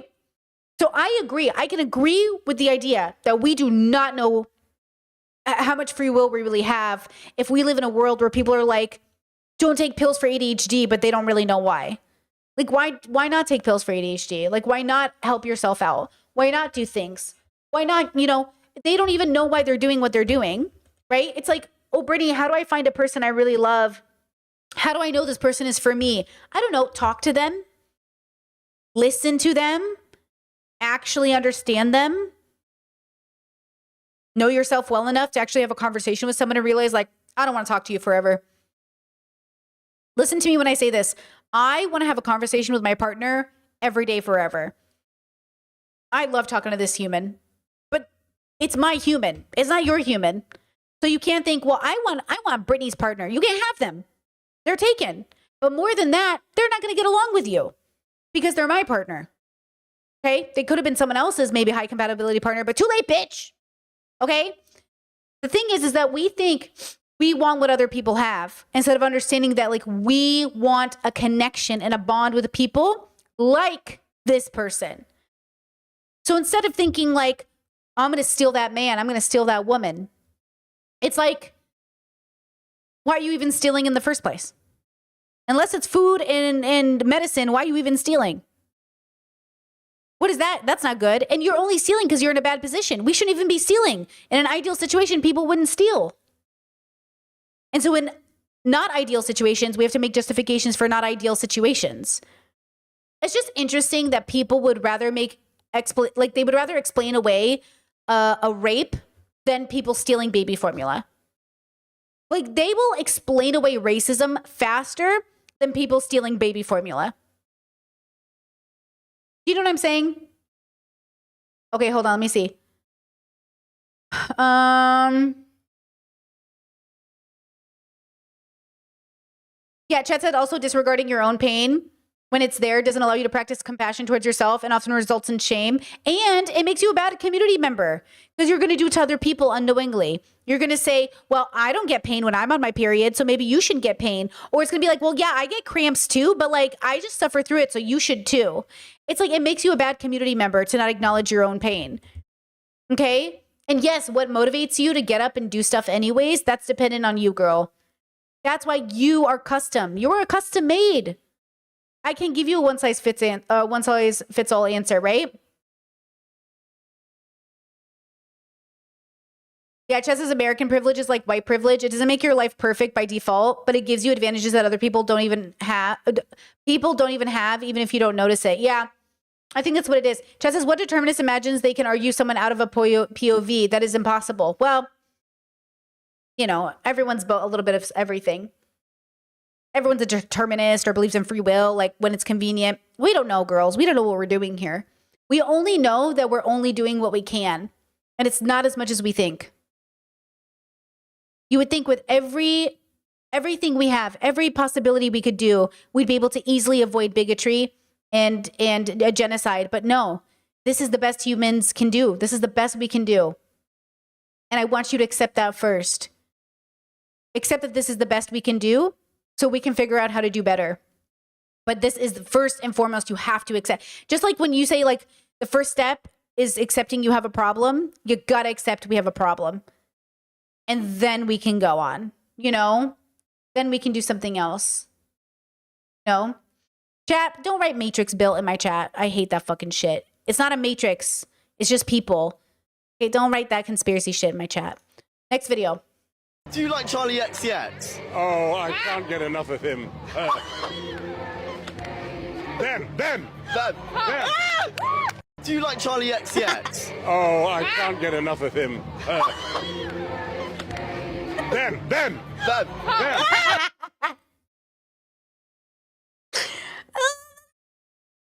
funny. I watched this video like 7 times this morning. I couldn't stop watching it.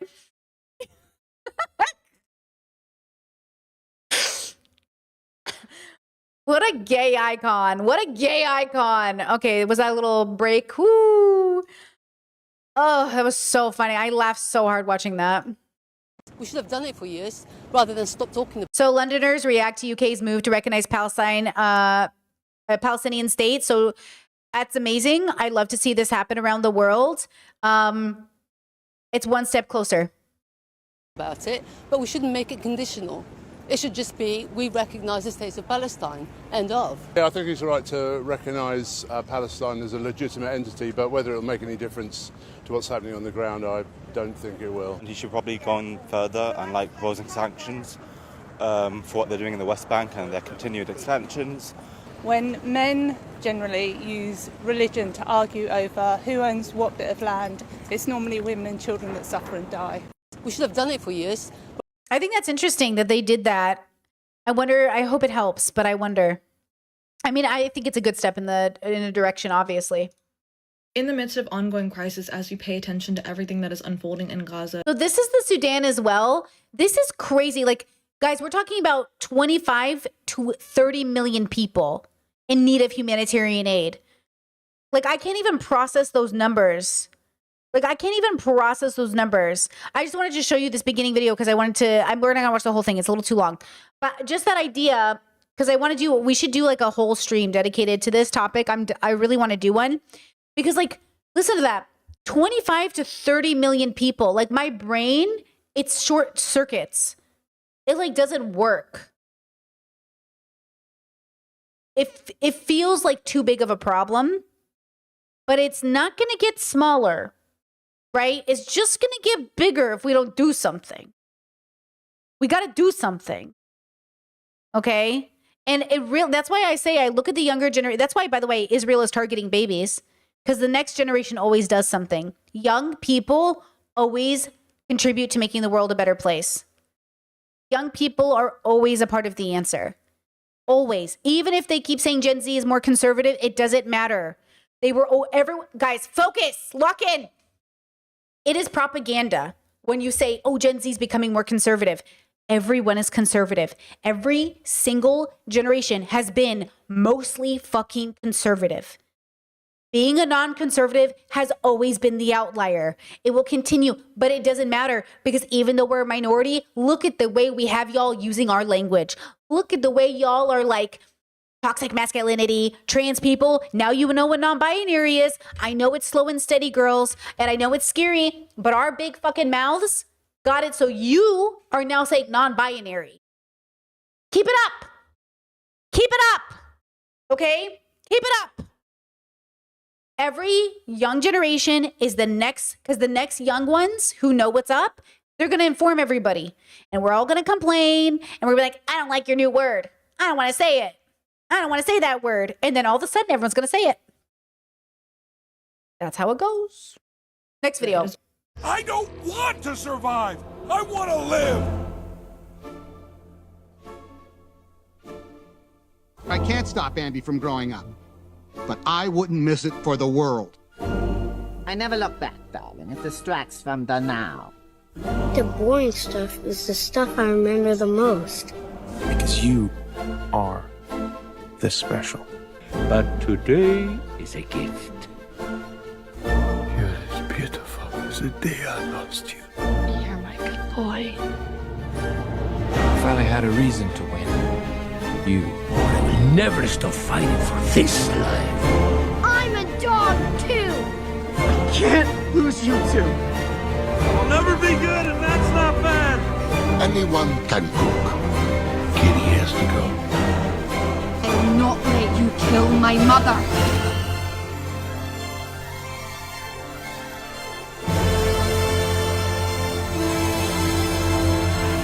Take her to the moon for me. Okay?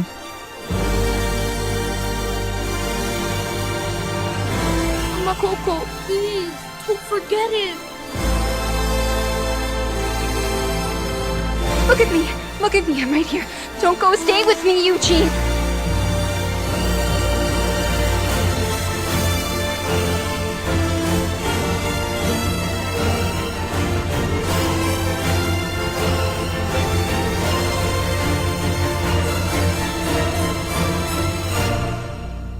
I don't want to survive. I want to live.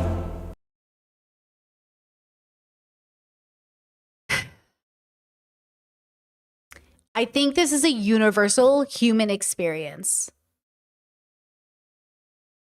We don't want to just survive. We want to live. And no one on the planet isn't having this experience. Every single one of us is. Monsters Inc. left out? No, he was here. Monsters Inc. was there. Also, Reese, I see your comments. You said I am from Sudan and it's sad and it kills me. The UN knows who is causing the issues, but they can't agree that it's the problem. UN views Africa as a war-torn, disease place and helping won't change. It's devastating because this is the part that I want for people to understand. This is the understanding that, like, I know it sounds weird, but it really, like, fundamentally changed the way my brain processes people. Every single person everywhere on the planet wants to live. But because they don't know how, they survive. And survival is what breeds bigotry. It's what breeds resentment in others. It's what breeds jealousy and envy. And that's the problem, right? The problem is that we forget that we're all fundamentally people. We're all just fundamentally living. We're just all fundamentally here. And so it's nice to just like go back to story and go back to who am I in the story and go back to this idea that, like, man, we really just kind of want to live. This is why I say, you know, I love those memes that are like, imagine hating me and I'm just in my room doing this. It's like, imagine spending time hating me and I'm just literally at home watching anime. I understand being resentful of people who are truly, like, you know, doing some stuff, but we spend a lot of time hating people that aren't even doing some stuff. Like the way we pick and choose. So we have to heal that inside of us. Pick and choose your battles and never heal yourself from hate. If you hate somebody right now, heal yourself from that feeling. I had when I'm dealing with somebody who's really, they're like, Brittany, I hate them. I hear nothing but pain. Like when I hear people tell me they hate somebody, I hear nothing but pain. Have you ever heard somebody ugly cry? I hear that every time I hear people say I hate them. To be honest with you, like, you know that fascist that was going viral on Jubilee who's like, I am a fascist. I look at his face and I'm just like, there is so much pain in this man's face. And yet I'm not even going to waste 1 ounce of my breath caring. But oh my God. I used to. I would have in the past spent even a second of my life caring about this man's pain, but I can't. But it's there and it's real and it's palatable. It is so loud on the screen. I almost get nauseous just realizing like how sick everybody is. And it's just like so sad because like that was a baby and that was a boy and now he's a man. And that's the thing, like, I want people to, or individually, I want you to take deep breaths because I know we're in the bad times and just remember that like humans at their core, they want to live. And we need to give people the tools to live, like really live, really get back to those fundamentals of being a kid and like enjoying life and being allowed to be immature and laughing with puppies, right? There's something so important about it. You know what I really hate is those normie videos where it's like celebrities play with puppies. Do you know why I hate it? Because one, those puppies are used as objects and it's not very vegan. And two, they are trying to sell you what actually looks like real living through propaganda and marketing. Real living is having a joyful moment with another living creature, one that is organic and not manufactured, but they manufacture what you should be doing organically. That's why these apps, these dating apps and all these things, they're manufacturing what you know you should be doing organically, which is connecting. And then you feel empty and you're like, why do I feel empty? Why don't I feel fulfilled? Because they're giving you the watered down version, because that's what capitalism is. All of capitalism as a structure waters down genuine anything. It's, Chet said, oh, I thought they put those dogs up for adoption. Where did the puppies come from? Which puppies? Which ones are you seeing? Are these puppies they got off the street and from, like, where are these puppies coming from? What about, do you know those videos of animals eating cutely on TikTok are mostly overfed and abused, like caged animals that people buy because they know they're going to go viral and they're going to make money off of you? Like so many people have gotten in trouble for just buying cute animals to post on TikTok. So they overfeed them, over-cutify them. You're still using animals for, where did they come from? You know? Right? Like, I don't know. I'm just saying. Okay. So I want to give you the ability to manufacture real moments with the people in your life, right? Like with the people in your real life, with your own life, you know? Right? Chat says I'm behind, but instead of doing a 101, what about once a month, a quarter, or doing answering your questions, answering the most questions? Maybe do it on your podcast channel. I'll be real with you guys. I won't make any money. I won't bring in new viewers. This isn't 2010 YouTube where people watch Q&As. Like with peace and love, I still got to pay my rent. I'm never going to make money off content like that. I know it sounds easy, but I'm already working like, I already make like $10 a video. I don't need no help making less money than that. You know what I mean? That's a joke. Sometimes I make good money. Okay. My Donna Briggs video made pretty good money. A couple $100. That was pretty good. But like, that was 40,000 views. A Q&A video is going to get like 1,000 views or less. I'm going to make 7 cents on it.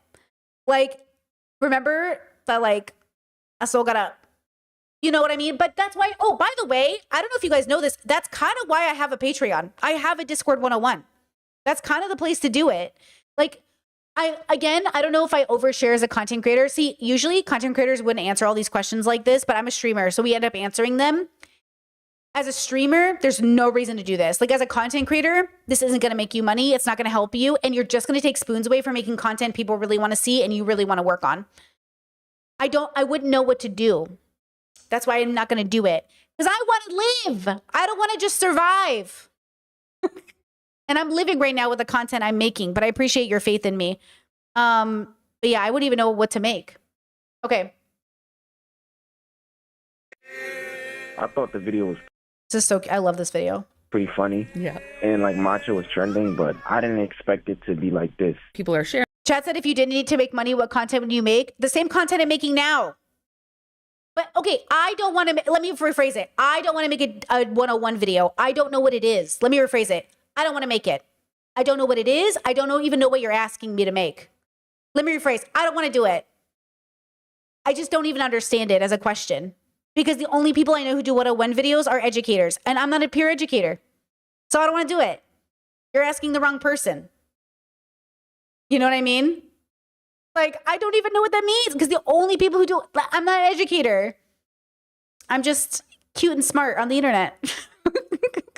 You see a lot of good comments, but with anything online, there'll be people who don't respond well. What kinds of things did you hear? They were saying comments like, oh, when are men going to be the men? You know, they was being like homophobic, I guess, because we're just having fun trying this new thing. People that consider like feminine and girly. Stop. This is such a good video and we're interrupting it with the memes, but I love it. Aliens, thank you so much for the super chat. It says $10 for the 101, so you never have to make it. All jokes aside, I love your work. I love that your work grows with you. Gives me a chance to grow as well and keep it up. Also, you guys, you should be content creators.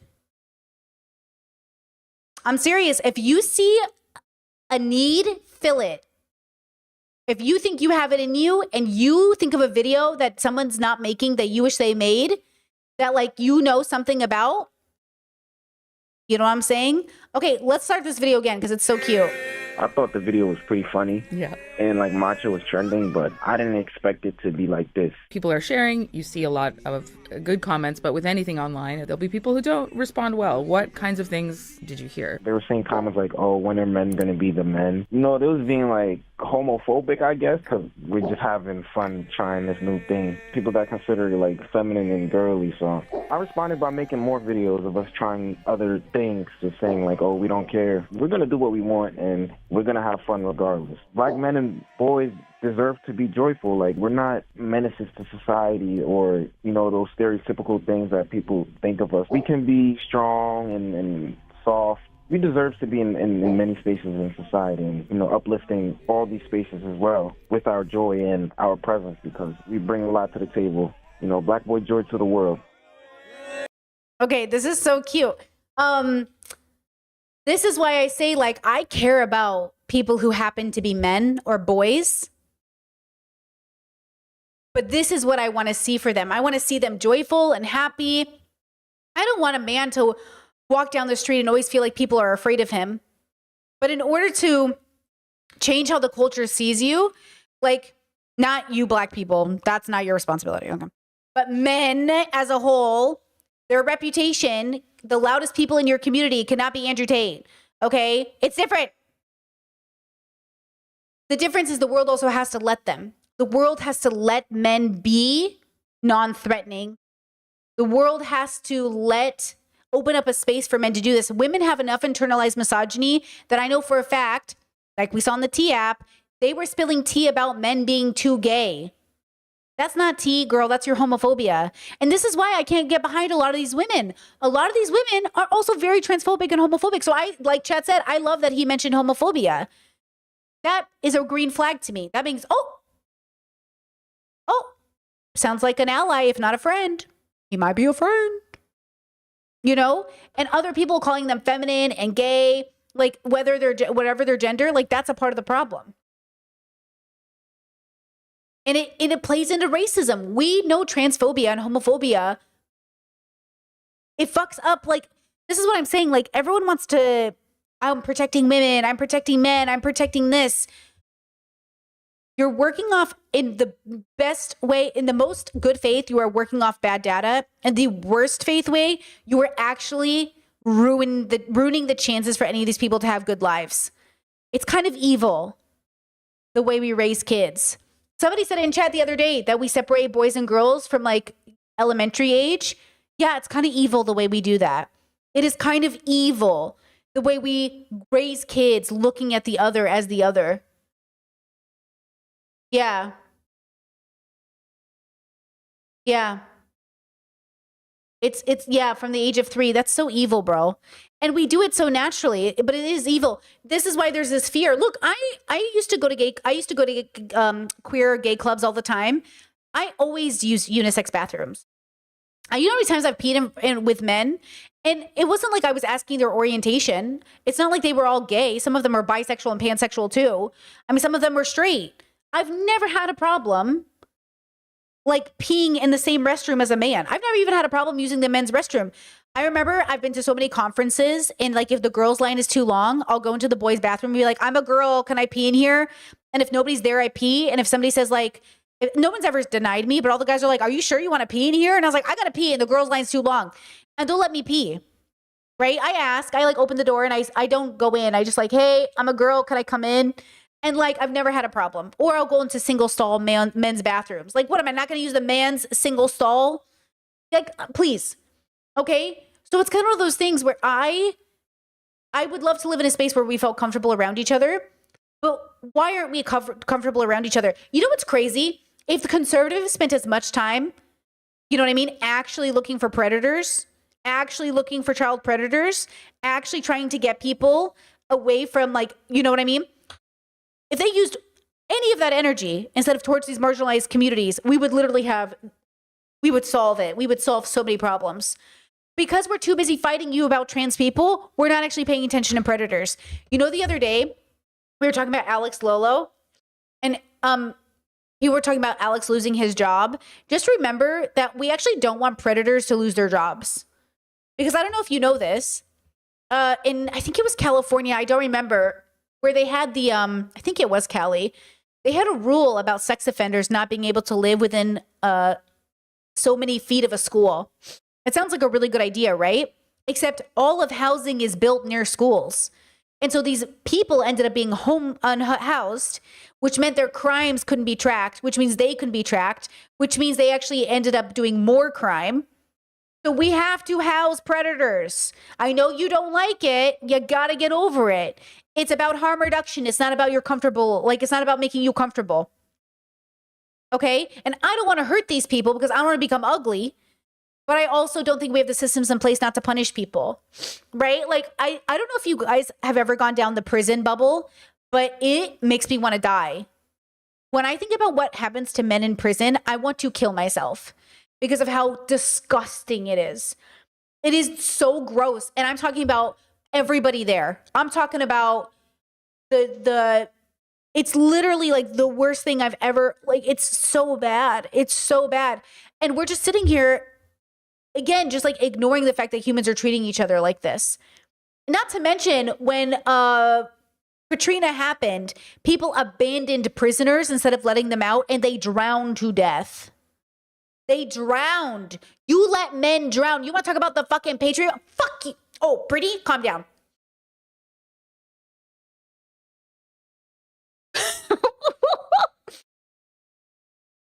Calm down.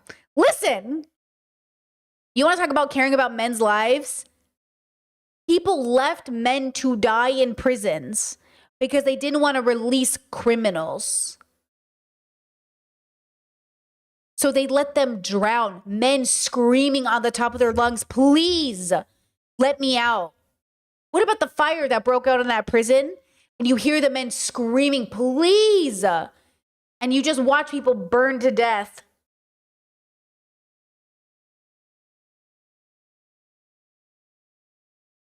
But see, giving even an ounce of my energy to these bubbles is nothing, because it's like it is trying to pour like a spray bottle worth of water on a forest fire, because the people on the other side keep fucking flaming. I can't do anything because I can't do anything alone. We need men to start caring about men's lives. For real, for real. We need men to actually care about men, and not the performative Andrew Tate way. We really make the worst people famous. Andrew Tate bragged about literally taking money from y'all, and you were like, take my money, daddy. Take it. Take my money, daddy. He literally bragged, bro, about taking men's life savings. Ridiculous. All right, next video. Did you guys ever notice We saw that one. Next video. So I like fat men, and by fat, I literally mean fat. I don't mean dad bod, although there's attractive men in literally every size, but I'm saying I like really big guys, like very big. And I recently had a video go like kind of, not really viral, but a little bit, to a trending audio saying, yeah, I like big guys, and it doesn't mean I like ugly people or lonely people. I'm not praying anyone. I just physically find overweight men attractive. And tons of comments as usual are supportive from big guys who are like, I love this and I love you guys are wonderful. But of course there's always tons that are like, yeah, she's lying, she's making this up, she's fooling you, whatever. And I gotta tell you guys something, I actually have proof that I've been a chubby chaser for a very long time. Besides the fact that like I've posted pictures with my one and only boyfriend before we were together 8 years, he was a big guy. Besides that, I'm like, I don't really know how to give proof. Not that I need to, but like how do I even prove this kind of thing? And I was at my dad's house recently, and I found a picture from one of my birthday parties when I was a kid. Now, growing up, the first movie I ever remember watching is Nacho Libre. I did not watch movies as a kid, but I watched Nacho Libre, and I had a huge crush on Jack Black in that movie. He was my first crush ever. First crush I've ever had was him because he was thick and he was hot. That was the start of my chubby chasing, like, you know, that's when I started liking big guys. Anyways, I was at my dad's house, and there was a picture that he had in his office, and it was of my birthday party when I think I was 7 or 8 years old, and it was a Nacho Libre themed birthday party. I completely forgot about it, but it just reminded me, like, yeah, there's my proof that I have been into big guys literally before I even turned 10 years old, and that's it. I know people don't believe me. You guys do not have to, but I found proof from when I was a child. I hate every single part of that video. I hate every fucking part of it. This is not liberation. This is not deconstruction. This is bullshit.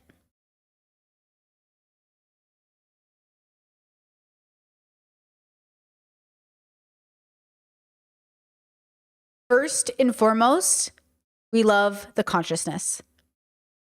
Second, we think about the ways we engage in intimacy between said consciousness. Okay? Comes in all shapes and sizes, in all forms. But identifying as a anything chaser, disqualification. Okay? Disqualification.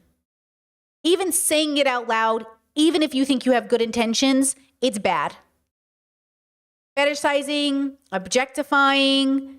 What's the other one? The one where you like it's about race. It's ethnic, where it's like, oh, you're ethnic. What's that one called? See, I don't even know what it's called. There's a word for it though. Oh, why can't I think of the word? Where you're like exotic. Yeah, you're like exotifying. You're like, oh, you're so exotic. It's like, no. Yeah, not good. Don't like it. It's like that kind of stuff is so dehumanizing.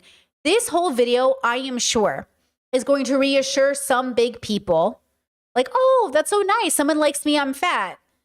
But you are more than your fatness. I would like to get to the point where them being fat isn't the thing. Do you know what I'm saying? Like, yeah, I don't love you because you're fat or because you're skinny. Just love you.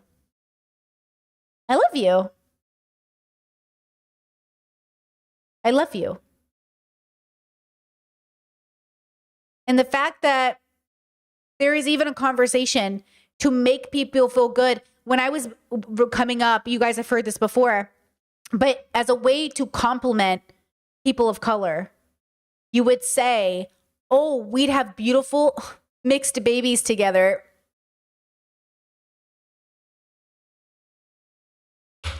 You would say, like, the skin color would be beautiful.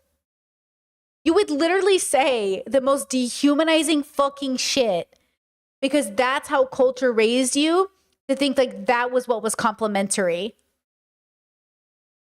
And you saw it on TV, like you would see it in things and you're just like sitting here like, why did we say that? And that's why I say, look, it might, Discord said, I love you too, Brittany. I love you too. I love you. Look, I'm serious though. People with very good intentions need to deconstruct. You know, you need to deconstruct. Chad said, what if your partner likes being called big and cute and fluffy? That's different, isn't it? Right? Isn't that so different though? Isn't the context? So like, why'd you ask that question? Are you making a joke or are you trying to be cute? Because some people would say that. But what if my partner likes me to point out this thing? Okay, but isn't that so different? Don't you think the context is so different? She doesn't have a partner. Right?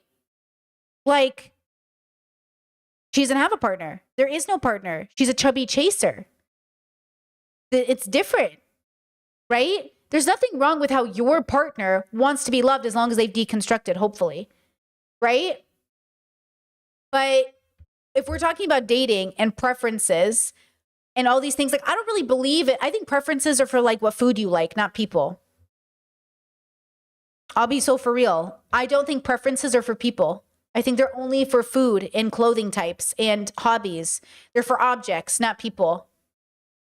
You know? Yeah, Chad said, are you mixed? You're so pretty. Exactly. Are you mixed? It's like, ugh. No. I want us to get away from objectification. I want us to get away from fantasy fulfillment in an objectifying form. I want us to get away from looking at people as anything more than the conscientious, like the consciousness that they are. Like, you are genuinely one of a kind. And though you're not special in a universal sense, every blade of grass is still its own blade of grass. Every tree, every rock you see, all of it is so unique. And though it isn't special, it's like pretty significant, you know? Yeah, everyone's a snowflake. Exactly. Your own unique snowflake. And I just want you to embrace that. So when we make content where we think we're being complimentary to people, I love trans people. Ooh, trans people are my favorite. I only date trans people. Like, I just love the way they feel. I love ooh, like they're so feminine and like, I just like that. Like, you're being weird, bro. You know, there's just something about it that's so unnecessary. You know? And I think that's the problem we're going to have, is that we're not going to know what that means because we've been raised our whole life thinking that's how we show love. Exactly. Trisha with Jewish people and gays. 100% Trisha is the greatest example of this. She has been objectifying and disgusting all of these years because that's how people raised us, but also they did zero of the work to stop doing it. Zero of the work to stop being fucking weird as fuck. And that's why I say, like, I don't believe they really understand what was wrong with it. A lot of people wouldn't. What did I used to say? Hold on, I'm trying to think of something that I used to say to people because I definitely said it. God, I'm so far removed from myself sometimes. There had to. I definitely have. I don't know what it is. I can't think of one right now. I'm sure I have. But let me tell you. I'm glad I'm over it. I'm glad I'm so far from it, I can't remember it, you know? Has said, I've seen a lot of compilations of Trisha being pro-Israel lately. Another example of young people calling out people deservingly. Well, you know, I think they're confused because they made that video with Moses where they're like, you know, pro-Israel. And he goes, no, don't say that. And she goes, oh. And he goes, free Palestine or whatever he says. It's like, I don't think they have any thoughts on anything. Did you see Moses talking about his baby's name and how he believes we're all water and that's like kind of his identity? And his son's name is Aqua Man to symbolize that relationship with water. Anyways, next video. Child. So I like fat men and... Why is the United Arab Emirates backing a genocide? Wait. We're going to make a whole pod. I have these saved for me. Okay, those are for me. Those are for me. That's my watch this later video. Okay, watch this. There, I'm Noah. I'm a detransitioned male. And a couple days ago, I made a video basically saying that if you're a male and you're 6 feet tall and you have wide shoulders, that you're going to have a very hard time passing as female. And people are in my comments telling me that, oh, you're harming cisgender women who are 6 feet tall and have wide shoulders. But what y'all aren't getting is that being 6 feet tall and having wide shoulders as a female does not cause you to be perceived as a trans woman, because those are the only masculine features most of those cis women have, right? The difference is that trans women are 6 feet tall and have wide shoulders and also have a cluster of other masculine characteristics because they're male, right? Like, seriously, I've known women who were like 6'2", 6'3", but they look like women because they're female, right? They don't have to pass as female. You know, if you are cisgender, you don't have to try and pass. Like 1 to 2%, maybe, of cisgender women could potentially be mistaken as trans. And to believe otherwise, guys, it's delusional, okay? You need to be honest about how difficult it is for a male to actually pass as female. Y'all are not being honest, and you know it, okay? Thank you. Okay. So this is another one of those bubbles where I believe they are following a script. The trans man 23, least successful grifter of all time. I think he might have some good intentions, but I think he's genuinely playing into a lot of really conservative and harmful rhetoric. How dare... Oh, I didn't scroll this far down before. I got bitches off the Zans. Well, it's loud as fuck. Hey guys, we need to respect the pronouns of non-binary people, please. Because I live in a co-op with a lot of queer people, and there are quite a few non-binary. Do you guys know who I literally thought that was for a second? I literally was shook. Do you know this video here? I literally thought it was, what's her name? The YouTuber with the red hair who's a singer, Violet, what's her name? Do you know who I'm talking about? I literally thought that's who it was, and I was like, why is he making a video about her? What's her name? Why can't I remember her name? She was with the Vlogbrothers a lot coming up. That's so interesting. Who sings Crush? Yes. Oh my God. Yes. That girl. Yes. I literally thought this was her, and I was so confused why she was on this video. Trans women are not biologically male. So, biology says that sex is a bimodal distribution of secondary sexual characteristics. That means penis, vagina, breasts, all of that. Tessa Violet. Discourse had mad face blindness. How dare you? I could see it. Stuff. So basically, intersex people exist. There are people who have different sets of there are people with a penis. Okay, so listen. So like this is them. And now he's this. Howdy there. So I've been sort of looking into Christianity for a few months, and I like it a lot, but my biggest problem is that same-sex relations are considered sinful. When I read the Bible, right, and I look at it honestly, the direct conclusion from the text is that if you are exclusively attracted to the same sex, that in order to live in line with what the Bible says, you're expected to remain celibate your whole life and not ever experience romantic love. No, pause. Chess says Tessa Violet was a part of the Vlog Squad. No way. I watched Vlog Squad with my little brother. I didn't see her. There's no way she would have been a part of that. There might have been someone named Tessa, but this Tessa, no way. No way. But also, don't you love the detransitioner pipeline to Christianity thing? Or detransitioner to Christian pipeline? Love. And I've talked to a lot of Christians who try to explain this away, And it always boils down to, well, that's just what the book says, you know? But it's really easy to just say, oh, that's what the book says, sorry, just the way it has to be, when you're straight, right? Like, how is it fair for someone... They act like waiting until marriage is the same kind of burden as living an entire life. Chat says I stop listening and look at the picture when I sense a script. This is absolutely a script, right? This is so like truth nukes about living as a trans woman. Truth nukes. I'm Noah. Whoa. I'm a detransitioned male. And today I'm gonna drop some truth nukes about what it's actually like to live as a trans woman. People deserve to hear the Okay, also I just want to comment on this idea that like women don't have to pass. And that's the problem. Trans people also don't have to pass. Nobody should have to pass. That's my hot take. I don't think anyone should have to pass. Very brave. So I don't believe in it. I don't believe in it for anyone. I don't believe anyone should have to look a particular way in order to be or have a relationship with their gender. Period. Ha! Ha! Discord said, okay, they do kind of look alike. Ha! Ha! Take that, face blindness. sugar-coated version. And here it is. This isn't like... I just want to have people realistically understand what they're getting into if they're trying to transition male to female. Okay, so if you're a male and you're looking to transition to female, the chances are you're not going to pass, okay? It doesn't matter what surgeries you get, doesn't matter what clothes you wear, how long you're on hormones. If you're 6 feet... Yo, ooh. He's giving negative. Oh, Noah. Ooh, this is... Girl, am I breaking out? I feel like I feel a pimple coming on. My skin is just like, oh. Oh, this is negative energy. Tall, and you have wide shoulders and a large skull, you're not going to pass, okay? You will not be able to consistently pass. My honest estimate is that perhaps 10% of males maybe could conceivably pass to everyone as female on a regular basis. Now, that doesn't mean that you're going to get misgendered everywhere you go. If you live in a liberal area and you look noticeably feminine, you're probably going to be fine. You can still live a good life as a non-passing trans woman, but realistically, most males just can't pass as women in the long run, okay? That's just the truth. So if you can't pass, your life's going to suck in some ways, okay? You're going to get stared at. People will treat you poorly. Yeah, because you're out here talking about passing. He's right.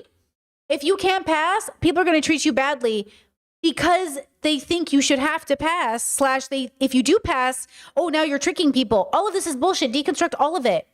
All of it's bad, girl. All of it's bad. Instead of realize, okay, guys, focus on me, focus on me, focus on me. When life gets hard, we don't give in to the oppressor. When life gets hard, we do not think to ourselves, we might as well. Actually, I just saw a new video. Let me try to link it. It's in my Discord about Donna Briggs that I didn't catch when I did my stuff. And I also, to be fair, didn't cover Donna Briggs from the racism Black woman experience perspective because I just thought like I am not. I try not to like, I know I talk a lot, but I really try not to make content. I don't sit there and think, you know who should make content about why Donna Briggs is a self-hating Black woman? Me. Like, I'm not the person who's going to make that video, but somebody did. Somebody did.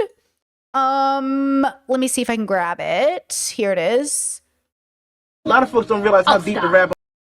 And she goes into how Donna Briggs basically is a Republican. She says, if you can't beat them, be them. She says, she basically gives all the arguments. Donna Briggs, when she was brown, basically gave all the arguments about it's too hard to be Black. So instead of advocating for Black people, you should do everything white people do. Be white, hire white, work with white, fire Black staff, hire white staff. Like, it's really interesting, but it's just such a testament to like self-hatred. It's just a testament to a lot of the pain that exists in the world. And these conservatives embrace you as long as you're saying the right things. But these conservatives will never, ever validate you as a person. Like your internal spirit will never be healed in these circles, right? People will not trust you. This, I think, is wrong. I don't think this should be the way that people treat transgender people. The more salient part is dating, okay? And even if the world were, like, perfectly trans-affirming, I think dating for trans women would still be really difficult. So if you're exclusively attracted to men, you might find some success as a trans woman dating. But even then, like, 95% of the men who are interested in being with a trans woman do not want to date you, okay? They just want to do a hookup, all right? Most men, when they want to settle down with someone, they want to have kids, right? Okay, this is actually an issue I find with bisexual women. Girls, girls want to date us, but they don't actually want to settle down with us. They want to settle down with a man because they want to have babies or they want to do a certain thing. I get it. There is a lot that we have to deconstruct about the validity of our identities because we have to take into account that for a lot of us, when we're young, we're temporary. So I want us to zoom out because I actually think it's actually just that we're young. Hear me when I say this. Young people are still discovering who they are. The first person you're dating, girls, like the chances are that's not your person. That's a life lesson. Okay? And if you do settle and you get married to that person, you're probably going to be divorced like Mormon wives. Okay? Like we need to actually be with people, not because we're fulfilling a script or settling down or marrying a paycheck, but because we're falling in love with the consciousness. We're actually like the people we're bonding with, and we are really bonding. It's not like, people always ask me, well, Brittany, you've only been officially married like 2 years. And I said, And they'll say, well, like, how do you know this is your person? You haven't even known them. You've only known them for 3 years. That's true. My partner and I got married after a year of knowing each other. That is true. I always say this, but I don't think people always get it. I know that this is my person because I know myself. The more I knew myself, the more I knew what I liked and how I wanted my life to go and how to have hard conversations and to realize like on a first date if this was my person or not. To realize if like, And it's about, I think it's partially about the fact that I can see the future, not literally, but I can actually see my future. Like I know what's going to happen. I have a brief outline. I've actually shared it with some friends. I was like, hey, just so you know, this is how my life's going to go. Because I think the more you know yourself, the more easy it is to kind of predict the future. But not one-to-one, guys. Not like literally, but like kind of a painting. You know how you can see an outline of a painting? If you squint, you can kind of see what it's going to be, but it's not finished yet. When I squint, I can see what it is, but it's not a full picture yet. It's kind of like when I was 14 and that boy asked me if I liked him. And I said, oh, no. I mean, you're my never going to happen, but I'm going to grow up to be a heathen. And he said, how do you know that? And I said, oh, I know. Yeah, I know. Like, I know I'm not going to be here I know my life can't end here. This can't be my life. I have too much privilege that this is my life. I am too smart that this is my life. Like, I am too capable that this is going to be my life forever. My partner and I had a conversation about the standard of apartments we live in. And look, I am too privileged not to actually have choice. If I was in a completely survival situation, if I was in a very different situation, that'd be very different, right? But I'm not in that situation, right? Like I'm not in that situation. I'm in a very privileged situation, which means I have options. And we were talking about the standard of apartments we expect. And I said, hey, I'm like getting into my 40s. I am making a reasonable amount for somebody in her 40s. I've reached a bunch of milestones as a late bloomer, and I'm not going back to rat infested apartments. So we can't live anywhere that's rat infested or roach infested. I know some of y'all be living like that fancy in New York, but I'm not even going to do that fancy. Okay. I'm not doing it. And I said, I already did it in my 20s. I already did all of this work. I make a reasonable amount of money for somebody in my age group. And I already am a late starter. I'm already a late bloomer. Okay. And I think a big part of that is because I want to set a standard for myself that isn't outside of my reality. Like, I don't want to be like, we have to live in an apartment that's $10K a month. Like, that's not who I am, first of all, as a person. But also, it's outside of reality. But hey, you know what's within a reality? Spending a few $100s more a month to get an apartment that is like a little bit more suitable. Okay? And I think like, again, I've already been there. I've lived in apartments with black mold. I've lived in apartments with horrible neighbors. I've lived in apartments with like, bugs everywhere. I had to get rid of mattresses. I don't know what they were. I never knew if they were bed bugs or something, but I lived in an apartment. I don't think they were bed bugs, but I lived in an apartment with like insects and infestations. I've lived in so many places. And one of the gifts or one of the things I offer myself is the ability to like not spend my money in other places so I can make sure that I live in a good place. because I think like your home is so important. I really genuinely think like where you live is incredibly important. And it doesn't have to be the highest quality ever. It doesn't have to be fancy. It has to be clean and good. And yeah, black mold, no. Right? And I remember my parents, we had like, I don't know how many kids then. We were living with a woman. We were renting a house from a woman, and she claimed that she was leaving for like a year and was going to come back. And my parents and the kids moved in, and the lady said, "Oh, I decided I'm going to stay." And they go, "Wait, but we live here now." And she goes, "Yeah, I'm going to live here too." And my parents were like, And it was like a really weird rental situation. I don't remember as adults how they handled it, but as a kid, I remember this really weird lady. And I remember this pool in the backyard, which was really cool. It was the only time we had a pool. And I remember this rat-infested home because this lady refused to exterminate the rats. And I just remember if we put a bread on the surface of the table for a second, a rat would come and take it. I just remember thinking to myself, how can this lady have such a beautiful home in a beautiful neighborhood and it's rat-infested? Beautiful. To this day, one of the nicest houses in Orange County. Not houses, but neighborhoods. It's in Orange County. This neighborhood's nice. And I'm like, what are you doing? And I just remember thinking, I know what it's like to be young and you're making something of yourself and you're trying. And I've been in plenty of people's homes that don't exterminate, which is fine. It's very vegan. Like people who have ants all over. I've been offered cheese from people's homes with ants and bugs all over it in $1 million homes in San Diego. When I say money does not buy cleanliness, it's because cleanliness is often it's often, you know what I'm saying? It can be often a mental health problem. Okay. So, I think it's about living a life that gives yourself permission to say that I deserve something good. I deserve healthcare. I deserve a transition.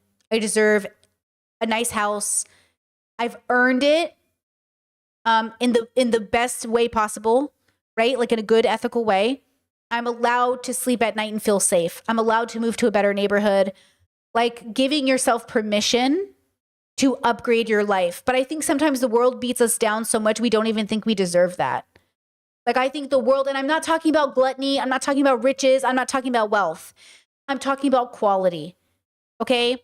You do not need to have 6 figures to be able to feel like you're allowed to live in a safer neighborhood. Okay? You shouldn't have to be rich to feel like you're allowed to have nicer things.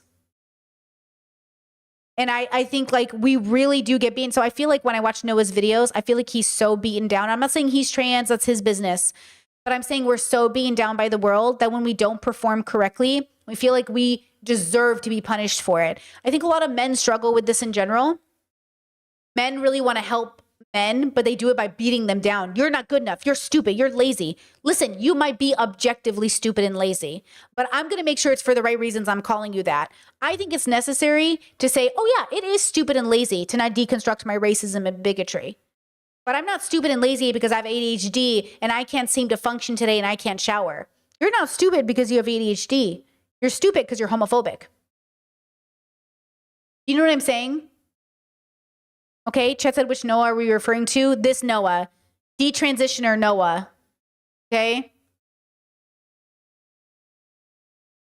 All right, let's finish up this video. Truth nukes about living as a trans woman. Not everyone, but most men.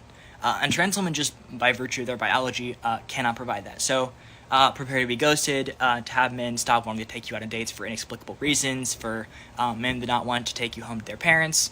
Some trans women are able to find husbands, but many are not, especially if you don't pass well.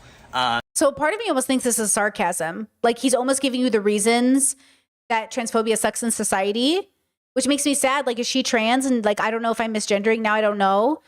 Like she calls herself a detransitioner, but like, is she detransitioned? Or like, did she detransition, but she still goes by she, her? Some detransitioners still go by she, her, but they detransition to live a better life. But it's not a better life. Kat says, but also have a simple life. As I reached my 40s, I realized I was happy with so much less. Not less quality, but quantity, if that makes sense. Oh, same girl. Same.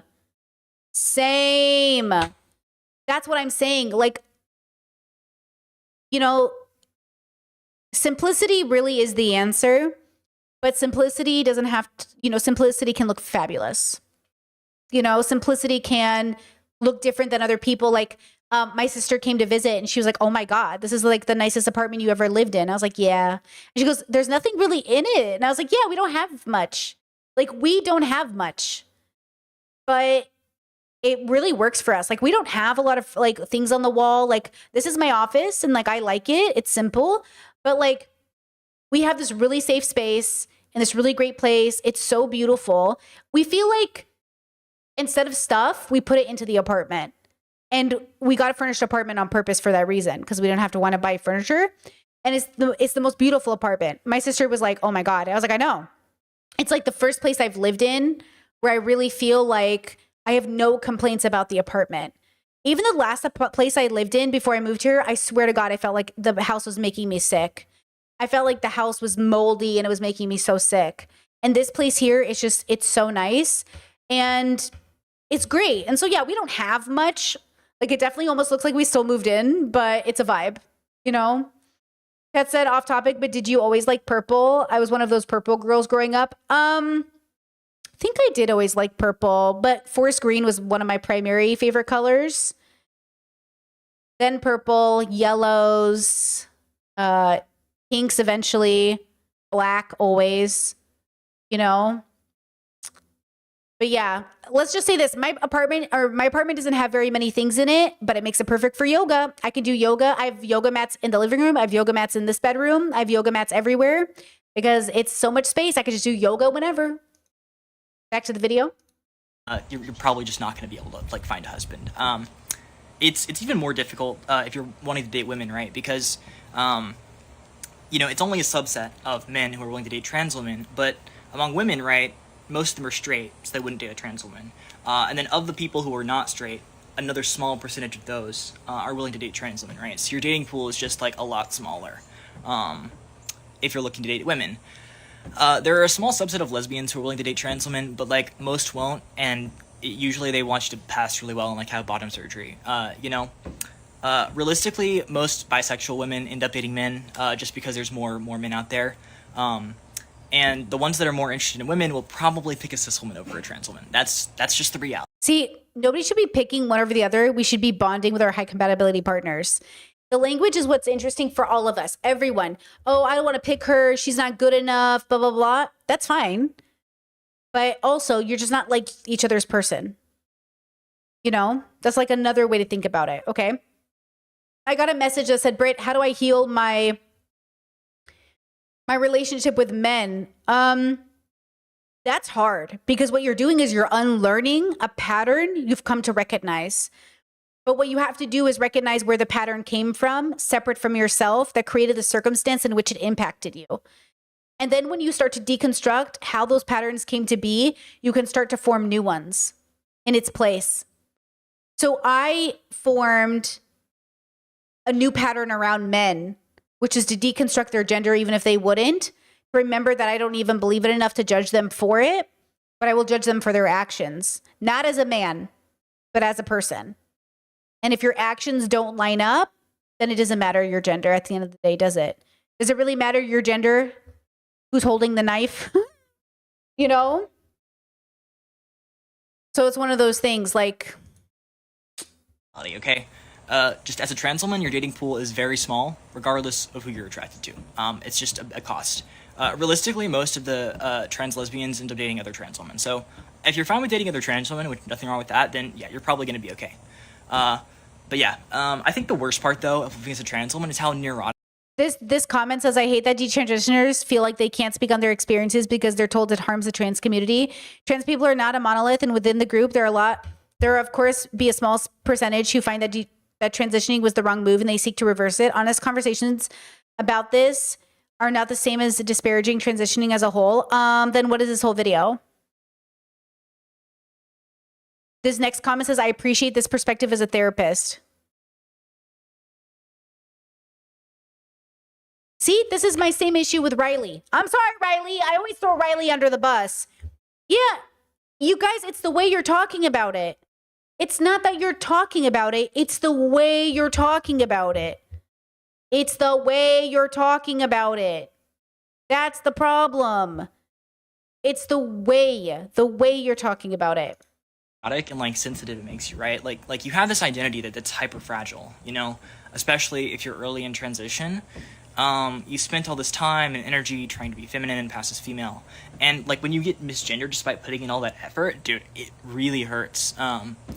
And also, like, as you sort of approach fully living in the social role of a woman, it only becomes clearer and clearer, right? Like how far your experience is from that of a cisgender woman, right? Like, you know, regardless of how kind-hearted you are, you know, seeing your friends get partners, get married, have kids, while like you're relegated to sleeping with creepy chasers and can't. Also, I don't like that, like, they're saying you. Just say I.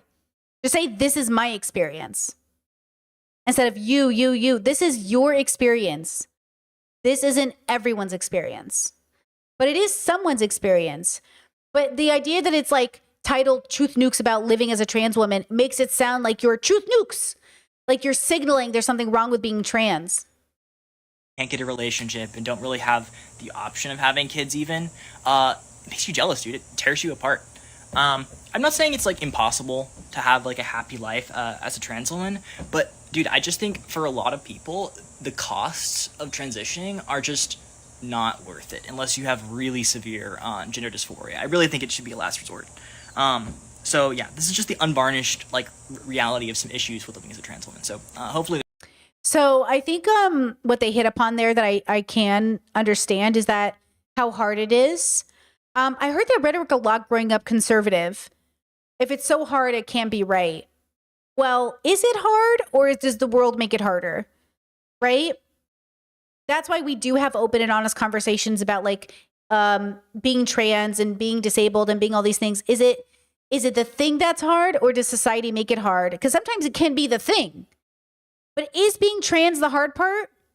Or is it what we think we need as trans people? Because remember, like, there is a conversation to be had about being gay and queer and LGBT, like how we think we should show up in the world. Gay people suffer from heteronormativity. Oh, I'm gay, but I have to prove I'm really gay by marrying a man and having a baby with him and adopting and like proving we're a gay couple that works and proving we've been together. And every time a gay person gets divorced, there's that, oh, there it is, another gay person getting divorced, proof it's not real. See, when gay people get divorced, it's proof that gay marriage doesn't work. But when straight people get divorced, I hear nothing. That's the problem with being a minority. Every time you do something, it's a reflection on a group of people. And it sucks. It sucks. You know what's crazy about men? Is they will make video after video after video talking about Muslim men are the criminals, black men are the criminals, gay men are the criminals, all these people are the criminals. But you see the common denominator there? And yet, God forbid, someone says like, hey guys, I think it might just be men. They're like, what? Blah, blah, blah, blah, blah. Blah, blah, blah, blah, blah, blah. Oh, so it's like, it's white Christian men, it's Muslim men, it's black men, it's gay men, but like, can I just say it's men? Isn't that easier if I just say men? Why are men afraid to go out at night? Men. Okay, well, what are we talking about? And that's the dilemma. Is like, I actually don't believe, and most progressives don't believe you're born bad because you're men. That's your rhetoric. That's their rhetoric. You know what I mean? That's your rhetoric. We think you've been raised badly. And they're like, no, it's how we were born. Oh, so men are born bad. No. Do they hear themselves? Do you literally hear yourselves? We gave you an out. Progressives literally gave them an out. And they're like, not taking it. Feels gay. Literally not taking it. Sounds trans. We literally gave them the biggest out for all their shitty behavior. They're like, no. Sorry. Okay. Noah's suffering and I really feel for them. I hope they figure it out. Next video. Let's talk about what happens when someone transitions for their wrong. This is Becoming Jade and she's responding to Noah. Reasons, and then builds a platform blaming transness instead of processing their pain. Noah states, if you are 6 feet tall, have wide shoulders, and a large skull, you are not going to pass. If you transitioned because you thought you were going to disappear into cisness, that is not gender euphoria. That sounds a lot like internalized shame. Sounds like your need to be accepted by society was a lot greater than your need to be a woman. Noah also states, trans people are not living authentic lives because they voice train and they get surgeries and they are putting on an act. Voice training and surgeries, if trans people choose to do those things, are not an act. They're a lifeline. They're not an act, they're a lifeline. And also, like, they shouldn't necessarily have to do anything more than, you know, I'll let her speak for it. But chat said, don't most detransition because they don't feel accepted? I don't think we know what most people are doing when they detransition. Oh my God, my allergies. But I like to think of it more as just like your gender journey. I don't see a harm in transitioning or detransitioning. It's just all a part of the journey, you know?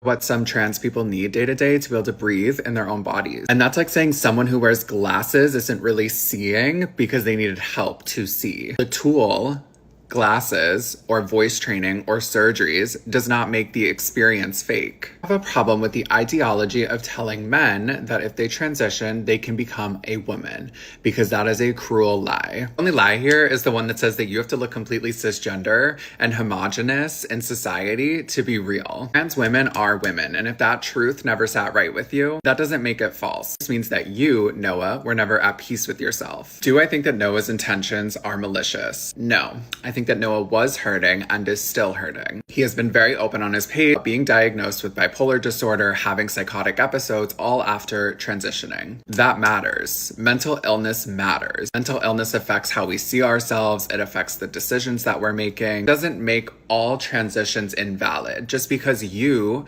had bipolar disorder, a young child, and just because you were cleared to do something that was a manifestation of your mental illness does not make all transitions invalid. It makes your transition complicated. And that is true. Here's the reality. Regardless of Noah's intentions, Noah's audience, if you go through his comments, has become very right-wing, MAGA, extremist. That's who's amplifying him. That is who's using his story. That is who is engaging with Noah's content. And that shouldn't be ignored. So here's the truth. A woman who doesn't pass by society's standards is still a woman. That applies for cis women and trans women alike. We are not faking it. We are not confused. We're not broken. And we're not trying to be cis. Let's talk about what happens. Cat Black from YouTube said, you ate this. Shout out to Cat Black. Great video. I really love this video. Oops. Howdy there. What happened? Hello? Oh, I love this video. I just thought it was so compassionate and so true and just so loving, and just great language was used throughout the video, like very humanizing language. Like, she never said you weren't a trans woman. She never said anything. She said it was your journey, which is so valid. I just really like the way she phrased everything. And I think it's important, at least for me, to recognize that for all of it is a journey that I think is so fluid and should be allowed to be explored. You should be allowed to transition and detransition. You should be allowed to experience gender in any way that feels comfortable to you. You should be able to try different ways. Like, to be honest with you, I really don't care that men take steroids. Like, if that makes you feel good about yourself, do it. I just wish it was healthier for you. Like, I don't really care that, like, men are out here wanting to look bigger. Like, I just want you to do it for the right reason. Like, I don't really care that, like, men are out here getting, like, tall surgery. I just wish that, you know, it was safer for you. You know what I mean? I wish you could deconstruct it and then still make the decision. I just wish people did more things for themselves and not because it would be better. But I also understand that sometimes we just do it because it's how we survive in the world, which is so valid, right? That in of itself is so valid. Look, in a life-death situation, I'm sure anyone would reasonably mask or hide or pretend or even lie, right? In some situations, it might be reasonable. And in others, it might be better to die for the cause, right? But I think we should just be like kinder and more open-minded and just remember, like, what seems obvious to you might not be as obvious as it seems.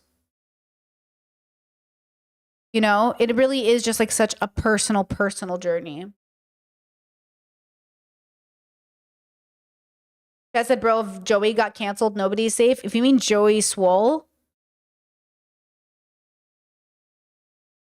did they just come into chat randomly at the, like, I mean, really, I mean, genuinely, like, all of us have cancelable offenses.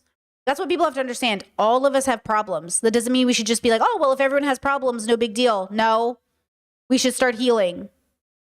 You know? We should start healing. And yes, Chad, I am excited for the new Avatar series. I'm stoked. I can't wait. Okay, this is a video. I know it seems like a meme, but pay attention. Apples, and I take one away. How many does he have left? 4. Josh, go get my bill. Apples, and I take one away. How many does he have left? 4. Okay, in this kid's defense, there are 4 apples on the table. And for some people, and this is why I say we got to break generational curses, because the way my dad yelled doing math with my brothers, bro. Yeah, I was like, and I would say, Mom, you have to do something. He can't talk to the boys this way. I'd be like, hey, this is crazy. Like, he would get so frustrated. And this is why all these conservative parents are like, what do teachers even do? You're so angry right now over math. They don't do this. Do you know what I'm saying? Parents are so fucking stupid. I love you guys all so much. How dare you sit there and be like, what do teachers even do? Why do teachers even have jobs? And then you're sitting here basically abusing your kid because you're mad over math. Shut up. Fuck, I hate adults, Bo. Shut up. Like, you can't even fucking chill. Anyways, that kid, in his defense, there were 4 fucking apples on the table, stupid. Not him, the adults in the room, because adults are stupid. You can't have your cake and eat it too. See how there's no more cake left? For some of us, we're visual learners. And if you say you can't have your cake and eat it too, but you left the cake on the table, it's like, the cake's on the table. So I can't have my cake and eat it too. People need visual answers, visual cues. Okay? And now we know as younger people that, hey, if I saw a kid who was frustrated, I would take the apple completely away. So the kid could see, oh, there's 3 apples left. You left the apple on the table, which I know seems so reasonable to an adult. You know what? You know how you guys kept asking me to go back and maybe make 101 stuff? It's like going back as an adult and trying to remember what it's like to be a kid. I know adults can't remember what it's like to be a kid, but the kid is just seeing 4 apples on a table. They might not be getting that you're separating the apples apart and you're actually creating a distance between what we're supposed to be seeing and what's the answer. So let's go back to the visual. She has 3 apples on one side of the table and 1 apple in her hand that's meant to signify that the apple is no longer to be accounted for. But all the kid is seeing that there's 4 fucking apples on the table. Okay? So that's, I'm just saying, I know. But same with anything else. Sometimes it's really hard to remember how we used to be. The further and further I get away from my younger years, the further and further I just can't remember what it was like to be that Brittany. And I also have math fear and anxiety. So I absolutely was the kid who was crying in math class. My partner does this thing where they're like, hey, they start off, they'll go like this. They'll be like, Brittany, I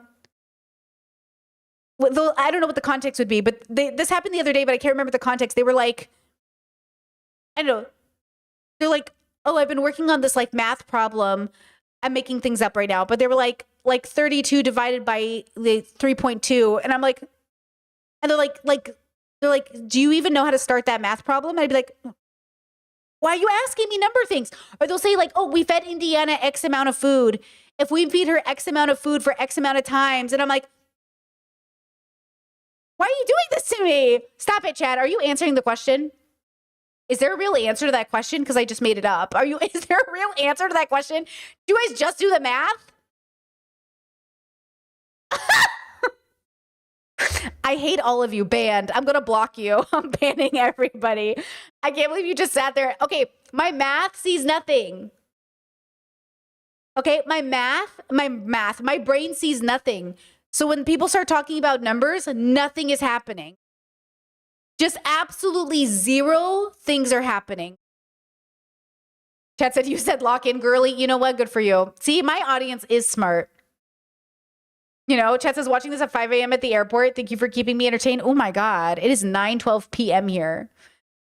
This is what I'm so happy for you guys. I'm sorry that I got anime and sex work autism and you decided to get mathematics autism, but good for you. You know what I mean? I'm sorry I got streamer autism.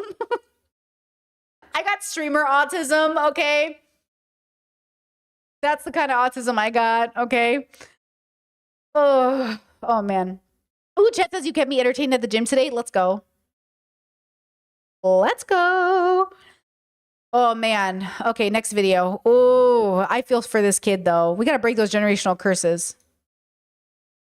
Oh no, I can't watch any more ICE videos. I'm gonna cry. And nope, this is me saying I have to watch the movie later. No, I can't watch Gaza. I'm sorry, my spoons are out. Okay, this video is funny.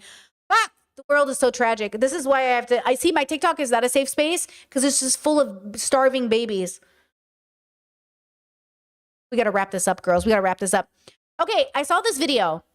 And I promise you, I legit, guys, in all of my good faith as me, I am such good faith. I am so good faith that I genuinely thought he was memeing on conservatives. And apparently not. Okay?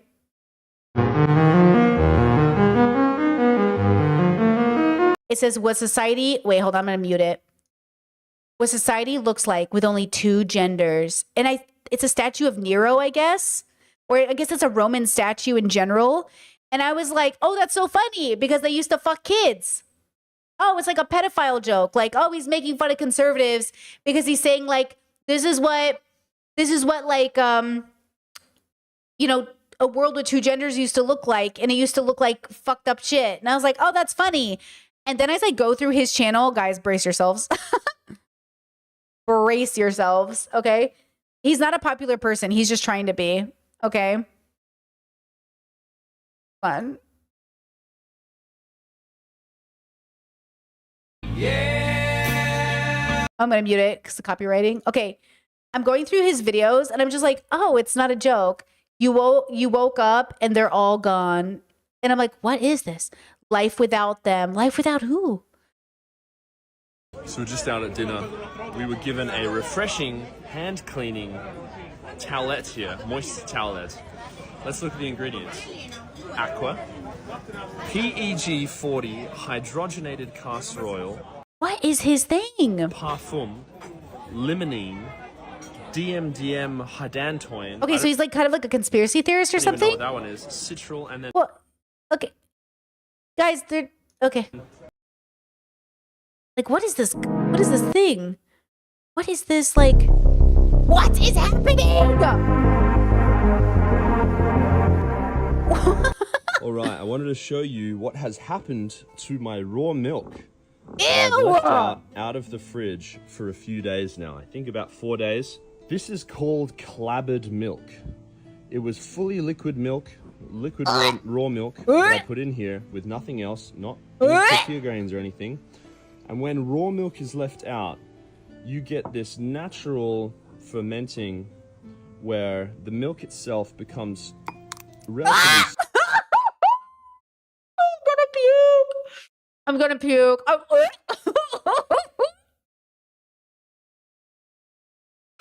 I'm so sensitive. Oh, I'm so sensitive. I'm so sensitive. Oh my God. Oh, I'm skipping this video. I'm skipping. I can't. Oh my God, he's a DJ? Raw milk, raw cum.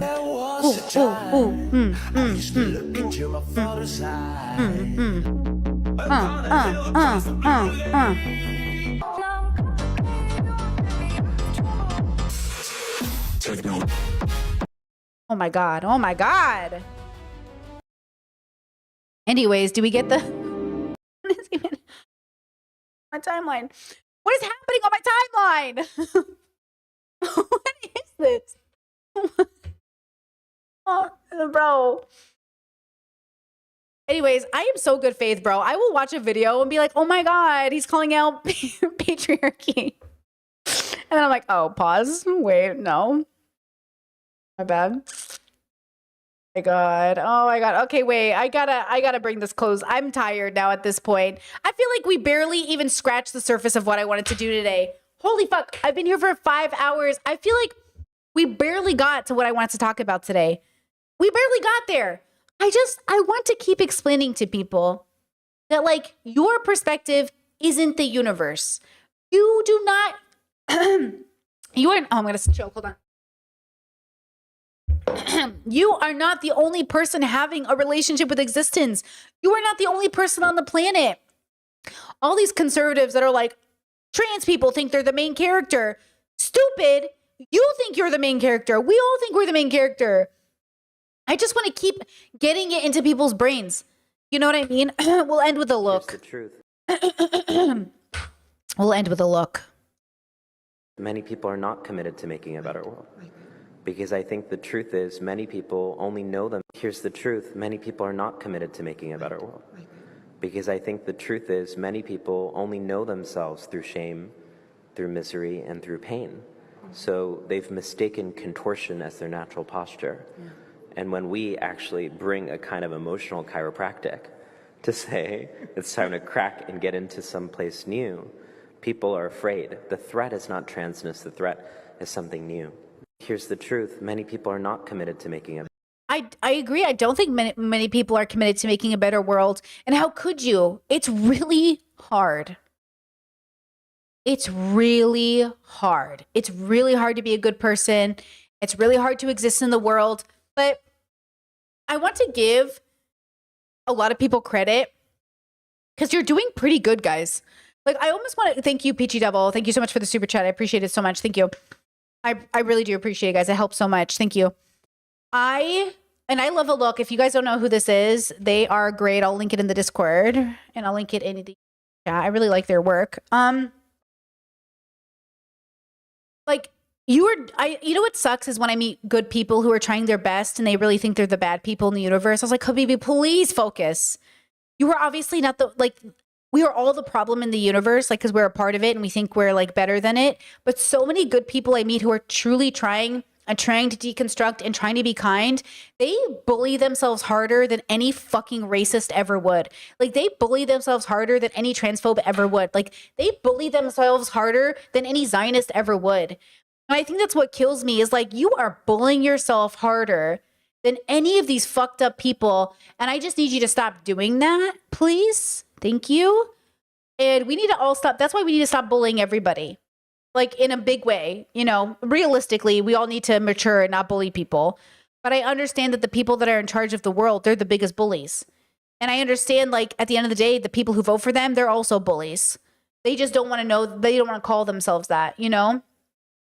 And I think that's why I say, like, I think my work will just be the next 20 years of me getting people to pop bubbles a little bit at a time. And that'll be my contribution. And then I'll die. And then some people will remember me until they don't. And then I think of Coco. And one day I'll transcend into the next part of the universe because my memory won't live on and that will feel nice. You know, I'm okay with being forgotten because I think we should all be forgotten in a way. Like, sometimes I wonder if we could remember who people were, would the world heal a little bit better? Sometimes I really think the world can't heal because we can't forget. I actually think that's why, on a biological level, from my understanding, there's something like important about forgetting your first teeth, like something important about forgetting like puberty. Because I can't remember when my teeth grew in, guys. I think that's probably a good thing. I think it's probably a good thing that our brain literally forgets what things feel like childbirth. Because otherwise we wouldn't do anything ever again. I got a Charlie horse the other day. I was doing a yoga move and I got a Charlie horse so intense you could see the like muscle spasm in my leg. And I sat there, I was like, I'm never doing yoga again. I'm never doing that again. I'm never doing anything again. I was like laying on the floor crying like a baby. I was like, I'm never doing it again. And then I went away and I forgot what it felt like and I do yoga more. You know? And I keep going.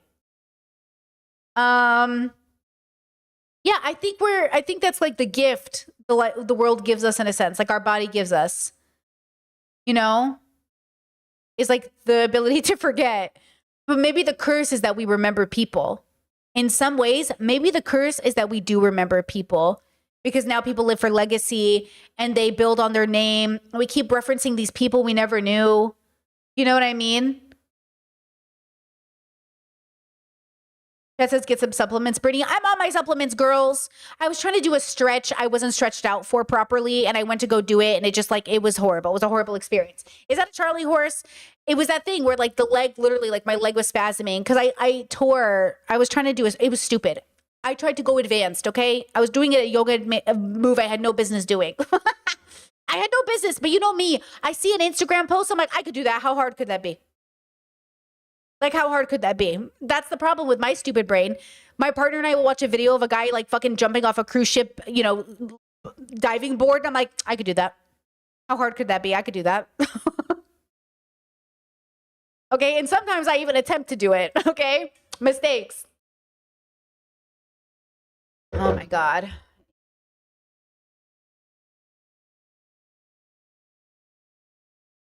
Does anyone have any last minute questions that we should go through? I think that's it for today, girls. I think I did. I tried. I'm unsatisfied with this. I feel like there was more I wanted to say, but I think ultimately we got the gist of it. I think we did. I think I'm going to call it, but I'll be back tomorrow because Britt Hartley was interviewed by Rainn Wilson. Not a big fan of him, but I am becoming very fond of her work, and I would love to see them interact and see how that goes. Yeah. Oh, all right. Everyone seems satisfied. Thank you guys. I appreciate that.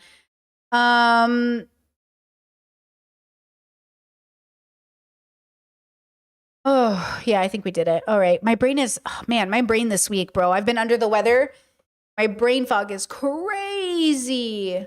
Go watch my new podcast if you guys haven't watched it. It's really good. Please like it and leave a comment because, you know, it just helps with everything. I'll link it in the chat, the channel. Go watch the podcast and leave a comment. All right. I'll talk to you guys tomorrow. Bye-bye. Bye-bye. Bye-bye. Bye-bye. Bye-bye. Samantha Draganotti on our way out. Bye-bye. Bye-bye. Thank you for being here, guys. I appreciate it. And thank you for the super chats. It really helped. Thank you guys so much. I appreciate it.